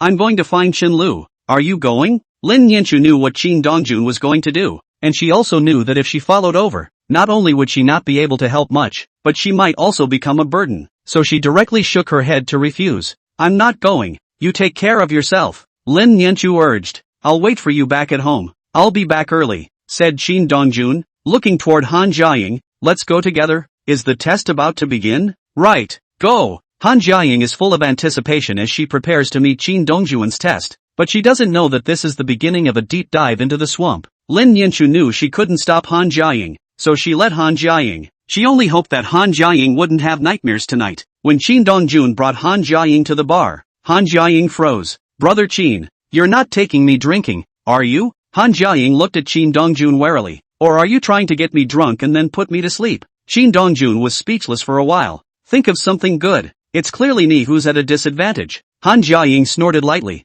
I'm telling you, don't even think about messing around. I'm learning the art, not selling my body. Qin Dongjun glanced down at the depth charge Han Jiaying was covering. Don't worry, I don't want to be covered by you yet. Han Jiaying was not a child, and coupled with Qin Dongjun's gaze, it made her immediately understand what Qin Dongjun meant, and two blushes immediately appeared on her face. You want to be muffled? I'm not happy about it. Qin Dongjun ignored Han Jiaying and walked into the bar with large strides. Due to the fact that he was going to settle the Tongtian gang here tonight, Chen Lu directly closed the store, resulting in there being no one else in the store other than Chen Lu. Chen Lu saw Qin Dongjun come in and was just about to greet him when he saw Han Jiaying trot all the way in from outside. At the same time, Han Jiaying's chest shook for a while, causing Chen Lu to surge with a sense of vertigo. Brother, awesome! Chen Lu gave Qin Dongjun a thumbs up. You managed to get your hands on one of this caliber. I thought you'd gone straight. Love of a lifetime. Bang! Qin Dongjun directly gave Chen Lu a brain crash. Can you die if you don't want something with color inside your head? I'd like to be normal. The problem is what you did before. Can I not want to be crooked? Qin Dongjun wanted to retort, but he didn't know what to say. After all, he did seem a bit of a non-stuff before. In the end, Qin Dongjun could only sigh. Her name is Han Jiaying, and she has to worship me. Han Jiaying? A line of surprise appeared on Chen Lu's face. The eldest miss of the Han family, the great witch of the Middle Sea? That's right, it's this young lady. Han Jiaying had a haughty face. What good thing are you thinking of? Worshipping my brother as a teacher. Chen Lu lightly grunted. Hurry home to your father. If you're really bored, go wreak havoc on other males. My brother doesn't have time to be your master. Han Jiaying hummed lightly. Brother Qin has already promised me that as long as I can pass the test, he'll let me be his disciple. Chen Lu first froze, then looked at Qin Dongjun. Brother, is what she said true? It's true, Qin Dongjun said lightly. Don't be polite later. Understand? Chen Lu understood Qin Dongjun's meaning for a second, and then an evil smile appeared on his face. What about making her cry? Then let her cry. So cruel. Chen Lu began to scan back and forth over Han Jiaying's body. Little sister, don't pee your pants later. Chen Lu's evil gaze caused Han Jiaying's heart to tighten, and she couldn't help but pull on Qin Dongjuan's arm, looking very flustered and scared. Chapter 51 Mr. Chen, don't be so violent. Seeing Han Jiaying's face full of fear, Chen Lu couldn't help but let out a light laugh and reminded in a friendly manner. Han, I'll advise you one last time. It's not too late to go home now. Let me tell you, I'm not intimidated. Han Jiaying puffed out her chest, looking like this young lady wasn't going to back down. Chen Lu did not continue to say more. After all, good words are difficult to persuade the ghost of death. As for Qin Dongjun, he had long since given up on persuading Han Jiaying. What about Luo Xiao and the two of them? I'm going to bring them both here now. Not long after, Chen Lu brought both Ji Yunlin and Luo Xiao before Qin Dongjun. Luo Xiao's face was pale, both eyes were lifeless, and his gaze towards Chen Lu carried a hint of fear. Obviously Chen Lu hadn't tortured him much. As for Ji Yunlin, he was much more miserable than Chen Lu, with a wound on his body that had been lashed by the whip, his gaze as dull as a dead fish, completely losing focus. The entire person was like a soulless corpse. Mr. Qin. Luo Xiao saw Qin Dongjun and hurriedly greeted him. Qin Dongjun nodded. He tortured you? Luo Xiao hurriedly shook his head and denied. No, we were sparring. What kind of person Chen Lu was? Qin Dongjun could understand it better than Luo Xiao. However, Qin Dongjun did not bother to blame Chen Lu. After all, they were enemies. On easy ground, Luo Xiao wouldn't be polite to them either. Is your boss here yet? Just passed the word and said it's on its way. Luo Xiao hurriedly replied. Should be arriving soon. Speak of the devil. The next moment, there was a rustling of footsteps outside the bar door, accompanied by a gust of murderous intent. Prepare to welcome the guests. Qin Dongjun sat directly in front of the bar, poured himself a glass of wine, and drank it leisurely. As for Chen Lu, he stood beside Qin Dongjun like a guardian deity, and Han Jiaying looked confused and unsure. Barta! A dull footstep came from the doorway, as if 1,000 horses were galloping, and the ground shook. Han Jiaying looked toward the door almost instinctively, only to see a middle-aged or old man of about 50 or 60 years old coming from outside. The other party was wearing a Chinese mountain suit, with a pair of triangular eyes, just like a wild wolf, revealing a sense of cruelty and ferocity. When the man saw the pale-faced Luo Xiao, as well as Ji Yunlin, who was lying on the ground with a vacant and lifeless gaze, his face instantly grimaced, and even his fists were clenched together in death. Your Excellency, I, Ji Mingtu, have come. Shouldn't the people be released first? Qin Dongjun didn't say anything and sat at the bar and started messaging and chatting with Lin Ninshu, not taking Ji Mingtu seriously at all. Chen Lu knew that right now was his chance to perform, and took a step out. Who do you want me to release? Chen Lu asked, staring curiously at Ji Mingtu. Of course it's all let go. Ji Mingtu's voice was cold, as if he had come out of hell with an endless deathly intent. That way I'll let you walk away a little more painfully. Threatening me, are you? In the next moment, Chen Lu stomped on Ji Yunlin's arm and crushed it with force.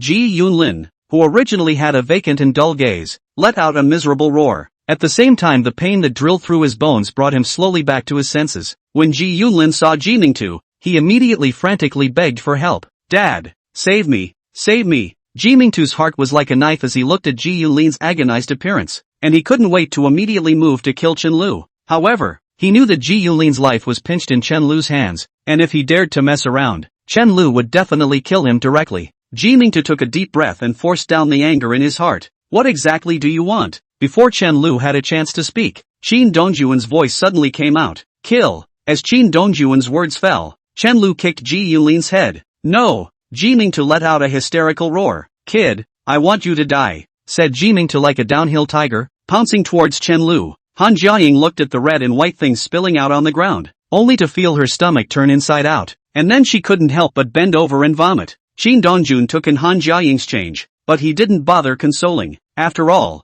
Han Jiaying brought this all on herself. Besides, he had to chat with Lin Ninshu, so how could he have time to care about Han Jiaying? When Ji Yunlin was killed, Ji Mingtu went crazy on the spot, striking out with murderous moves, itching to kill Chen Lu immediately to avenge Ji Yunlin's death. Facing Ji Mingtu's ferocious killing moves, Chen Lu didn't have the slightest fear and came up with a hard touch. Bang! The two legs collided, and both Ji Mingtu and Chen Lu took 2 slight steps back. Only Ji Mingtu's right leg was a bit uncontrollably trembling lightly after he stabilized his stance. On the contrary, Chen Lu, nothing happened. Old thing, toughing it out with me, are you good enough? Chen Lu looked at Ji Mingtu with contempt. Now I'll waste you. Kill him for me. As Ji Mingtu's words fell, 3 figures appeared silently in front of Ji Mingtu like ghosts drilling out of the ground, blocking Chen Lu. Yutong Tian Gang has quite a few experts. Qin Dongjun twisted his head and glanced at Luo Xiao. They are but small fry before you. To outsiders, Luo Xiao appeared to be kissing ass, but anyone who knew Qin Dongjun's identity would never think that Luo Xiao was kissing ass. Do you think I should move my muscles? Luo Xiao was stunned, and before he could say anything, Qin Dongjun had already disappeared in front of him. Whoosh! Qin Dongjun's speed was so fast that one could only see a trace of a residual shadow, followed by someone flying out backwards. Go outside and kill everyone else. Qin Dongjun ordered to Chen Lu. Old thing, you're in deep. Chen Lu gloated at Ji Mingtu before heading straight outside. Do we, the Tong Tian Gang, have a grudge against you too? Ji Mingtu stared at Qin Dongjun dead in the face. He knew very well what strength his 3 men were. Now, he was killed by Qin Dongjun in seconds, making him realize that he had kicked the bucket this time. My name is Qin Dongjun. Qin Dongjun said indifferently. I destroyed the Song family. Ji Mingtu's pupils instantly contracted together. It's you. Meanwhile, Chen Lu came out of the bar and directly started cleaning the people Ji Mingtu had left outside. The people Ji Mingtu brought with him were quite a few, but unfortunately they were all too weak. Chen Lu dealt with them as easily as chopping melons and cutting vegetables. In just 3 to 5 minutes, Chen Lu had finished off all 20 to 30 of these people. When Chen Lu was planning to go back to the bar, suddenly an aura fluctuation emerged from the black Audi not far away. In the next moment, Chen Lu lifted his feet towards Audi. At this moment, 2 middle-aged men were sitting in the car.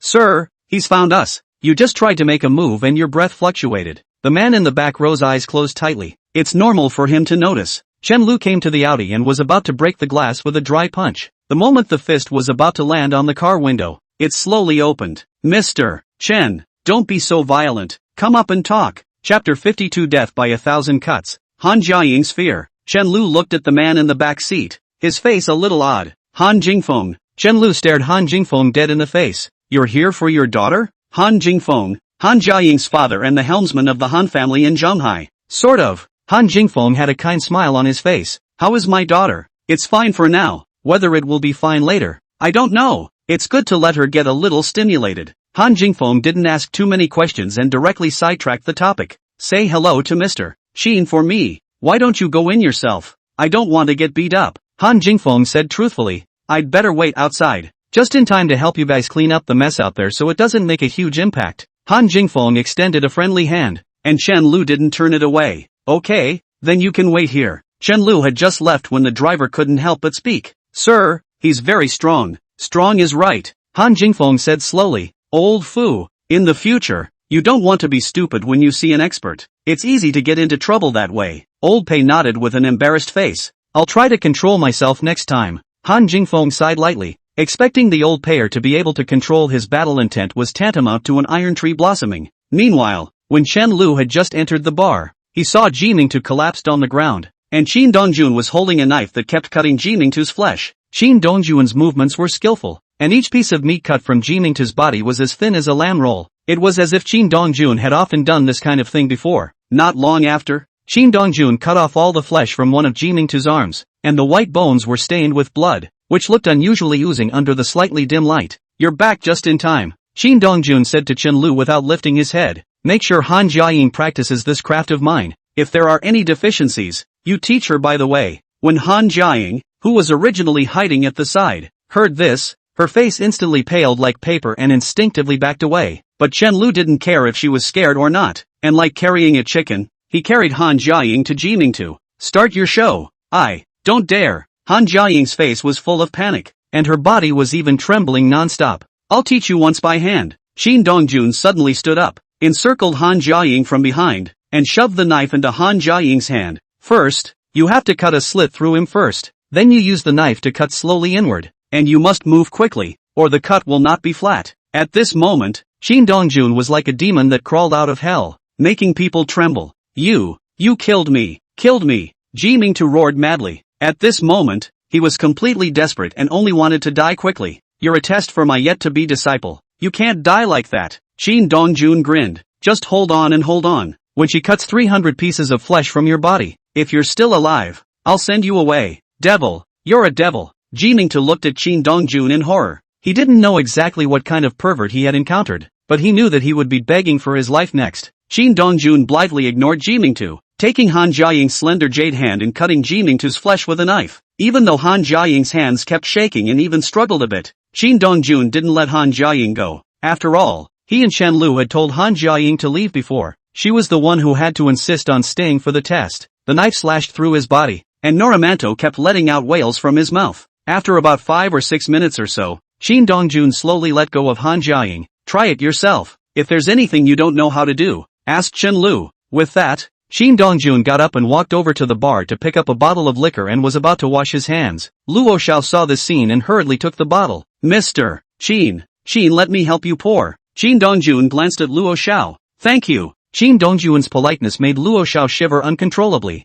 Qin Dongjun finished washing his hands and lit a cigarette for himself. You seem scared? I kinda am. Never played Death by 1,000 Cuts? Luo Xiao gently shook his head. Haven't seen it before? Seen it. That means you haven't seen any better hands than mine, right? Luo Xiao nodded. Qin Dongjun playing with the Death of 1,000 Knives was practically perfect. Every cut was fast, accurate and ruthless. Do you know the most pieces of flesh I've ever cut off a human being? How much? At 1,006 slices. The other party didn't resist and directly broke off. At that moment, Luo Xiao's scalp was numb. 1,006 pieces of flesh. Did the other party still have a human form? How long do you think your boss will last? I don't know. Han Jiaying is not skilled. Even if Chen Lu taught her, she would have trouble cutting down 100 slices. Can you believe that? Luo Xiao was very reluctant to speak now, but he didn't dare not to. He was afraid that he would be the next Jimingtu. Faith. Qin Dongjun looked at the nervous and scared Luo Xiao and let out a light laugh. You don't need to be so nervous.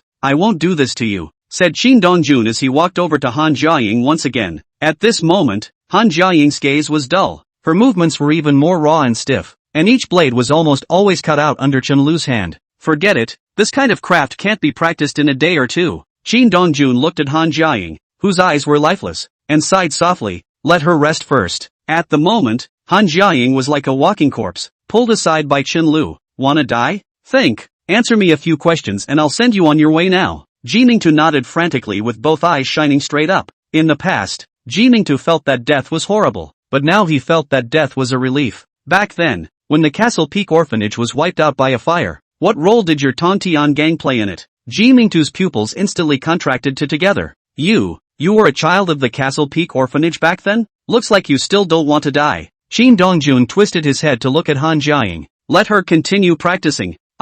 We are responsible for transiting children. Jimingtu winced and hurriedly replied. At the same time, we support some clans and give them the resources to help us find some orphans or buy and sell children. And to whom do you transfer all your children? Gongsun Yang. Jimingtu blurted out without hesitation. Every time he waits at our Tongtian gang. But now I don't know where he is. And I don't know his contact information. And every time he reaches out to me. Yes, everything I said is true. Jimingtu was afraid that Qin Dongjun wouldn't give himself a hard time. But there was a time when I heard Gongsun Yang calling someone called Nanjiang, who is south of the border. I don't know. I know. An abrupt, muffled voice came through the door. Chapter 53 Lin Nianchu wants to treat Qin Dongjun. Han Jingfeng hadn't planned to come in, but he was a little worried about Han Jiaying, so he walked in from outside. The originally stupefied Han Jiaying heard a familiar voice and instinctively looked up. When she saw Han Jingfeng, Han Jiaying was like a lost child who had found his family and ran into Han Jingfeng's arms. Dad! At this moment,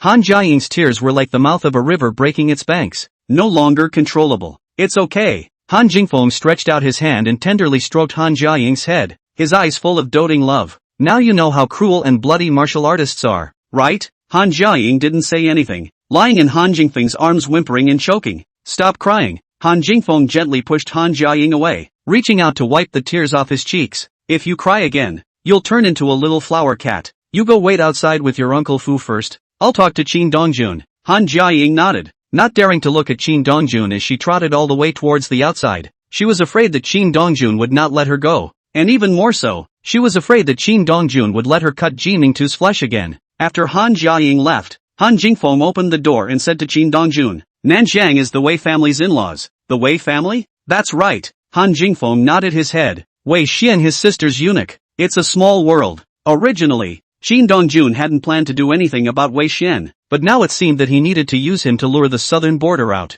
You can operate the disc road, Han Jingfeng said indifferently. Wei Qinghao loves Wei Xian very much, If something happens to Wei Xian, she'll definitely come back. Then there's no need for him to live. Qin Dongjun glanced down at Ji Mingtu. Only Ji Mingtu was looking at Qin Dongjun with a face full of excitement, unable to wait to be killed. It's a shame you let your daughter go, or I'd have let her do it. The corners of Han Jingfeng's mouth twitched. It was fortunate that he had come in, or else Han Jiaying was afraid that she would have continuous nightmares for the next few days. Snap! Qin Dongjun shattered Ji Mingtu's 5 viscera and 6 bowels with a palm strike, then dropped his gaze on Han Jingfeng. Do you know who I am? Eastern Emperor. Han Jingfeng opened the door. I've investigated you, and you didn't deliberately hide your identity, so it's not hard to find out if you have a heart. It's not that it's not hard, but your Han family is strong enough. It was true that Qin Dongjun hadn't completely erased everything about himself, but it was still difficult for the average person to find out. Han Jingfeng did not deny Qin Dongjun's words and said with a smile, Mr. Qin, my Han family has no intention of being your enemy. If it's possible, our Han family would like to be your friends. The Feng family was forced to pull it down, and your Han family actually rushed up to be friends with me. Qin Dongjun stared at Han Jingfeng curiously. Aren't you afraid that the Han family will cease to exist? Fear. Han Jingfeng let out a bitter smile. But I have no choice. I have only one daughter, Jiaying, and now that I'm alive, I'm still able to suppress the curmudgeons of the Han family. What if I die? Will Jiaying be able to deter them? I can't kill them all before I die, can I? But where Han Jingfeng had a slightest choice. He didn't want to make friends with Qin Dongjun, although Han Jingfeng hadn't found out what exactly Qin Dongjun was doing in Shanghai. However, he knew that Qin Dongjun disappeared into the dark world after he led his 18 riders in a battle with the Heavenly Palace. Then all sorts of rumors spread, and countless forces and experts were foolishly trying to get rid of Qin Dongjun. In that case you really don't have a choice, Qin Dongjun said indifferently. Be friends with me. If I hadn't died, I wouldn't have coveted your Han family. Your daughter's position will become more and more secure. I wonder if Mr. Qin is willing to be friends with my Han family? Yes, Qin Dongjun agreed without hesitation. As strong as he was, there were some things that needed to be done more appropriately by someone else. The Han family's status in Shanghai was obviously not low, so it was a good idea to use them to help him do some other things. Mr. Qin, if you have time, you can come to the Han family to have tea with me. Han Jingfeng breathed a long sigh of relief, the smile on his face much more natural. I'll leave you alone. After Qin Dongjun allowed Han Jingfeng to leave, he directly landed his gaze on Luo Xiao. Want to die? Poof. Luo Xiao's legs went limp and he directly fell to the ground on his knees. Mr. Qin, please let me go. I promise that I won't leak out what happened today. Actually, it doesn't matter if you leak it out. Qin Dongjun stared at Luo Xiao with a disbelieving expression. I'm still looking for them. Mr. Qin, since you want to live, I'll give you a chance. When Luo Xiao heard that he could survive, an unprecedented excitement appeared on his pale face. Mr. Qin, whatever you command, just ask. Luo Xiao was not a 3-year-old child and knew that since Qin Dongjun had allowed himself to survive, he must have something for him to do. You're not in a low position in the Tongtian gang, are you? Not low. Can you be the boss? Somewhat difficult, Luo Xiao replied without hesitation. There are a few people who are more powerful than me and have more power than me. What if I asked Chen Lu to help you finish them off? I can definitely control the Tongtian gang. Qin Dongjun nodded his head in satisfaction. Chen Lu, the rest of the matter, I'll leave it to you. Luo Xiao looked at Qin Dongjun's departing back and let out a long breath. He knew he would really survive. Utilize your value well, Chen Lu reminded. Without value, you'll die just the same. Qin Dongjun came out of the bar and took a taxi straight home. When Qin Dongjun returned to the rose garden, Lin Yanchu was sitting on the sofa in the living room watching the TV waiting for Qin Dongjun. You're back. Lin Yanchu immediately got up and walked towards Qin Dongjun with a gentle face. Are you tired? Lin Yanchu's concern warmed Qin Dongjun's heart. At this moment, he felt the warmth of home and knew what it meant. Home, not a big house, but a house with a light on for you inside, and a caring woman who cares about you underneath the light waiting for you to come back. Not tired. Qin Dongjun gently shook his head. It's so late. Why aren't you resting? You didn't come back. I'm not at ease. Lin Yanchu said softly. Are you hungry? I left you a meal. Eat some? Yes. Lin Yanchu heated up the meal that had been prepared long ago and brought it out. How about you taste it? Quite tasty. Qin Dongjun took a bite and immediately made a comment. Did you eat it? I've eaten. Lin Yanchu rested her chin on one hand, staring intently at Qin Dongjun as he ate. Did things go well today? Smooth. Qin Dongjun responded as he buried his head in dry rice. Han Jiaying probably won't come looking for me. Did you really irritate her? Right. Can't you be a little more compassionate? Lin Yanchu rolled her eyes at Qin Dongjun. She's a girl. She's not my wife. So why should I take pity on her? Shin Dongjun said without lifting his head. Shin Dongjun's simple sentence made the smile on Lin Nianchu's face much thicker. She really seems to have found the right man.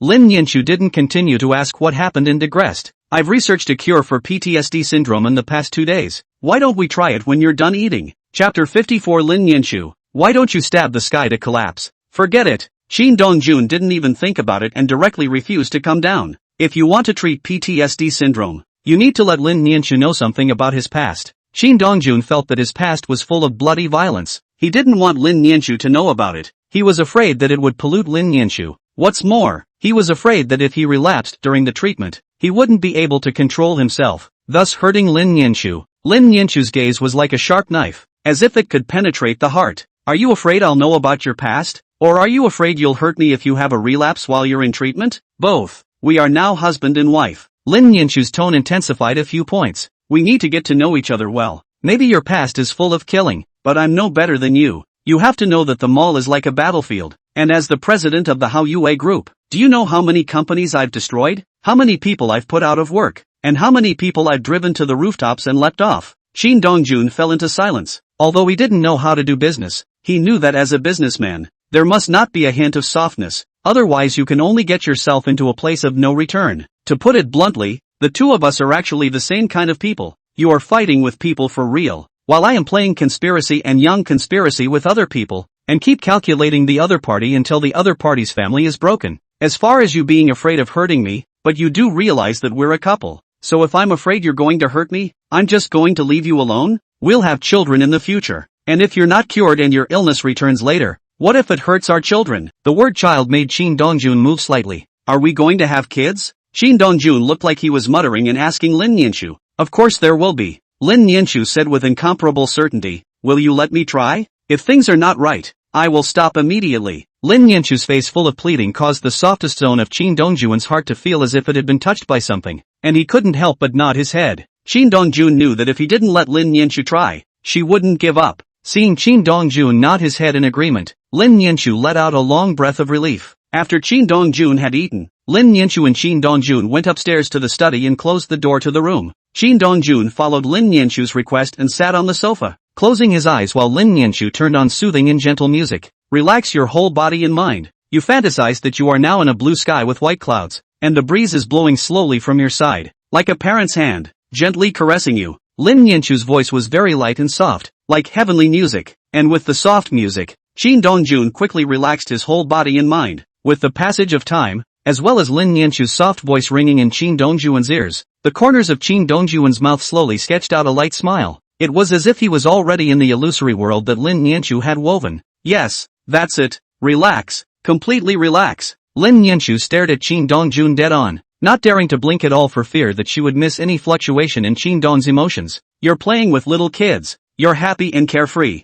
As Lin Nianchu guided him, the smile spreading at the corners of Shin Dongjun's mouth slowly disappeared and was replaced by panic. King-1 is 3. Earth, dry, and work. I really can't think of anything else. Leave me alone. Don't hit me again. Shin Dongjun's panicked voice caused Lin Nianchu's delicate body to tremble lightly and her face to turn pale. How far back does he recall this? And what has he been through? What kind of person would be so cruel as to play the game of King-1 stroke with him? Relax. Relax. No one is hurting you. Lin Nianchu hurriedly pacified. She could sense that Shin Dongjun was on the verge of a breakdown and could go berserk at any time. Not only did Lin Nianchu's comforting not do anything, but it caused Shin Dongjun's face to slowly become hideous and painful. None of you can die. All of you must stay alive for me. I don't need you to save me. All of you leave. As Shin Dongjun let out a low roar, the murderous intent in his body that had been piled up by countless blood and corpses completely erupted. Just for a moment, Lin Nianchu felt as if she was in the desolate Gobi Desert. This place was not only bleak, but also accompanied by countless broken limbs and bodies, and the thick blood even dyed the yellow sand underfoot red.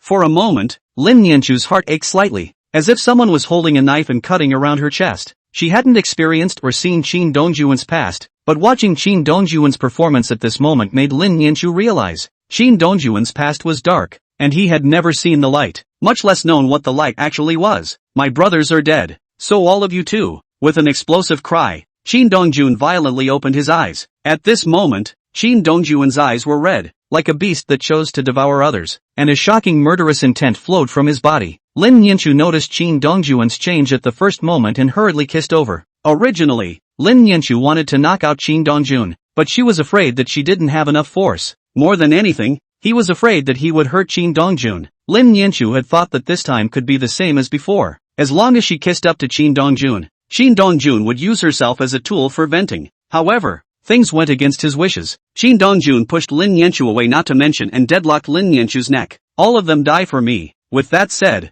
Qin Dongjun threw himself violently, sending Lin Yanchu flying out. Then he whooshed and ran towards the outside. Lin Yanchu fell to the ground, ignoring the pain on his body, and hurriedly got up from the ground to chase after him. When Lin Yanchu chased down from upstairs, Qin Dongjun had long since disappeared. For a moment, Lin Yanchu panicked. As a master's degree psychologist, Lin Yanchu knows far better than the average person what a relapse of PTSD syndrome represents. In a panic, Lin Yanchu took out her cell phone and dialed Lin Daoyi's number. Dad, I'm in trouble. Once Lin Dao on the other side of the phone heard this, his brows instantly furrowed together. What happened? Dongjun stormed off. Lin Yanchu's voice became choked down. I don't know where he ran off to. Dad, please, will you help me find him? I'll do anything you want me to do if you can help me find him, said tears slipping down from Lin Yanchu's eyes. She had thought that she would be able to treat Qin Dongjun, never expecting things to turn out like this. Lin Daoyi's heart trembled when he heard Lin Yanchu's sobbing voice. What did you do to him? He has PTSD syndrome. Lin Yanchu's voice was full of tremors. Will you help me find him? Lin Yanchu, why don't you stab the sky down? Chapter 55 Mysterious Woman. Qin Dongjun's strength was already extremely strong, and now that PTSD syndrome had broken out, I'm afraid that his battle power would skyrocket. After all, PTSD syndrome can either self-harm or hurt others when it goes full-blown. Obviously Qin Dongjun couldn't have mutilated himself. As soon as Lin Dao hung up the phone, he hurriedly called out to Jiao and asked him to use all his connections to look for Qin Dongjun. Lin Dao Ben wanted to contact Feng Rulong and ask Feng Rulong to help find Qin Dongjun as well. On second thought, Lin Daoyi eventually gave up. Feng Rulong was not one of their own, and the reason why he was standing with them now was entirely due to Lin Daoyi's calculations. If Feng Rulong knew that Qin Dongjun was suffering from PTSD syndrome and turned against him at that time, and designed to make Qin Dongjun's condition relapse, he feared that he would be in big trouble. Lin Daoyi now only hoped that his Lin family's people could find Qin Dongjun in the first place and bring him back quickly without being discovered by anyone. Time passed by, and there was never any news about Qin Dongjun. Jiao looked at Lin Daoyi, who was pacing back and forth, and couldn't help but say, Sir, he'll definitely be fine. I naturally know this. Lin Daoyi frowned. I'm afraid that I'm worried about him stirring up a heavenly mess. Lin Daoyi had directly struck out to finish off Sun Bu'er in order to prevent Qin Dongjun's identity from being exposed. Qin Dongjun's PTSD syndrome broke out, and if he were to go on a killing spree, it would be tantamount to telling everyone that Qin Dongjun had come from an extraordinary source. Even those who had the heart to investigate would be afraid that they would notice that Qin Dongjun was not normal. Let's go to the Rose Garden. When Lin Daoyi arrived at the Rose Garden, Lin Yanchu was not there, which inevitably caused some worry in Lin Daoyi's heart. She wouldn't have gone to find Qin Dongjun, would she? For a while, Lin Daoyi secretly prayed that Lin Yanchu would never find Qin Dongjun. Once PTSD syndrome is in full swing, Qin Dongjun will lose his mind, with only killing in his eyes and heart. Simply put, it's a six-pack. At this moment, Lin Yanchu would like to find Qin Dongjun. Even if she was killed by Qin Dongjun,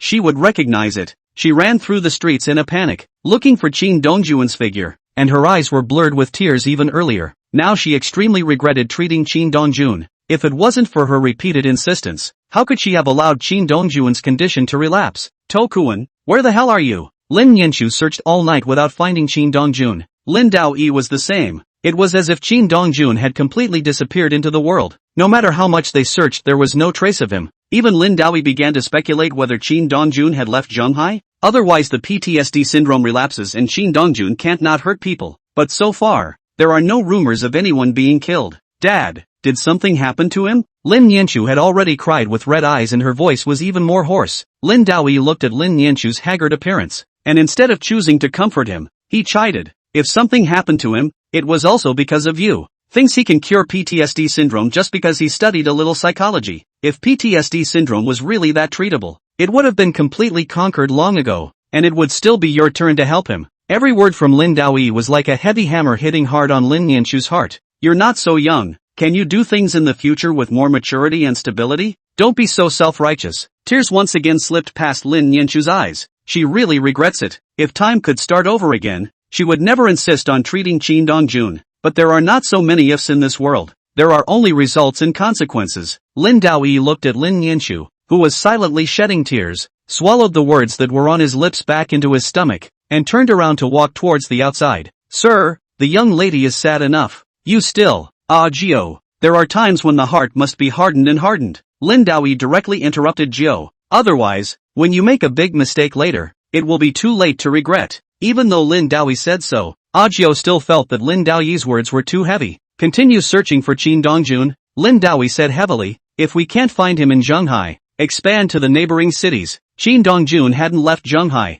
and at the moment, he was lying on a large bed. After an unknown amount of time, Qin Dongjun woke up leisurely. Just after opening his eyes, what met his eyes was an unfamiliar room, which caused Qin Dongjun to frown. With that, Qin Dongjun sat up and reached out his hand to knock his head. Suddenly, a clear voice rang out. You're awake. Qin Dongjun hurriedly looked towards the source of the sound, only to see a woman leaning on the window, looking out towards the outside. The woman had a long dress and her dark hair was casually draped over her shoulders. The breeze blew in through the window, curling the woman's hair and making her look like an unearthly fairy. In the next moment, the woman glanced back at Qin Dongjun. When Qin Dongjun saw the woman's appearance, a stunning look flashed across his eyes. The woman had a melon-faced face with willow leaf eyebrows, a pair of peach blossom eyes that looked deep into the eyes of a dog, and a cherry mouth coated with red lipstick that looked extremely alluring. Especially the smile that the woman wore at the corners of her mouth made it impossible to take your eyes off of her just by looking at her. Even though Qin Dongjun had seen countless beautiful women, and his wife Lin Yanqiu was even more of a one-in-a-million existence, the woman in front of him and Lin Yanqiu were two completely different feelings. The woman in front of her looked young, but she exuded a flirtatiousness and elegance that came with age. How does it feel? The woman's voice spoke slightly slower than normal and seemed soft. You brought me here? Seeing that you fainted on the beach, I brought you back. Seeing that Qin Dongjun was not doing anything, the woman once again looked towards the outside. You're also lucky enough to not have a high tide, or else you'd have been swept into the sea. Thanks. Qin Dongjun got up from the bed and gave the woman a grateful look. He couldn't remember much about yesterday. All he knew was that he had a shred of wool left when he left the rose garden. This only remaining shred of wool told him that he must not hurt Lin Yanqiu, nor could he go and hurt others. So Qin Dongjun kept running. He didn't know where he ran to. He only remembered that he came to the seaside. And what happened after that, he didn't have any memory of. Abandoned by a woman? The woman asked curiously. Alone on the beach in the middle of the night? No. Qin Dongjun gently shook his head. What were you doing running to the beach at night? I often go around the beach at night after a drink. The woman said lightly. Do you? Ran into some unexpected situations and ran to the beach for shelter. The woman laughed. Some things can't be solved by hiding. It's time to face it after all, said the woman as she walked over to Qin Dongjun and stared straight at him. Am I right, Mr. Qin? Qin Dongjun's face changed slightly. You know about me? Chapter 56. Afraid of irritating you. More afraid of hurting you. Of course I know. The woman walked past Qin Dongjun and sat on her butt on the sofa. You're the most talkative character in Zhenghai. The woman's face wore an elegant yet apparently flirtatious smile. Getting a license with Lin Yanqiu, and destroying the Song family, at the Maple Leaf Recreation Center. He even won Wei Xian with the skill of a car god. Tongtian gang boss Ji Mingtu came to Zhenghai, but directly vaporized. It should be your handiwork too, right? A surprise flashed across the bottom of Qin Dongjun's eyes, but there was no emotional fluctuation on his face. You know quite a lot. No matter what, you're Lin Daoyi's son-in-law, so naturally you should pay a little attention. The woman smiled and said, you've been out all night, and last night Lin Daoyi used all of his minters that he could to look for you. Now that you're awake too, go home early. Thanks for bringing me back. If you really want to thank me, next time you meet, just don't pretend you don't know each other. Qin Dongjun had just left when a long, average-looking man walked in from outside. Miss, he didn't do anything to you, did he? If he does something to me, are you still going to him? That's right, the man said without hesitation. You are no match for him. The woman said slowly. Messing with him, you're no different from looking for death. Rose Garden. When Lin Yanqiu saw Qin Dongjun return, she almost instinctively got up and ran towards him. Swish! Lin Yanqiu hugged Qin Dongjun. I'm sorry. I didn't know that I would make your condition completely explode. Lin Yanqiu's choked voice of apology caused a warm feeling to well up in Qin Dongjun's heart. He knew that Lin Yanqiu really wanted to heal himself. It's just that no one expected things to turn out like this. It's nothing to do with you, Qin Dongjun softly soothed. Besides, I'm not fine. Look at how your eyes have swollen up from crying. Qin Dongjun tenderly pushed Lin Yanqiu away and helped her wipe the tears off her cheeks. Stop crying. Did you not get a good night's rest last night? Behave yourself and go get a good night's sleep first. Shin Dongjun glanced sideways at Lin Daoyi who was sitting on the sofa. I'll have a chat with him. I'll meet you upstairs. Okay. After seeing Lin Yanchu upstairs, Shin Dongjun walked over to the sofa and sat down. You've been annoying her, right? She came close to causing a major disaster. It actually has nothing to do with her. Shin Dongjun helped Lin Yanchu's defense. It's because of me. It's indeed you. Lin Daoyi tightened his face. You should know better how terrible PTSD syndrome is. Especially since you're still so strong. Don't you know what kind of consequences there will be once you explode? If it was before when Lin Daoyi dared to count Shin Dongjun out like this, Shin Dongjun would definitely dislike him. Now that Shin Dongjun knew that everything Lin Daoyi did was actually in consideration of Lin Yanchu, he chose to remain silent. Luckily nothing happened to you. Lin Daoyi spat out a mouthful of air. And even less murder. Otherwise, it's going to be hard to wrap this up. Shin Dongjun knew that Lin Daoyi was telling the truth and did not bother to refute it. Where did you go after your relapse? Ran to the beach. Shin Dongjun said softly. I can't remember what happened after that. Just know that it was picked up. Picked up by someone? Lin Daoyi frowned slightly. You're such a pussy. Can someone pick you up? I fainted. Shin Dongjun said with some uncertainty. No chance someone else beat you? Absolutely not. Shin Dongjun said with great certainty. A relapse of my condition would more than double my strength. In that situation, not to mention Zhonghai, even if you look around the world, no one can win against me. Shin Dongjun's words were wild, but Lin Daoyi, who knew the meaning of the two words Eastern Emperor, knew clearly that Shin Dongjun was speaking the truth. After all, the two words of the Eastern Emperor pressured countless dark forces abroad to lower Dacia by a head. It was no exaggeration to say that the fact that foreign dark forces had not dared to do anything wrong in Dacia in recent years was inextricably linked to Shin Dongjun. Who was the man who picked you up? A woman. Shin Dongjun said seriously. A very beautiful woman. Called what? I don't know. What does it look like? Melon face, peach blossom eyes. Shin Dongjun described it simply. Carries an air of nobility while possessing flirtation and elegance. A figure slowly emerged in Lin Daoyi's mind. Could it be her? You recognize? Not sure. Lin Daoyi spat out a mouthful of air. Don't let Nianchu trick you in the future. Shin Dongjun still wanted to ask Lin Daoyi who the woman he picked up was, but Lin Daoyi had already gotten up and left. Shin Dongjun shook his head helplessly before heading upstairs. After Lin Nianchu came upstairs, she didn't go to sleep, but sat on the bed, looking pitiful as she waited for Shin Dongjun. Why aren't you sleeping yet? Shin Dongjun frowned. Look at how haggard you are. Hurry up and catch up on your sleep. I'm afraid you won't be around when I fall asleep. Don't worry. I'll stand guard here. Shin Dongjun said in a commanding tone. Hurry up and sleep. Lin Nianchu was just about to open her mouth when Shin Dongjun's voice sounded again. If there's anything to say, wait until you wake up from your sleep. Lin Nianchu saw that Shin Dongjun kept a taut face and didn't dare to continue to say more. Honestly, lying down to sleep. This sleep Lin Nianchu slept directly until after 3 in the afternoon. Shin Dongjun, on the other hand, stayed inside the house, guarding Lin Nianchu. Lin Nianchu opened her eyes to see Shin Dongjun, and only then did a reassuring smile appear on her face. She knew that Shin Dong was really back. Wake up! Lin Nianchu nodded. Did my father scold you? Said a couple sentences. Shin Dongjun was not the least bit impressed. Did I hurt you yesterday? Are you hurt? No. Lin Nianchu shook her head and denied. I'm sorry. I didn't expect things to turn out like this.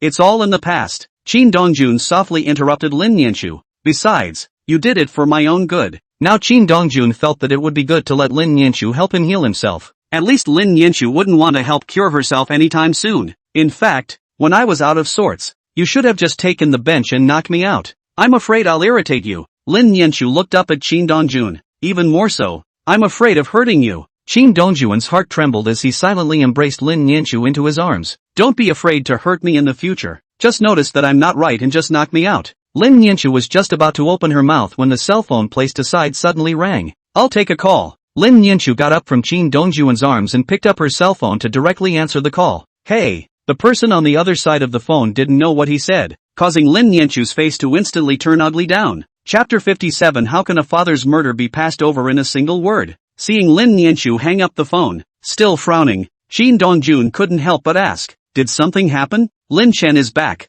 Lin Nianchu's brows were thick with worry. He wants to see you. Lin OCT? Shin Dongjun asked suspiciously. Your family? Lin Tang's son. Lin Nianchu spat out a mouthful of stuffy air. Some time ago, he went abroad to do some business. Back at noon today. Shin Dongjun immediately realized why Lin Nianchu was frowning. Lin Tang was the one who forced him to die. Now that Lin Tang's son had returned, would he let Shin Dongjun go? After all, this is a father-killing feud. Since he wants to see me, he does. Shin Dongjun knew that there were some things that simply could not be avoided and would have to be faced sooner or later. Not to mention the fact that Lin Oct had already come to the door. It was even more impossible for Shin Dongjun to avoid it. Lin Nianchu was also aware that Shin Dongjun would meet with Lin Oct sooner or later, so she simply packed up and took Shin Dongjun to the appointment. When Lin Nianchu brought Shin Dongjun to Yapingchuan tea house, Lin Oct was sipping tea in a private room. Nianchu, you're here. When Lin Ooc saw Lin Nianchu and Shin Dongjun, he immediately got up to greet them. Sit down. Sorry cousin. There was a bit of traffic on the road and that's what slowed me down a bit. We're all family members. What are you talking about? Lin Oct was polite and allowed Lin Nianchu and Shin Dongjun to take their seats. This is brother-in-law Shin Dongjun, right? Lin Oct looked over Shin Dongjun. Not bad, a talented man. Better than Song Yingjun at first glance. In the middle of talking, Lin Oct poured tea for both Shin Dongjun. Don't say anything if you're praising. Shin Dongjun didn't get lost in the horse's ass and came up to the point. You just came back from abroad and you want to see me. Is it because you want to avenge your father's death? Lin China was slightly stunned. He was born in the Lin family and had greeted all kinds of people. Never before had I seen someone as direct as Shin Dongjun. What would you do if I said yes? I'll give you a chance. Lin Oct laughed softly. Unfortunately, I won't be looking for revenge on you. I've just returned, but I already know everything. Lin Oct raised his teacup and blew on the tea that was still steaming. My father is colluding with the Song family and plotting against them. He asked for his death. Saying this,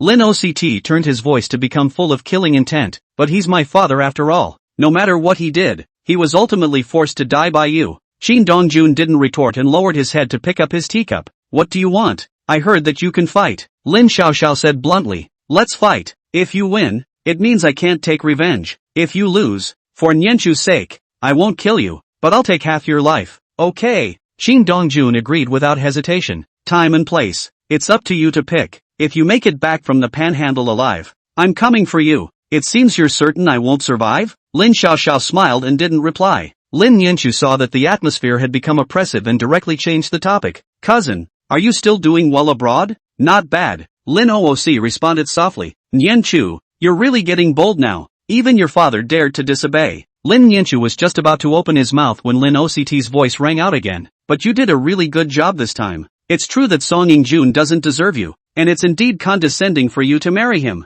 Lin Oct did not like Song Yingjun and had even advised Lin Daoyi. Nay, Lin Oct's words didn't carry the slightest weight. Plus the older generations of the family were in favor of the marriage. He may look better than Song Yingjun, but is he really a good match for you? Cousin, Togan is fine, as long as you feel good about it. Lin Octorium didn't continue to say much. Wait for a few days. If I take half of his life, don't blame me. I can understand that. Lin Nianchu was not unintelligent. She also knew Lin Oct and knew that Lin Oct would inevitably seek revenge on Shin Dongjun. But cousin, I'll advise you to stop the hatred of killing your father. If it's just a matter of words, how can you still be worthy of being a son of a human being? Lin China sneered. Nianchu, I just came back. There are still things to deal with at home, so I'll leave first. Looking at the departing back of Orange China, Lin Nianchu let out a long sigh, his face filled with a strong sense of helplessness. You're close to him? Can't talk about good. Lin Nianchu exhaled a breath of sulkiness. But he's really nice. When I was first engaged to Song Yingjun, he was the only one who spoke for me, said Lin Nianchu, looking at Shin Dongjun with a slight prayer. If possible, leave him alive. There were quite a few people in the Lin family, and not many of them made Lin Nianchu feel good. Lin Oregon China is considered one. Lin Octorium came out of the tea house and looked back before taking 2 deep breaths before turning around and getting into the car. Just after entering the car, the driver asked, Oct, do you need me to arrange someone to do away with him? No need. Lin Octorium gently shook his head. This is a grudge between me and him. I'll find him to settle it. Drive to meet your cousin first. The driver didn't continue to say much and started the car to take OCTB to meet Lin Daoyi. When Lin China arrived at Lin Daoyi's place, he was watering his flowers. Uncle cousin, Lin Ooc bent down slightly and saluted. You know all about your dad, right? I know. Lin Oman looked up at Lin Daoyi. I've just met Nianchu and Shin Dongjun. To take revenge? The hatred of killing one's father can't be dismissed with a single word. Lin Oct said truthfully, I want to give it a try, and I still hope that cousin uncle can't stop me. Lin Daoyi let out a light laugh, put down the sprinkler, picked up the clippers next to him, and began to trim the flowers and plants in front of him. Xiao Oct, you're no match for him. Lin Daoyi didn't even look at Lin Oct. Even if all of your men were to go, they wouldn't be enough to kill him alone. Of course, I'm not saying this to discourage you, but just to make sure you have a little bit in mind and get a good grasp of what's going on. Your father is already dead. If you die again, your clan will truly be extinct. Don't worry, cousin. I've got it covered. Lin Daoi nodded. Since you're back, do you want to assist Nianchu in taking care of the Haoyue group, or should I rearrange it for you? Rearrange it, Lin Octorium said without a second thought. Okay. Lin Daoi seemed to have thought of everything before. Then you can go to our Lin family's movie and television company. Lin OCT frowned slightly, clearly not happy with this arrangement. You don't want to? Cousin, I don't want to get involved in show business. Showbiz? Lin Daoi let out a light laugh. Are you so short-sighted now? Show business is women. What are women for? Lin OCT's frown eyebrows immediately stretched. It's me who's shallow. I'm willing to run a movie and TV company. Do well. Lin Daoi put down the scissors and patted Lin OCT's shoulder. Don't let me down, said Lin Daoi with a change of tone. Old monster son was killed by me, and the people behind their family have come to Shanghai. You accompany me to meet them. Chapter 58 Qin Dongjun can block them. The Sun family. Ever since Lin Daoi killed Sun Boer, the atmosphere of the Sun family was very depressing. Everyone's hearts were filled with endless anger, itching to break Lin Daoi into pieces. However, when they thought of Lin Daoi's strong hands, they had to stop. However, today, all of their Sun family's helpers were finally in place, making them as excited as chicken blood, itching to rush to the Lin family immediately and step on them. After discussion, the Sun family finally decided to wait until the 7th day of Sun Boer's head to kill Lin Daoi, as a way to pay tribute to Sun Boer, and in the meantime, tell everyone in Shanghai that the Sun family is not something that can be shaken by anyone. The discussion had just ended when Lin Daoi called in directly from outside with Lin OCT. This time Lin Daoi didn't make a move, but rather Lin OCT. Lin Daoi's sudden appearance caused everyone in the Sun family to be enraged, their fists clenched, itching to rush over and kill Lin Daoi immediately. Lin Daoi, what do you want? An old man fiercely stepped out and stared at Lin Daoi with a deadly stare. Let's see how your funeral is going. Lin Dao had a harmless look on his face. The spirit hall is well decorated. It's the first time your Sun family has been to a funeral together, isn't it? You. Alright, old thing. Lin Daoi interrupted softly. I can even kill Sun Boer. If you dare to jump on me, do you believe I'll make your funeral start from today? The old man's face changed slightly. If he made a move, he really couldn't beat Lin Daoi. The rest of the Sun family was filled with stifled anger. Lin Daoi was really too deceitful. Lin Daoi, after more than 20 years, have you found the confidence you had back then? A thick voice rang out, and then he only saw a middle-aged man with an age similar to that of Lin Daoi walk out from the crowd. He Young, I haven't seen you for more than 20 years, but I miss you a lot. Lin Daoi stared at He Young with a leathery smile, his eyes filled with killing intent.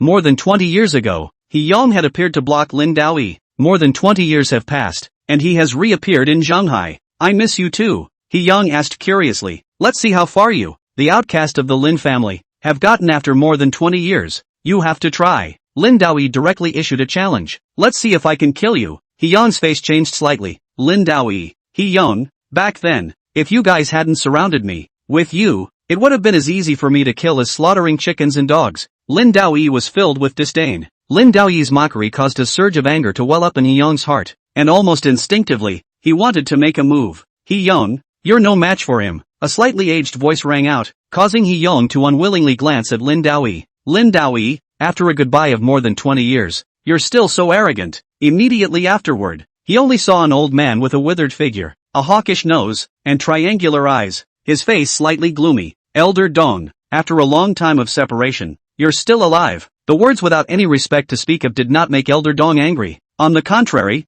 he laughed. You're still the same as back then. This mouth is damaged to death. Dong Lao said with a smile. You didn't come to the Sun family today to kill someone, did you? No. Lin Daoi gently shook his head. I came to tell you that on the day of Elder Monster Sun's funeral, I will use everyone in the Sun family to give him a send-off, said Lin Dao as his eyes slowly narrowed together. If Elder Dong knows what he's doing, get the hell back and hand over the person I want, or else I will descend upon your Dong family on a certain day. Elder Dong couldn't help but let out a loud laugh. Lin Daoi, did you think that I wouldn't make a move against you? You will. Lin Daoi scanned over the crowd out of the corner of his eye. Even you all are already ready to beat me up in a group again. But Elder Dong, I dared to come. Do you think I'm not prepared? Elder Dong frowned slightly and pondered for a while, ultimately not choosing to make a move. Alright, then let's see the real thing underhand on the day of Sun Boer's funeral. Although he hadn't seen Lin Daoi for more than 20 years, he knew that Lin Daoi never fought battles he wasn't sure of. Besides, they weren't exactly ready.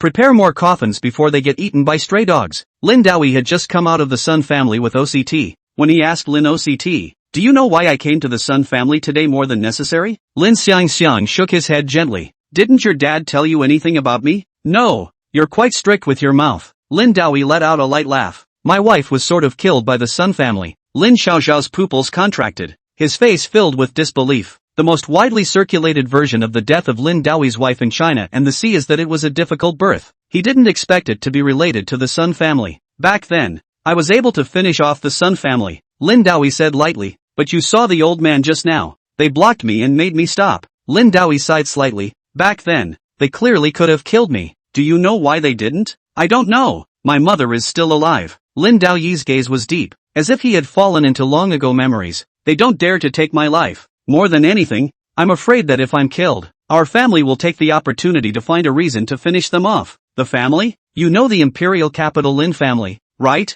Lin Orange's heart trembled as a bold guess surfaced in his mind. "Could it be that we're a branch of the imperial capital Lin family?" "Outcast." Lin Dowie let out a bitter laugh. "I'm the third generation of outcasts, and you're the fourth generation. Cousin, why are we outcasts?" "Imperial capital Lin family, one of the strongest families in Daxia." It was no exaggeration to say that all the families in Zhonghai combined were not enough for the imperial capital Lin family to fight. Too strong. A line of grief surged across Lin Daoyi's face. "They're afraid that we'll seize power. And even more so, they're afraid that they won't be able to suppress us." Lin OCT looked at Lin Dowie as if he was dumbfounded. "Too strong? What the kind of reason is that? Isn't it good for the Lin family if they're strong? Can't believe it, huh?" Lin Dowie spat out a mouthful of sulk. "I'm just like you. I can't believe it either. But that's the way it is. I was 12 or 13 when I was expelled from the family. Our house is too strong. So strong that the other houses are afraid of us. Joining forces, calculating, nibbling away, colluding with outsiders, setting us up.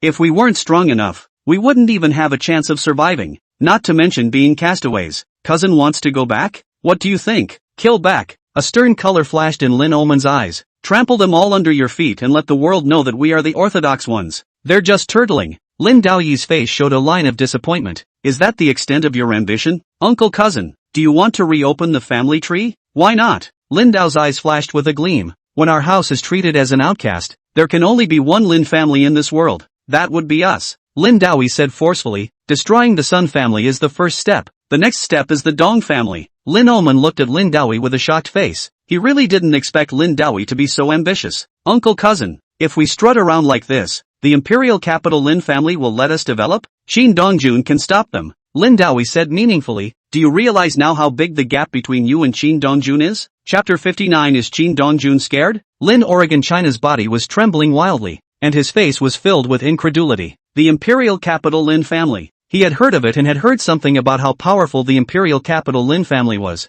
Qin Dongjun was surprisingly able to block them. How strong must Qin Dongjun be then? Or how terrifying was the power Qin Dongjun possessed behind him? Could it be that he's from the imperial capital Qin family? Lin Xiaoxiao boldly guessed. In Lin Xiao China's impression, there weren't many that could compete with the imperial capital Lin family, but the imperial capital Qin family definitely counted as one. It was just that Lin Orange wondered how Qin Dongjun could be with Lin Nianshu if he really came from the imperial capital Qin family. Even if Qin Dongjun was willing, I'm afraid the imperial capital Qin family would not agree. Lin Dowie just smiled and didn't make any reply. The reason why he told Lin OCT this was to let Lin OCT know what they were carrying on their shoulders. Secondly, he told OCT Lin to never play with fire, or else he wouldn't be able to save him. Thirdly, Lin Dowie really doesn't want Lin OCT to die. It's because he's really good. He's a good seedling, and if he's properly nurtured, he'll be able to preside over the big picture in the future. Lin Daoyi's silence filled Lin OCT's heart with bitterness. He didn't know if his guess was right or not,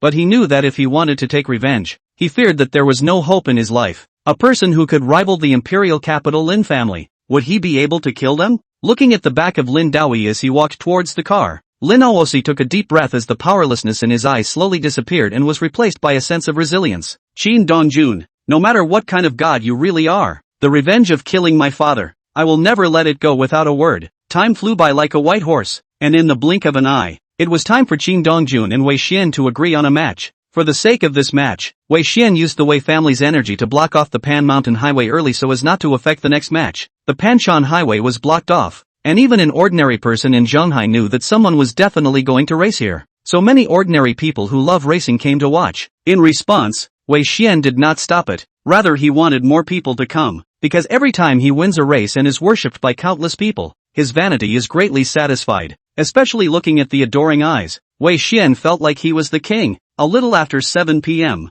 A number of people had already gathered at the panhandle. There were powerful young men who came in their luxury cars to join in the fun, and there were ghostfire teenagers who drove their motorcycles and brought their pretty girls to watch the game. That's a bit of a row today. Who is Wei Xiao going to race against? The luxury cars are so much more than before. The ordinary people didn't know that today was the main battlefield between Wei Xian and Qin Dongjun, and each of them was curious. But those who knew the truth were looking forward to whether Wei Xian could continue to renew the myth of the god of the middle sea cars or Qin Dongjun would decapitate him on the plateau highway today. Suddenly a sports car roar resounded all around, drawing countless people to look. Only a Koenigsegg was seen coming in like a steel beast. When the crowd saw this Koenigsegg, they knew it was the arrival of the often defeated general, Feng Xiaohuang. The next moment, under everyone's gaze, the Koenigsegg door opened and Feng Xiaohuang walked down from the car. Feng Xiao, why are you alone? Where is Qin Dongjun? A man similar in age to Feng Xiaohuang asked smilingly. Didn't come with you? None of your business. Feng Xiaohuang snorted coldly. You want to compete with him too? I'm more life-thirsty. The other party was still smiling. This kind of exciting death-defying activity, it's better for you guys to do it. I have to save my life to serve these pussies, said the other party as he wrapped his arm around the woman next to him, and slapped the woman's rounded arse, eliciting a shriek from the woman. Sooner or later, I'll let you die on a woman. Feng Xiaohuang's curse. The other party did not take it seriously at all. In his opinion, on a dead woman is also better than inside a dead car. Xian Duo. Wei Xian hasn't come yet? Originally, Xian Duo was already prepared to go aside with the Yukai in his arms, but now that he heard Feng Xiaohuang inquire, he had to stay. Didn't see it, Xian Duo said lightly, but I've heard that today's match isn't simple. Feng Xiaohuang frowned slightly. Xian Duo was a member of the Qian family. Although there was nothing accomplished, the Qian family had always been well informed. What do you mean? The gossip says that some drivers from the blacklist will participate in the race today. Xian Duo lowered his voice. Be careful, the drivers on the blacklist.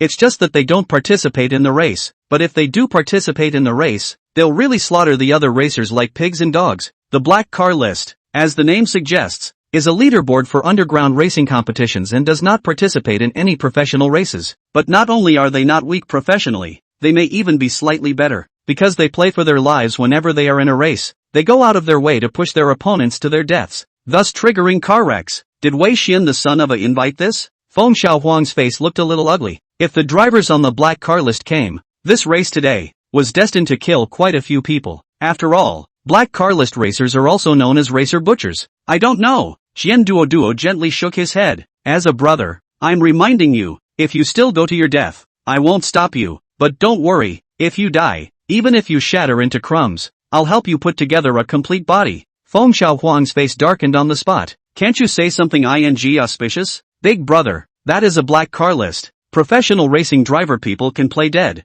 You a few lives. Xian Duo said in a bad mood. Qin Dongjun you'd better persuade too. Isn't it just a matter of yelling out that I'm? Xian Duo felt that, compared to face and life, saving life was the most important. As for the face, there's a load of it. Feng Xiaohuang, why is your face so dark? A conspiratorial voice came. Is it because you know you're bound to lose tonight? Wei Xian, you're playing dirty. Feng Xiaohuang stared deathly at Wei Xian who was walking towards him. Xian Duo is just well informed. Wei Xian coldly glanced at Xian Duo. Wei Xiao, did you really invite the driver from the black car list? Right. Wei Xian didn't hide anything and directly picked it out. 6th on the black vehicle ranking. Wei Xian, it seems like you're scared. Feng Xiaohuang snorted coldly. How dare you even invite foreign aid? Would I have done this if you hadn't invited foreign aid? Wei Xian's face was full of disdain. Feng Xiaohuang, let's big brother not talk about second brother. For the sake of our many years of friendship, it's best if you don't participate in today's match, or die,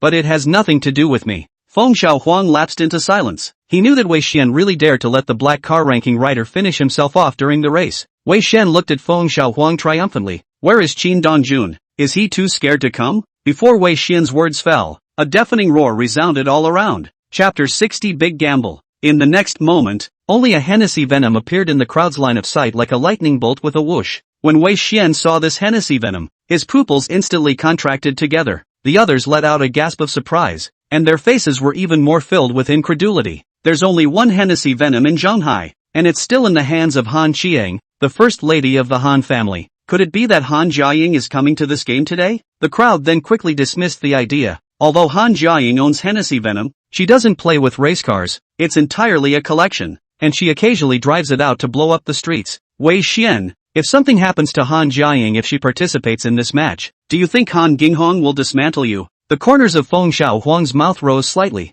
Han Jiaying is Han Jingfeng's only daughter, and everyone in Shanghai knows how much Han Jingfeng dotes on Han Jiaying. Wei Xian's face was full of gloom. The last time he was at the Maple Leaf Leisure Center, he had seen Han Jiaying and Qin Dongjun staying together, and it looked like they were on good terms. If Han Jiaying was going to join the competition today and die to help Qin Dongjun, it wouldn't be easy for him to do so. The next moment, under everyone's gaze, Han Jiaying opened the car door and walked down. Han Jiaying got out of the car and roared, immediately starting to look for Qin Dongjun and Lin Yanchu, but after searching for half a day, she didn't see anyone, making her take out her cell phone and dial Lin Yanchu's number. Sister Lin, have you and brother Qin not come yet? On the road, Lin Yanchu's cool voice came immediately. You went to the Pan Mountain Highway? Aha! Han Jiaying said softly. I'll wait for you here. At this moment, Qin Dongjun was driving Lin Yanchu's McLaren towards the Pan Mountain Highway. Han Jiaying is on the disc road, Lin Yanchu said to Qin Dongjun, who was concentrating on driving. A line of surprise appeared on Qin Dongjun's face. She actually went there as well. Originally, Qin Dongjun thought that Han Jiaying would definitely avoid him during this time, but he didn't expect her to run off to the Panshan Highway. It seems she hasn't given up on the idea of worshipping you. Maybe. Qin Dongjun and Lin Yanchu had just arrived at the disc road and immediately attracted countless gazes. After all, it was Qin Dongjun and Wei Xian who were fighting for supremacy today. Qin Dongjun had just gotten out of the car, and Feng Xiaohuang immediately walked over. Mr. Qin, Miss Lin, you're here. You're early. Luckily, I came early. Feng Xiaohuang reminded Qin Dongjun. Otherwise we would have fallen into Wei Xian's trap. Qin Dongjun frowned slightly. What's wrong? Wei Xian has invited the 6th-ranked driver on the black car ranking. Feng Xiaohuang swept a glance at Wei Xian, who was not far away, out of the corner of his eye, only to see that Wei Xian was staring at them rather smugly, and his eyes were even flickering with gusts of cold killing intent. Qin Dongjun wasn't afraid because of the black car list, and he was filled with calm. It was as if the black car list wasn't even worth mentioning to him. As for Lin Yanchu,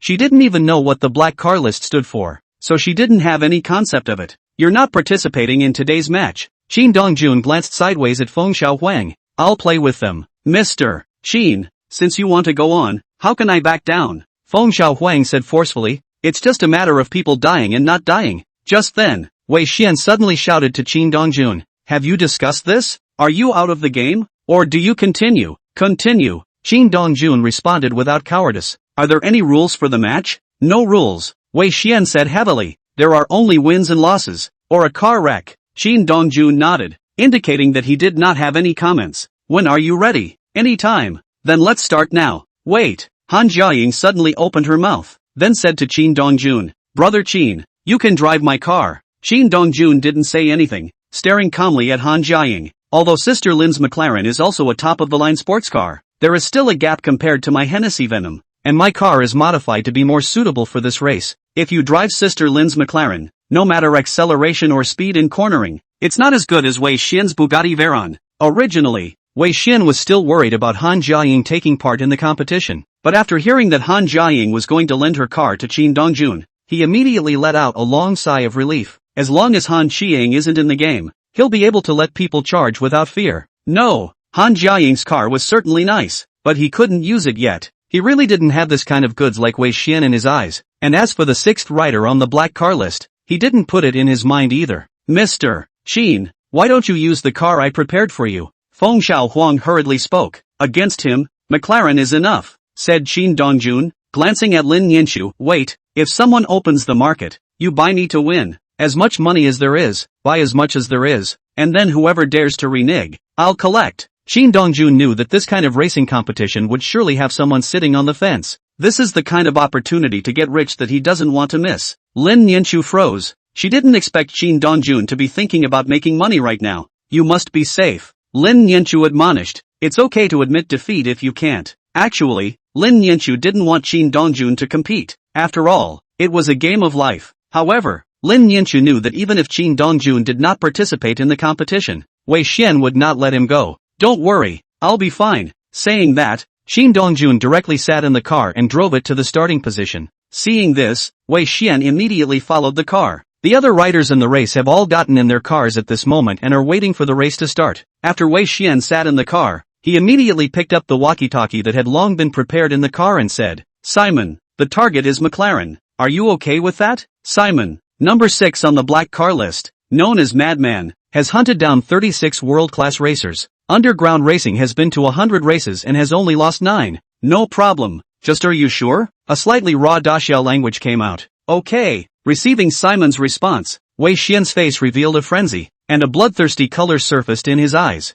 At this moment, he had vaguely seen what would happen to Qin Dongjuan's car. The match can begin. Wei Xian took out his cell phone and sent a message, and then he began to stare intently at the colorful flag in the hands of the woman in front of him. The next moment, the colored flag in the woman's hand slowly fell. Boom! As the colorful flag fell, several global top sports cars were like arrows off the string, flying out at almost the same time. Although all the sports cars seem to be at the same time, there is actually a gap. Qin Dongjun and Simon were obviously half a beat faster than Wei Xian and the others in terms of reaction speed. After all, Simon was a rider on the black car list, and his various reaction abilities were by no means comparable to Wei Xian and the others. Qin Dongjun was an existence that had dealt with Hades countless times, and his reflexes naturally needed no introduction. Qin Dongjun and the others had just started the match, and the Wei family immediately began to sit down. When Lin Yanchu saw that there was really someone sitting in the bank, she didn't care who the banker was and walked straight over. "Is Ms. Lin betting on your husband to win?" "Right," Lin Yanchu said without hesitation. 30% of the shares of Haoyu Group, plus $800 million. At that moment, everyone looked at Lin Yanchu dumbfounded. Obviously, no one expected Lin Yanchu to play so big. Chapter 61 Is violent racing about to happen? Ms. Lin, are you sure? What? You don't dare to take it? Lin Yanchu sneered. If you don't dare you can just say it. I'll play less. Wei Zhang indeed did not dare to take it. After all, Lin Yanchu's bet was too big. It would naturally be good if Wei Xian could win, or if Simon could win. If Qin Dongjun won, the 30% shares of the Haoyue group alone would be enough for the Wei family to lose. Ms. Lin, I need to report back. Wei Zhang exhaled a mouthful of sulkiness. I'll wait for you. With that, Wei Zhang walked to the side and began to make a call. Second uncle, Lin Yanchu's bet is huge. Shall we take it? How old? Wei Zhang didn't dare to hide anything and said it all. Catch. Wei Dong, the Wei family's second master, said without hesitation. I'll go to the Pan Mountain Highway right now. Second uncle, this is 30% of the shares of Haoyu Group.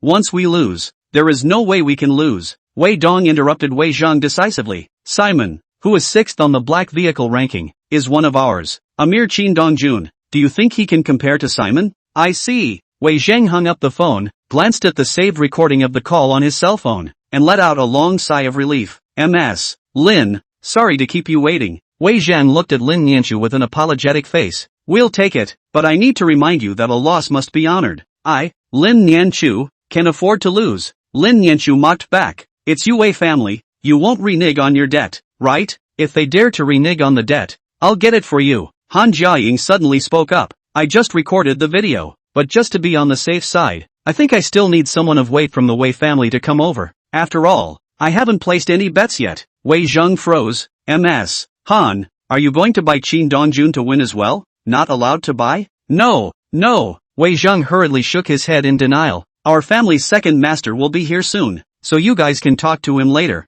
In the past, when the tournament started and they sat in the bank, it was a small game, and today, the game was too big for Wei Zhang to want to participate in long ago. After all, he could be a scapegoat at any time if something went wrong. That's why he called Whedon to record it. Meanwhile, in an Inquisition M9, an uncommonly well-dressed and good-looking woman was staring at a drone-dropping contest. You go by Qin Dongjun to win too. The driver sitting in the front row froze slightly. Miss, do you think Qin Dongjun can win? Yes, he's neck and neck with Simon now, and Simon's car has definitely been modified. Don't talk so much. The woman frowned, a little impatient. Do what you're told. Remember, buy more. The man, seeing how determined the woman was, sighed helplessly and stepped down from the car. The man had just arrived in front of the stage where the Wei family was sitting, and quite a few foppish kids, all of them had made away, appearing to be very jealous of each other. When Wei Zhang saw the visitor, a fawning smile immediately appeared on his face. Master Lu, when did you come? Why didn't I see you? Lu Xingjie did not answer Wei Zhang's question and opened the door. What are the odds for Qin Dongjun? 1 for 10, $50 million. Qin Dongjun wins. Wei Zhan looked at Lu Xingjie with a confused face. Originally he thought that Lu Xingjie was going to buy Qin Dongjun to lose. Never thought he would buy Qin Dongjun to win? Could Qin Dongjun really be that powerful? Just as Wei Zhan was filled with difficulties, Wei Dong finally arrived. At that moment, Wei Zhan let out a long breath of relief. Second uncle, you're here. For some reason, Wei Zhang now always felt that something was going to happen today, and it was better to run away quickly so as not to draw fire to himself. Wei Dong nodded to Wei Zhang and then dropped his gaze on Lu Xingjie. Boss Lu, you even came to join the fun. What a rare guest. It seems like the Wei family is paying a lot of attention to this competition. Even the second master of the Wei family has personally come over to sit in on it. Wei Dong let out a light laugh. Junior can't grasp it, so only I can step in. Boss Lu, who's this for a win? Qin Dongjun. Wei Dong frowned slightly. Boss Lu favors him? I think he'll lose. Lu Xingjie replied without hesitation. But my lady wants to make a scene. When Wei Dong heard this, his furrowed brows immediately stretched. So, how big is the game? $50 million. Okay. After giving the money, Lu Xingjie turned around and left, not worried at all that the Wei family would renege on the bill. Or maybe there weren't many people in Shanghai who dared to rely on his lady's account. Uncle Wei, since you're here, I'm going to place my bets too. Han Jiaying went straight to the point. Jiaying, you want to play too? Right. Han Jiaying nodded. $1 billion. Qin Dongjun wins. Wei Dong's brows furrowed together once again. Jiaying, it's not that your second uncle I won't let you play. It's just that Qin Dongjun may not be able to win. Why don't you listen to Uncle Tu and buy less for fun? Uncle Wei thinks I can't get this money? No. Wei Dong gently shook his head. It's just that small bets make you happy and big bets hurt your body. I appreciate second Uncle Wei's kindness. Han Jiaying said politely. I'll either not play, or I'll play a big game. Seeing that he couldn't persuade Han Jiaying, Wei Dong didn't continue to say more. Even if Han Jingfeng came looking for him at that time and said that he was screwing people over, he would still have something to say. At Han Jiaying's insistence, Wei Dong gave Han Jiaying and Lin Nianchu the bet in black and white, and pressed his handprints so that they wouldn't renege on each other's debts. You're not afraid of losing? Lin Nianchu asked, looking at Han Jiaying curiously. 1 billion is not a small amount. Even if the Han family is rich, losing 1 billion directly is enough to make the Han family feel bad for a while. Sister Lin plays bigger than even I. If you're not afraid, what am I afraid of? He's my husband and I believe that unconditionally. My dad said that Brother Qin will definitely be able to write it out. Han Jiaying had a light smile on her face. I believe my dad. Lin Nianchu was surprised in her heart that Han Jingfeng thought Qin Dongjun could win. Meanwhile, Lu Xingjie had returned to the car. Miss, I bought $50 million. It's not much, but it's quite a lot. The woman stared intently at the course of the match that the drone had placed on the big screen. The Wei family is going to lose this time. Miss, I don't think so. Lu Xingjie voiced his thoughts. Qin Dongjun's skills are certainly good. Wei Xian is no match. But, before Lu Xingjie could finish his words, he only saw that Qin Dongjun, who was originally writing in the big screen, suddenly stopped his car. Meanwhile there's Simon. Even everyone could clearly see that Qin Dongjun and Simon coincidentally opened their car windows and smoked cigarettes. At this moment, when the people outside saw this scene, they all froze. What's the situation? Car trouble? But it wasn't possible for both Qin Dongjun and Simon to malfunction at the same time. Was it? Could it be that the two of them had deliberately stopped to wait for Wei Xian and the others? The thought flashed through the minds of the crowd almost at the same time. If that's the case, then the rest of the game will definitely be very exciting. For a moment, everyone was filled with excitement that the violent racing they wanted to see was finally going to happen. Chapter 62 The hunt begins. The crowd of onlookers was excited, but Lin Nianchu's hands were already clenched tightly together, and a heart was even in her throat. She was not sure if Qin Dongjun had ever been to the Panshan Highway before, but she knew that in front of Qin Dongjun's parking was the continuous curve of the continuous Panshan Highway, also known as the death curve. Hundreds of car accidents happen here every year. Any pedestrian who passes by will be careful for fear of crashing. The two of them, Qin Dongjun and Simon, parked here at the same time, and their purpose was self-evident. They all wanted to do the sparring here, and even try to take care of the people they left behind along with them. When Wei Xian and the others caught up and saw that both Qin Dongjun and Simon had stopped aside, it filled his heart with excitement and thrill. He felt that Qin Dongjun knew that there were consecutive curves in front of him and was afraid that Simon would take a shot at him, which was why he stopped. But Qin Dongjun definitely didn't expect that Simon's purpose today wasn't to compete, but to finish him off. Wei Xian drove his car past Qin Dongjun at speed. He didn't intend to play with Qin Dongjun's life, or else he wouldn't have sought out Simon. When Feng Xiaohuang caught up and saw Qin Dongjun's car parked here, he also hurriedly stopped and got down from the car. Mr. Qin, you have a problem with your car, or... Feng Xiaohuang did not continue.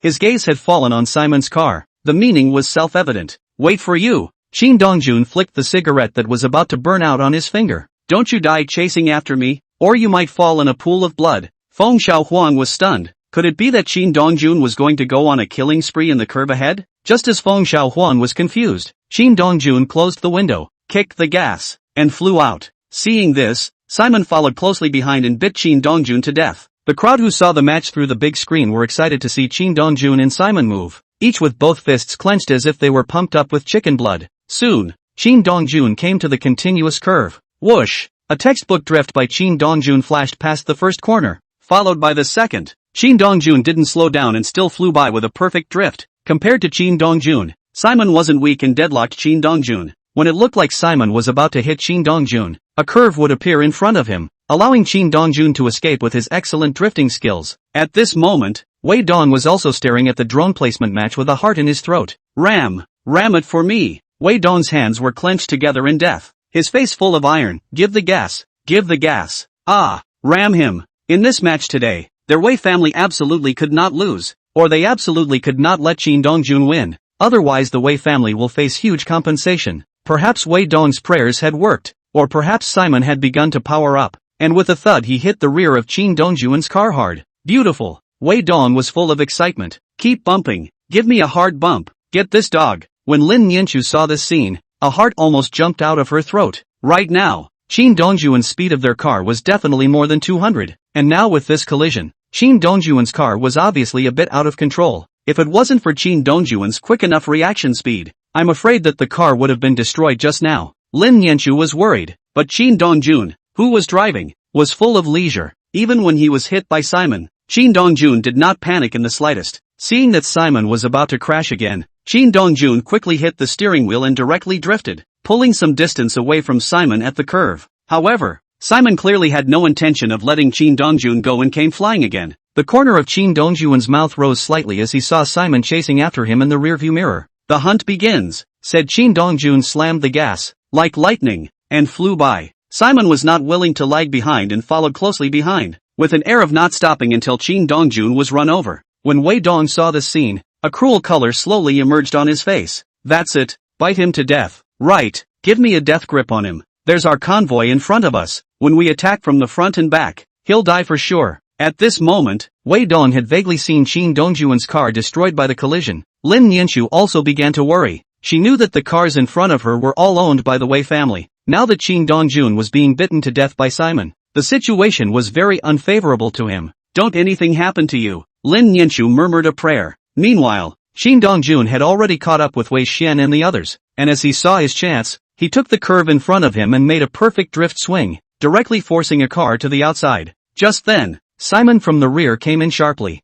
Bang! This vehicle, which had been forced to the outside by Shin Dongjun, was directly hit and lost control, thus crashing through the fence and falling off the disc road. Everyone who saw the scene only felt their hearts tremble violently. Even just now they vaguely heard cries for help from the falling sports car. Waste! Whedon's hands clenched together in a death grip as he watched his car get one off by Simon. Everyone, stop Shin Dongjun for me. Wei Dong picked up his walkie-talkie and ordered. If you all die, my Wei family will guarantee your family a lifetime of honor and wealth. As Wei Dong's order fell, the vehicles in front of him did begin to line up side by side, trying to block Shin Dongjun from being taken out by Simon. When Shin Dongjun saw this scene, a light smile appeared at the corner of his mouth. You guys think you can stop me just like that? Shin Dongjun's face was full of disdain. As if to him, the vehicles in front of him were like playthings, not worth mentioning at all. However, the others felt that Shin Dongjun was surely doomed this time. After all, the road in front had been blocked, and there was Simon behind him, and the only thing waiting for Shin Dongjun was death.